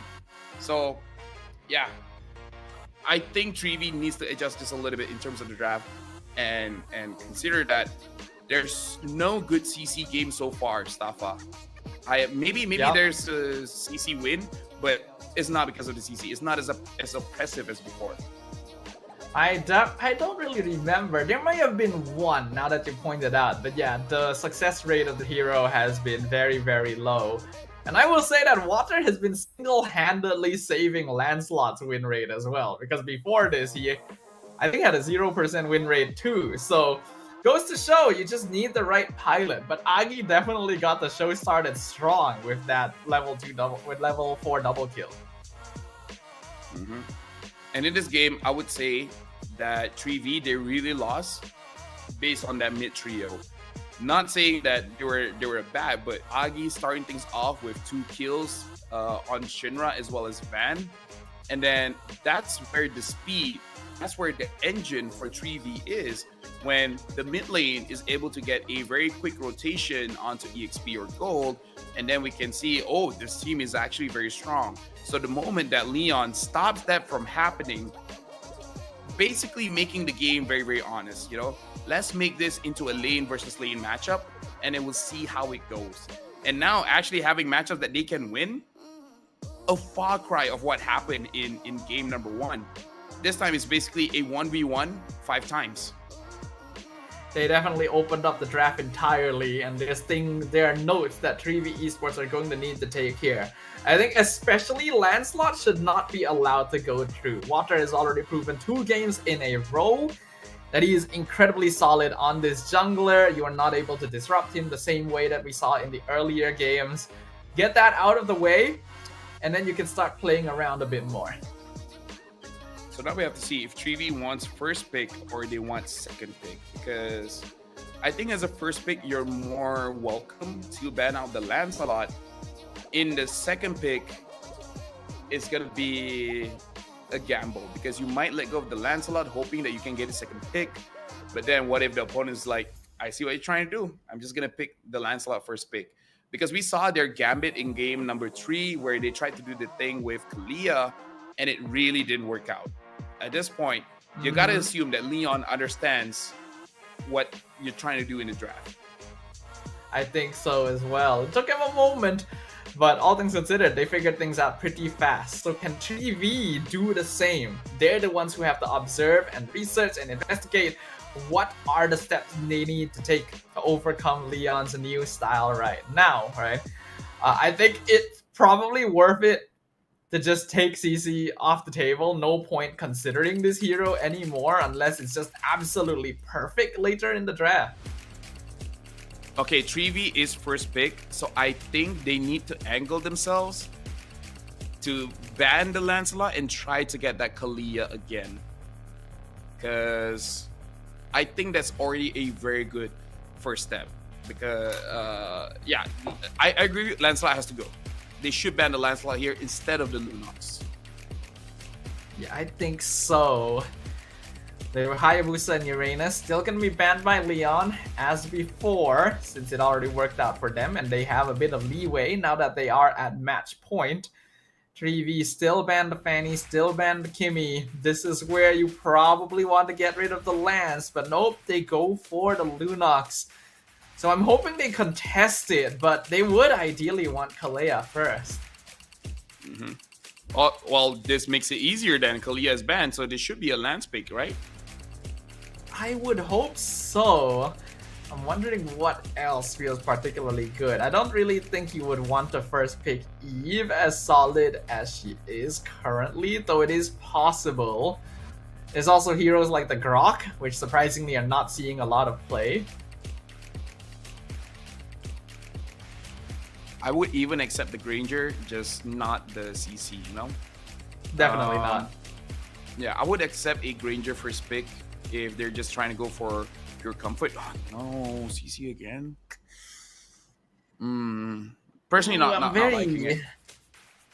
I'm very confused. CC, yes, was very strong, but we've already seen her performance this tournament. Again, I can only remember her maybe getting one win, and it definitely was not because of the hero.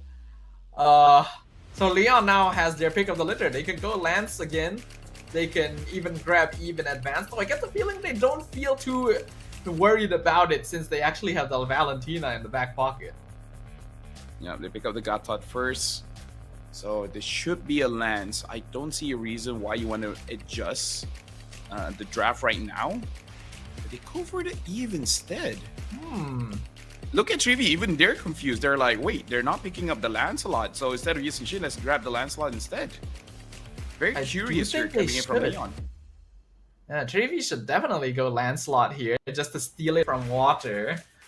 They could also try to steal the Valentina, since now there's two very good ults they could take away on the opposite side. Yeah, I feel like Lancelot should definitely be one of them though. It's either you go Valentina steal, or maybe you just keep it basic with the Granger. Or pick up your EXP right now. Oh wait, no. I kind of want Granger.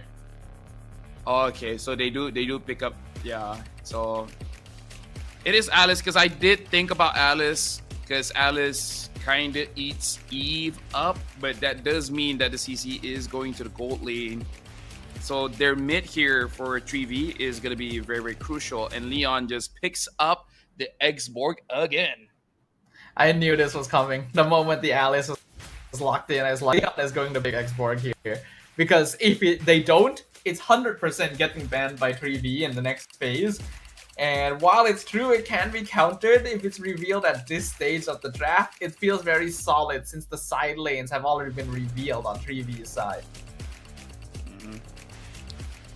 Well, now they just have to ban mid laners here, preferably those that can deal burst damage, so that the X-Borg is basically free. The only one that can really burst right now is the Lancelot. I don't know if you want to respect the Farsa, but what other mid laners do you want to ban out here? I guess the Valentina, thinking that maybe they could do the same thing to you. I think it's possible they might ban the Valentina actually. You can definitely handle Farsa. Zusin's already been taken off because you will have Gatot and X-Borg, and they can be quite vulnerable to that. They don't have to worry about consistent damage from Kimmy and Lunox because those have already been removed by 3v themselves.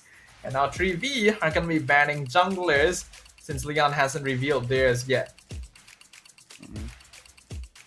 The other ban, I would say Joy, just to respect his carry potential, because he already used the Fredrin, and I kind of feel like 3v already has a good draft to deal with the Fredrin. So I think just ban out a damage dealer in the jungle. I think, yeah, you still ban out the Valentina here unless you're pretty sure Shinra cannot use the Valentina at all. But no, they ban out the Valentina. Yeah, I think that's to be expected. Leon is a team that knows how to respect certain hero picks. They're well aware of their matchups. And the Baxia are going to get banned by 3v. Now, here's a possibility, Lafel. What if this is an X-Borg jungle? I was thinking of that, and then they pick up Harif. Yeah, I thought of that too. Yeah, that's exactly what I was thinking. Yep. I didn't want to bring it up, but no, they do pick up the Joy. So Oh.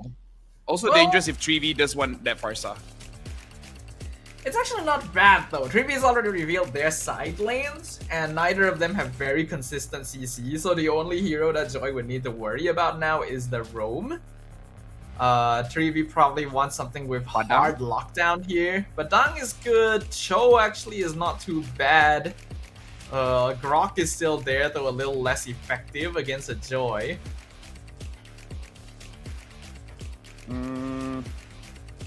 I think Badang is fine, and then maybe just try a Farsa. Joy is good against the Farsa, but Farsa is one of the heroes that can burst down the X-Borg, making it so that he can't be all that brave shooting the fire. So, okay, Farsa gets picked up. And the Minotaur, forgot about the Minotaur. Also good pickup here, able to heal getting burned. I actually quite like the Minotaur. I think it's actually a pretty good roam option to deal with the Joy. While the CC is not quite as reliable, Minotaur's healing is very suited for burst heroes like the Joy here. Yuzong gonna be the final pick now for Leon, so they're keeping it basic. Joy with double fighter side lane. I wonder how well this will go. Again, I kind of think it's fine because I feel like Eve is the next option if you want to play double fighters, because the damage actually ramps up quite a lot and it's consistent. It's not just I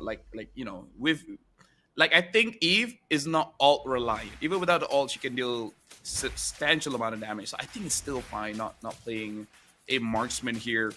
The real question here is Leon. If they can get onto the Farsa, then a lot of damage is going to be out the table. Honestly, I'm liking the draft coming in from both teams. It really is all about execution here. I don't think any team like hard wins a draft here. Yeah, I think it's definitely going to be a skill matchup. How much respect, how much adaptation can we witness from these two rivals up on stage right now? For Leon Esports, they are at match point. A single victory will send them straight to the top two, to the Grand Finals, to gain their revenge against Saigon Phantom. For 3v, they are against the corner. They need a win here to bring us to a full series. Yeah, now Agi already dishing quite a lot of damage.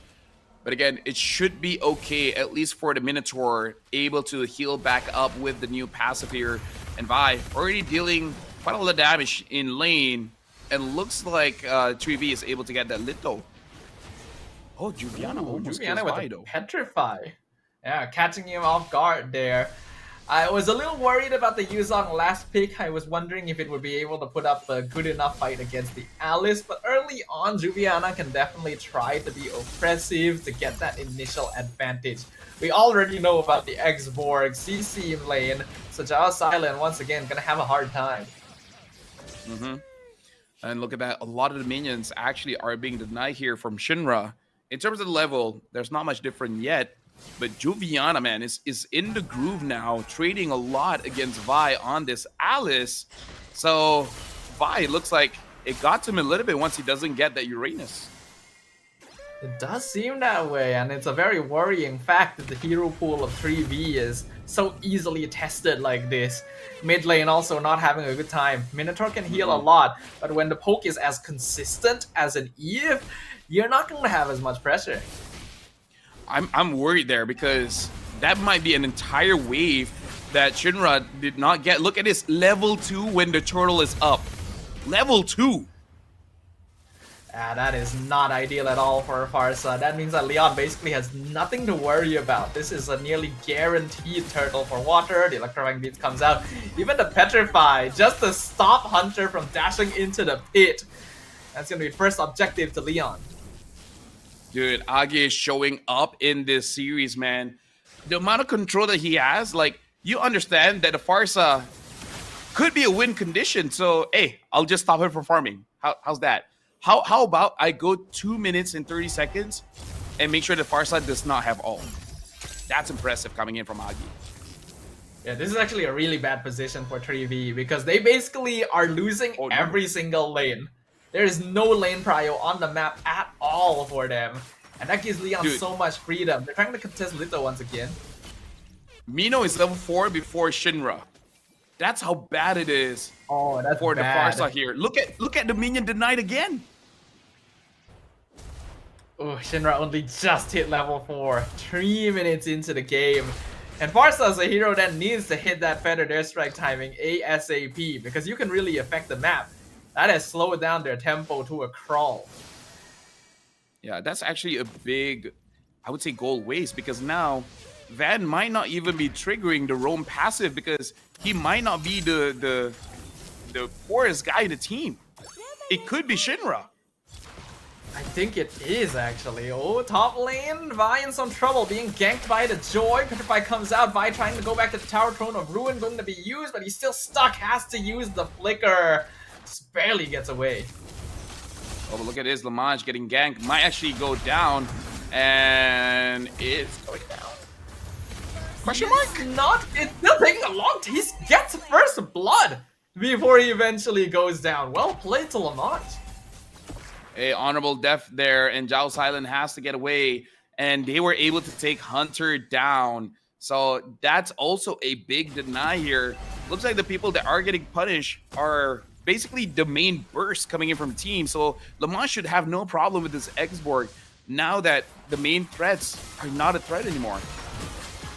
Water even stealing away the purple buff from Hunter. Did use the retry for it though, so that might affect their ability to contest the turtle, but considering how much of an EXP lead they have, it's still going to be difficult for 3v to try and contest. You can see they're walking up, they see them in the river. Y walks in, Throne of Ruin, completely whiffed, beautiful disengage from Leon. RWM comes out into the AOG, Van somehow gets the turtle, but the fight is still in control of Leon Esports. Vi eventually goes down, Lamaz drops the Faraga armor, but Hunter can no longer pursue. At least getting something there, but now Agi does have that glowing wand. Hunter with the war axe.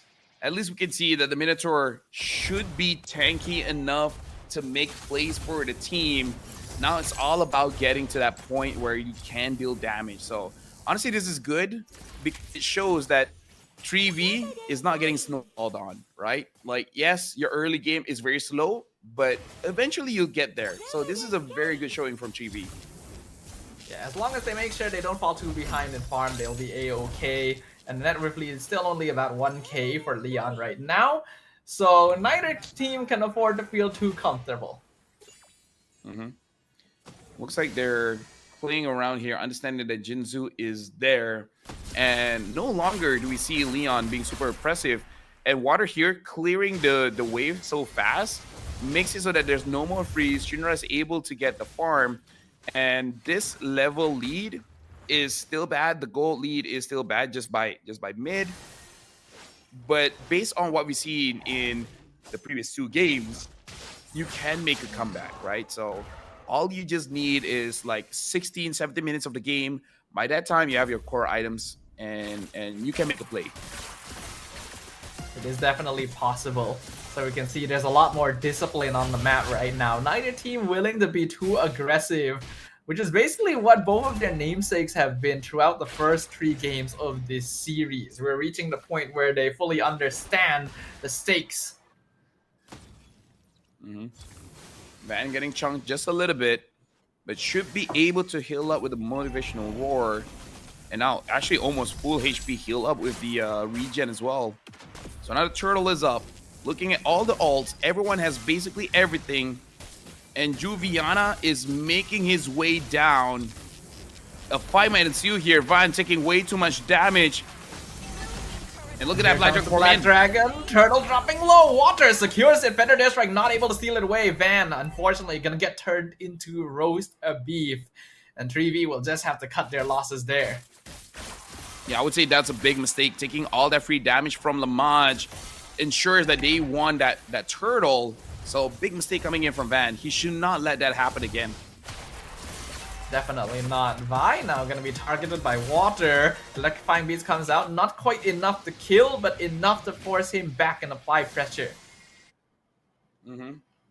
in terms of the goal lead, it went from 1,000 to 3,000 there by getting the turtle and a kill onto Van. So I think 3V, they need to restructure on who has to be the front line. Because I feel like Van can, but Shinra has to back him up.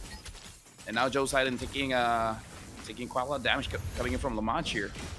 Yeah, Lamont is hitting that point where the X-Board just is so annoying, and now the RWM locks down the Minotaur. Minnow and Fury knocks up 2, but the rest of the team cannot back up. Flicker is a good timing, but the Black Dragon form finishes off the Minotaur. Flicker forward, Throne of Ruin comes in from 5, picks up 3.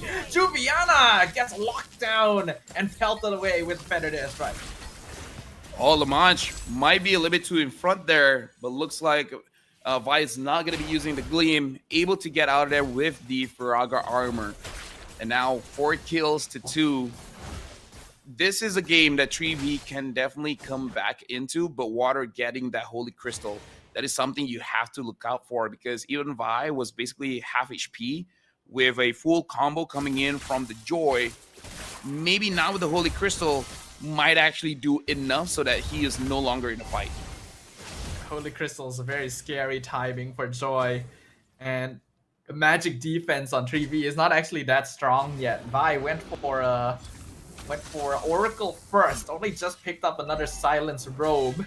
So if Water gets on top of Vi right now, even the Alice might not survive it. This is the dangerous time. The good thing here is Lamach is far away, but you know after he deals with the minion, he's gonna start coming in. So Van has to be careful. It's weird to say, but as a roamer, you have to take care of your HP. You cannot trade that much, especially because you are using a Flash of the Oasis. You need to be there to heal. So it's a good thing that Vi is the one tanking here. Vi is the one being the front line. But look at that, Joy is already starting up the Lord. How will 3V respond to this? This is gonna be a full 5v5 brawl here. Jinzu is already quite low on HP. Throne of Ruin gonna be used. Flicker forward, right in front of the Lord, into the Lord. Knockup Hunter secures the Lord away as 3V reverses the fate. Jinzu goes down, but they've lost 3 members in an instant. The burn damage a little bit too much. Water with the double kill.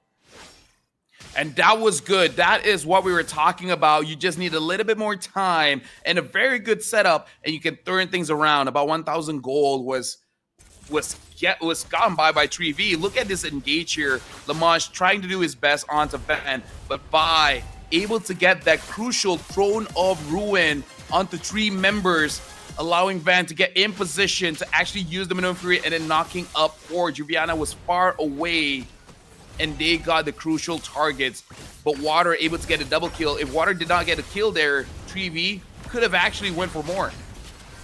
Oh, here comes Jinzu from the flank. Juviana taking a lot of damage from the Feather Airstrike. AOG forces the cancel, forces the flicker forward. RWM also going to be used, and now Leon looking for some vengeance. They draft forward. Petrify finds the kill onto Shinra, but they're also going to be abandoned by the rest of their team. It's going to be a double kill for Hunter.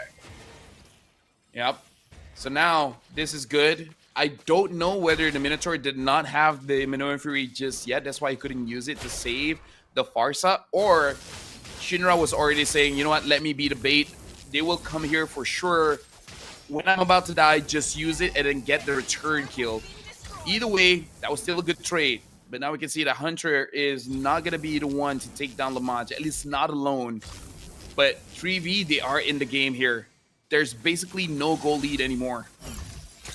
Yeah, absolutely. I feel like that was actually a pretty big throw from Leon. They still had an advantage even after their previous blunder, but they were a little bit too desperate to get kills and try to snowball off of that again, not realizing that the shutdown gold would be more than enough for 3V to bring themselves back into this game.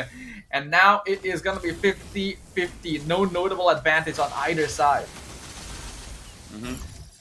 But still, the Lord is going to come up, and Leon has to be careful of that Minotaur.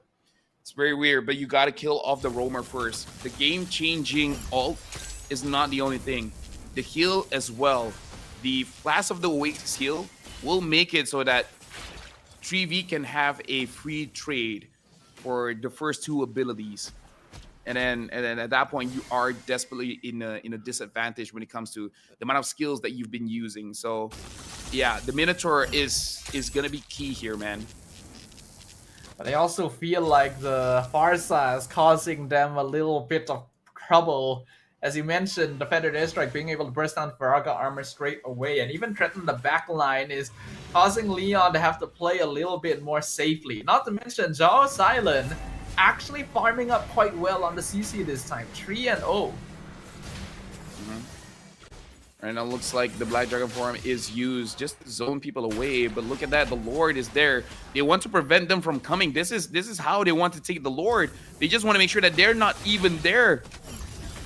Lamaj is trying to delay, but 3v doesn't care. They're just walking straight through. Lord is in retribution range. Minun Fury comes out, Water secures it, but Joe Silent already finds Mega Kill in the backline. He's invaded and Agi is down. Juviana also trying to get away, but CC is online. Lamaj flickers backwards, but Joe Silent is there waiting for him. Water trying to hold the front, looking to melt down Van. Will be able to finish off the Minotaur, but the backline has already been dismantled by the CC. Joe Silent is now officially a problem.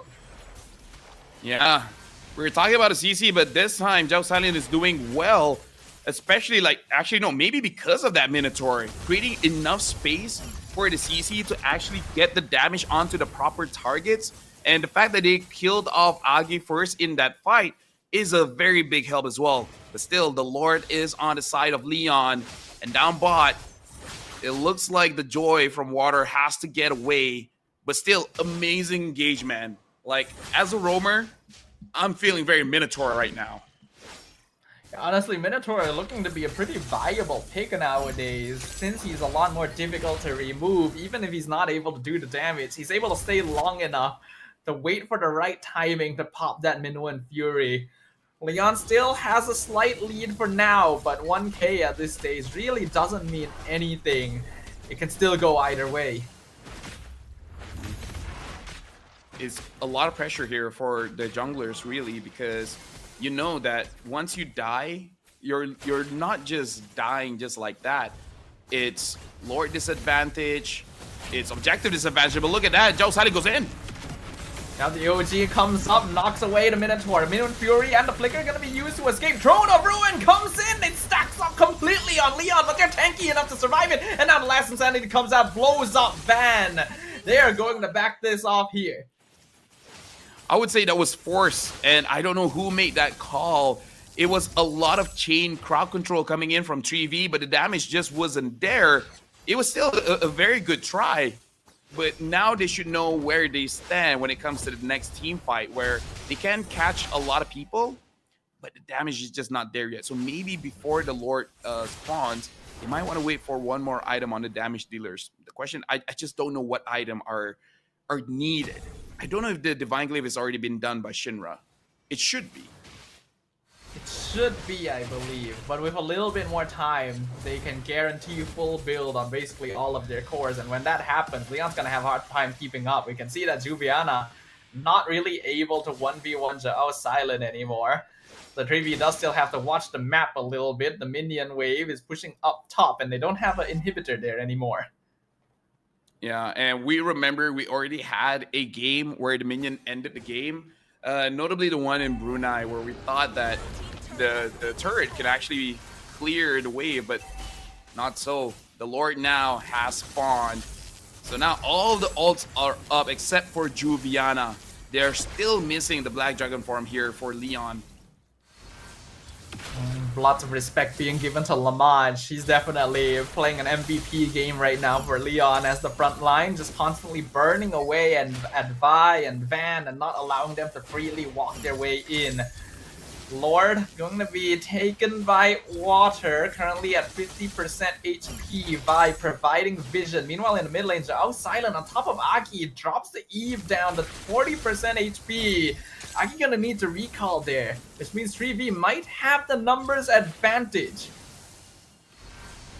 But there is still a lot of threat here coming in from Leon, because just now Water did pick up the Wishing Lantern, so even the tankier guys is gonna get bursted down quite a lot here. Lamach has to be careful, his far team, but now Agi there to back him up. It's gonna be full HP. Look at top lane here.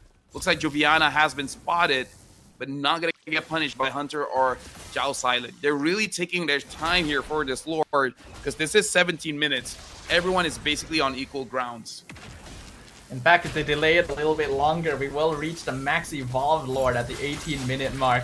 3v, they see water at the bottom of the map clearing the wave. They're gonna try and blitz this right now when the enemy jungler is not around. But Lamaj and Jinsu doing such a good job. Zhao Silence will chase down Agi and finish him off, but they bought enough time for water to come back and rejoin. AOG cancels the better airstrike. It's gonna be a 50-50 on the Lord. Take Min with Fury, knocks out water! He's get taken down! And Hunter secures the Lord for 3v Esports. Now they're dismantling the remnants of Leon. Lamaj going to try and run away, but it's a godlike streak for Zhao Silent. 4 members dead. Jinsu, the only one left. He's trying to hide away, trying to buy as much time as possible, since this might be an opportunity for 3v to bring us to a full series. Yeah, looks like they're just gonna go all mid here. They're gonna clear the wave. Someone's gonna tank it up and then try to end, because Agi is up right now.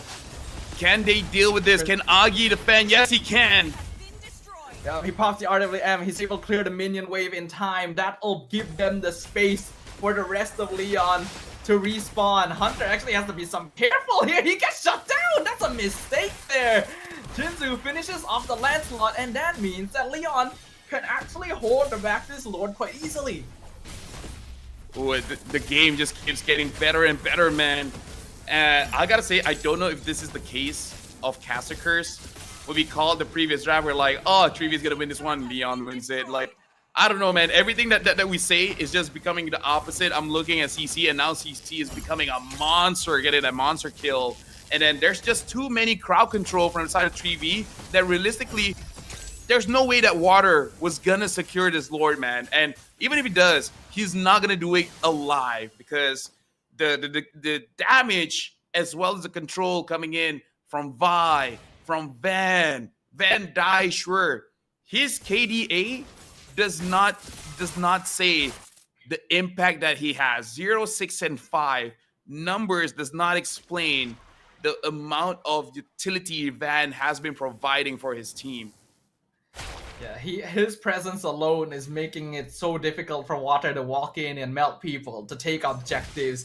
Even if he doesn't have any kills, he's a Minotaur. He's not really meant to do so. Just being able to stand there, get the heals in, and tank damage matters so much at this point.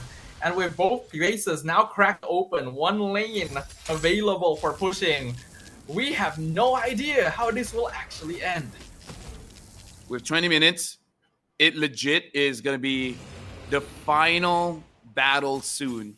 Because even though Leon... Oh, hold on. Zhao Silent might actually get taken down by Water.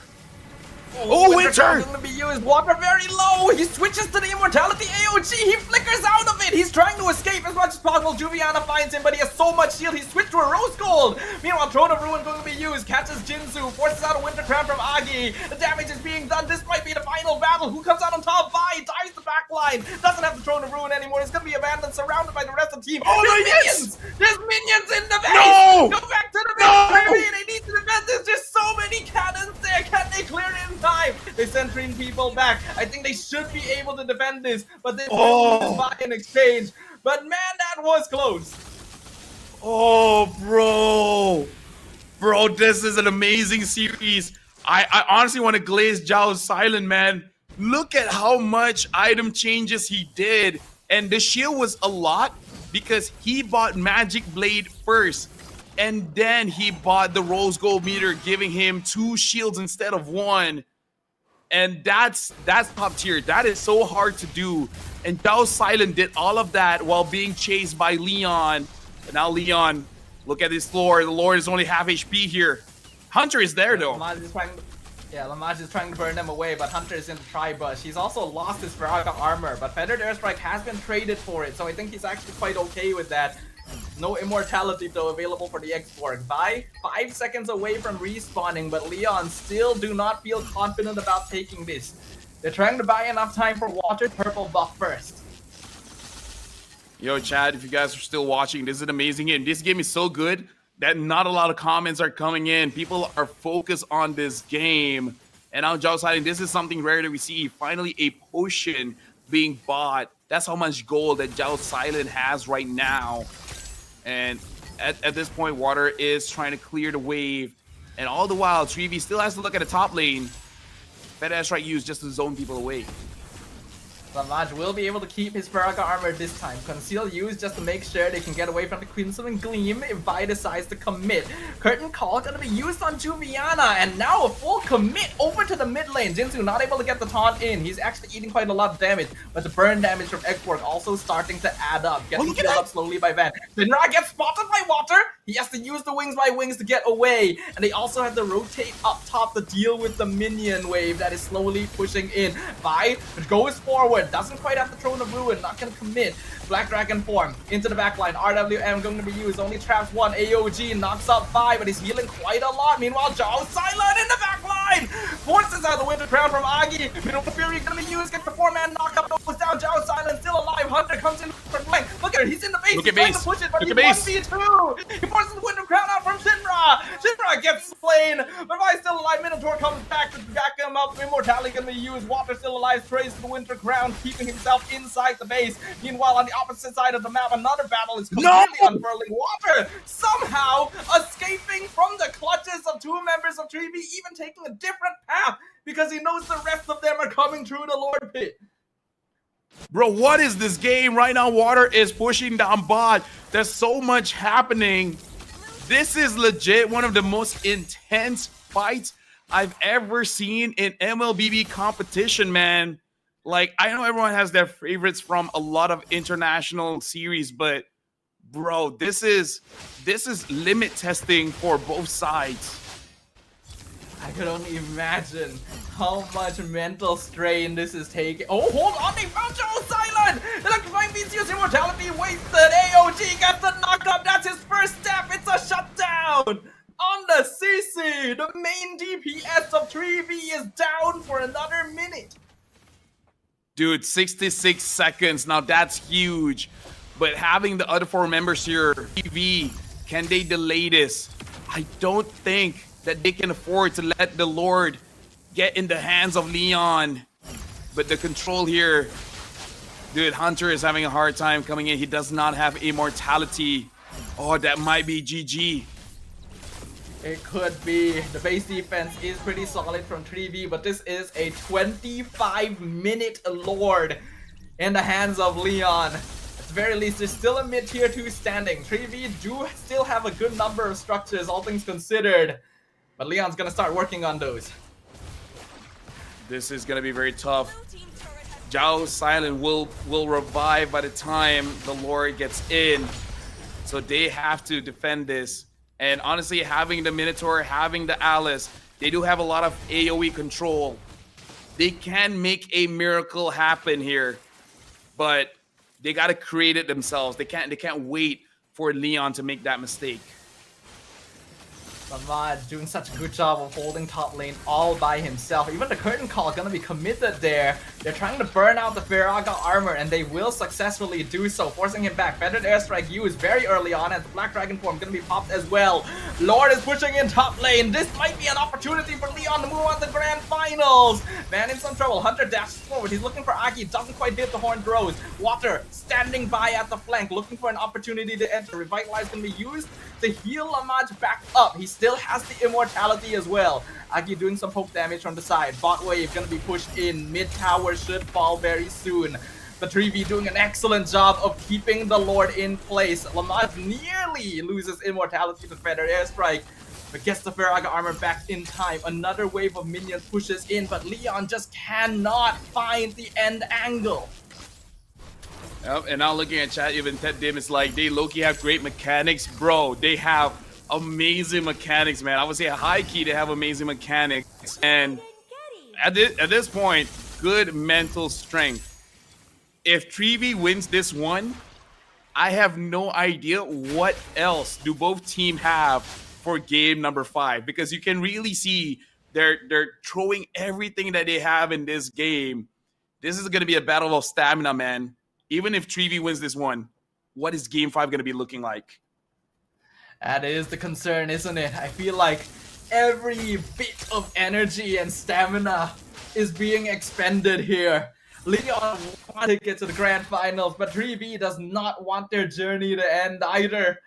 We are approaching the 28-minute mark. The next Lord is just about to spawn. The base looking very empty for 3B. Hunter in some trouble when Beats comes out, but Band able to stop Water in time. Keep their jungler alive. They need him. The Lord is here. Ooh. I think Shinra maybe accidentally pressed the ult there or accidentally canceled it so fast. But either ways, the Lord is there, man.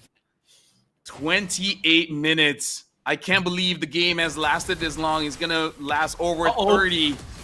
Oh, they pressed too early there. We're forced to flicker out. RWM doesn't quite lock him. Minwen Fury gonna be used alongside the AOG. Revitalize comes out. Water gonna lose immortality. He's in trouble. He dashes out into the jungle. Water is still alive. He's trying to find his way back to base. And meanwhile, Lamaj as well as Jinzu holding back the rest of 3B from chasing. Water is actually still here. He's re-entering the fight. He's regenning off of the jungle. The base. Rendered airstrike going to be used. The base. There's so many minions streaming in. Leon is trying to hold him in place. Water comes in from below. He doesn't have enough HP. He doesn't want to take the risk. Meanwhile, in the front line, Zhao silent. He's been holding on for so long, but he will finally fall by wanting vengeance. But the damage from Agi and Lamaj actually a bit too much. They are without CC for another 60 seconds. Hunter goes in, gets pulled back by the fire stakes, but he cannot continue. Dude, like this fight keeps on extending and extending and extending and extending. It's 29 minutes and the game is not over just yet. Water showing an amazing mechanics on this Joy.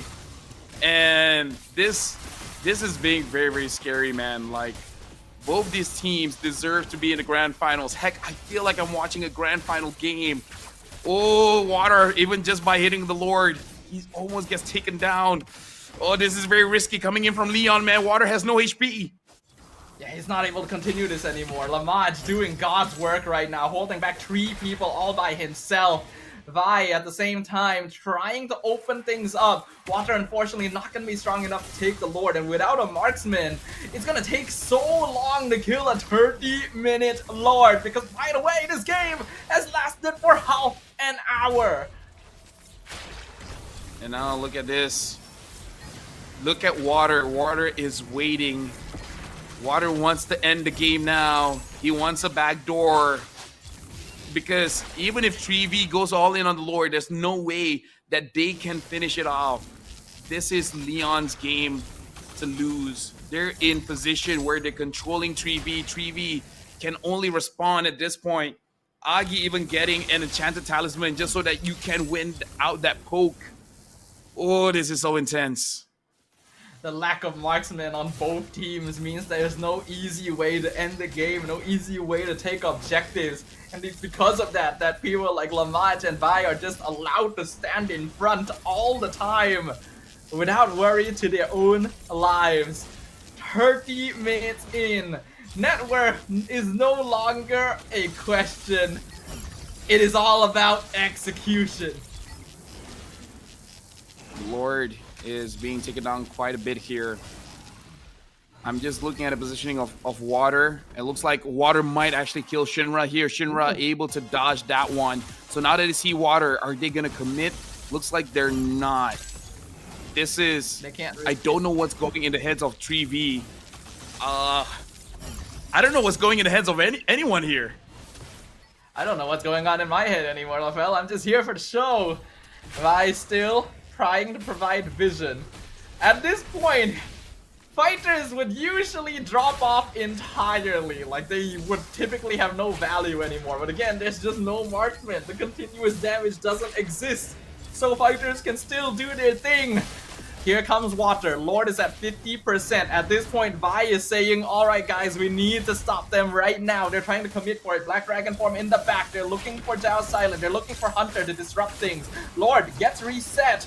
Here comes Vi, flickers forward, Drone of Ruin on 3, AOG cuts on the back line, Juviana is the first one to go down, Ferric Armor gonna be used as well as Agi is in the middle of everything, and that's absolutely not where you want to be, but look at Water! He's going for the base! He wants to end the game, he's on the minion wave, but he's all alone, is it going to be enough? Hunter comes back to stop him, Water versus Hunter, the rest of them are here, and they stop him!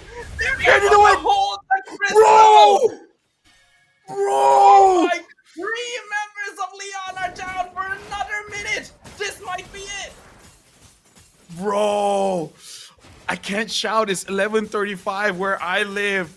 It's about to be midnight. I can't do it as much anymore, man. I can't be too loud, but bro, that's one of the best moments in Esports history, man.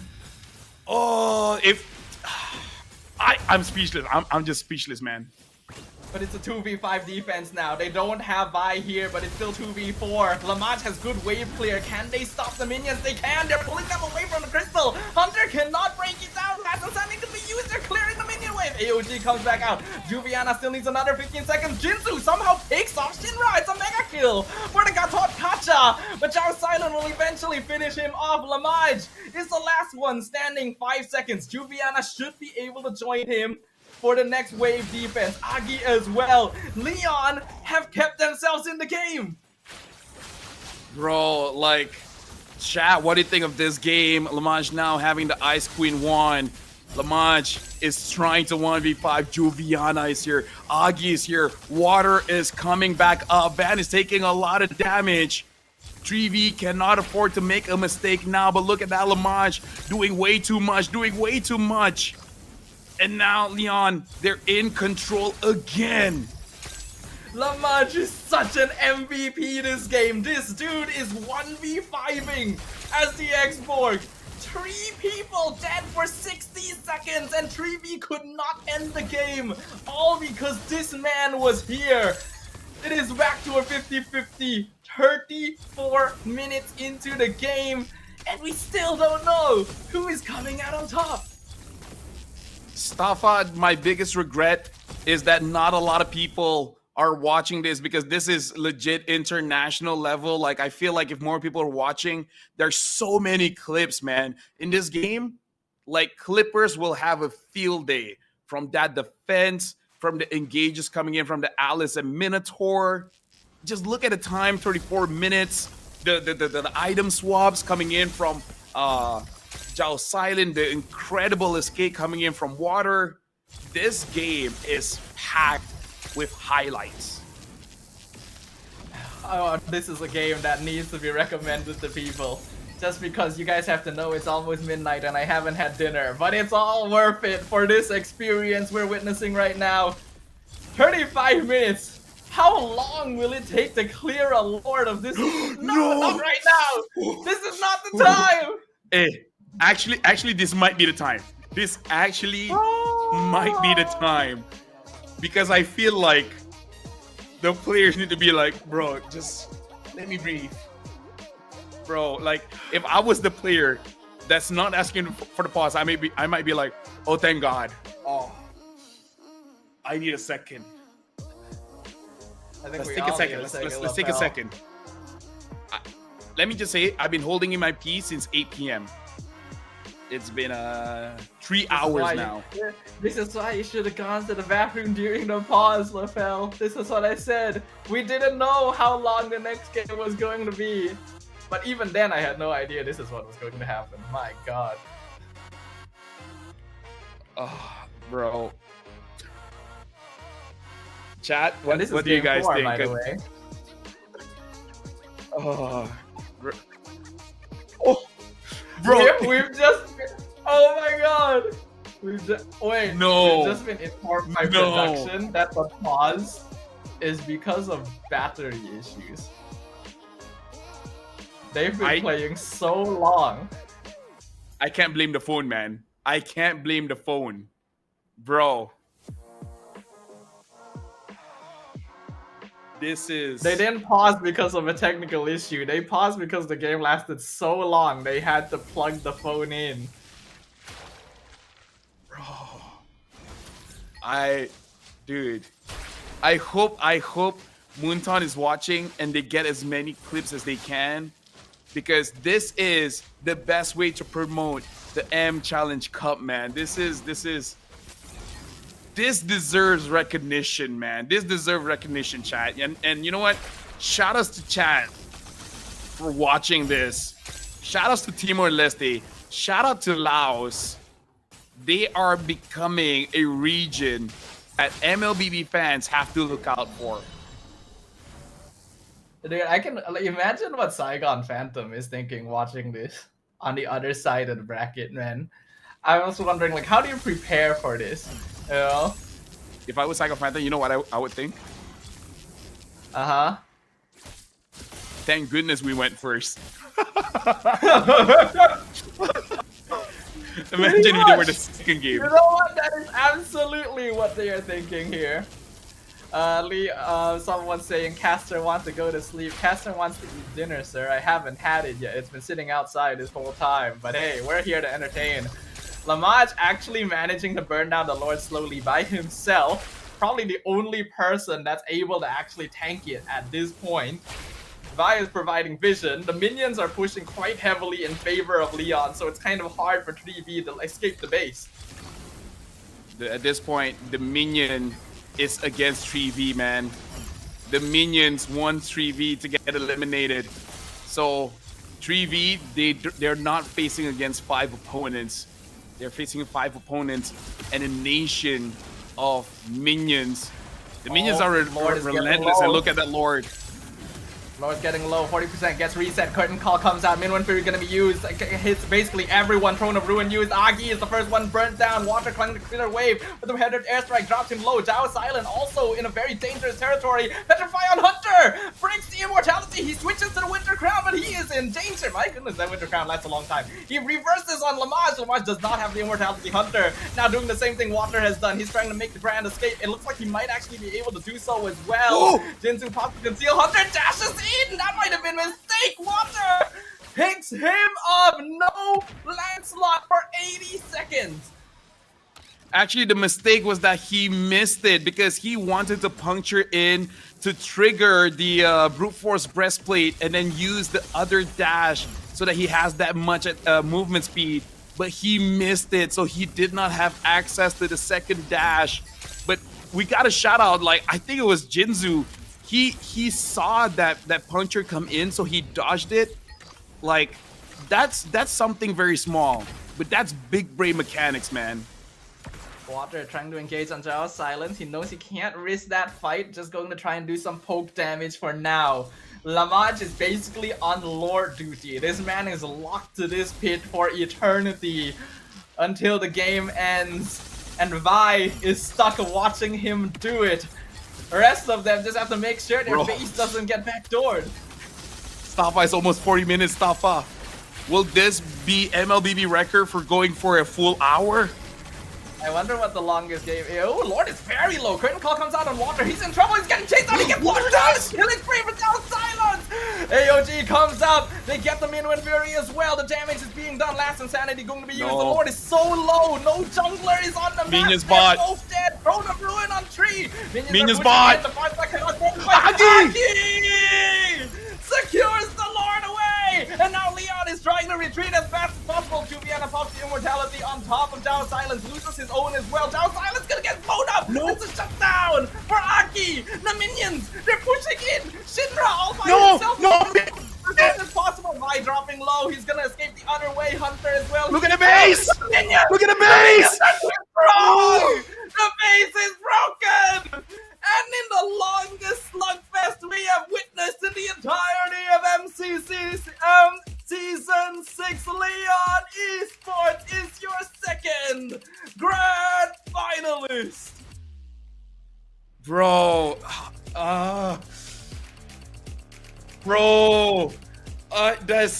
there's so much emotions. There's so much that's going in my head, Staffa. I will need time to actually like digest this. Like, that was a good game. I kind of feel like Leon did a little bit too much in terms of the taunting because, bro, that is one of the best games of 2025. And 3V, they look very disappointed because Timor-Leste almost went to the grand finals and maybe eventually going to the wild card. But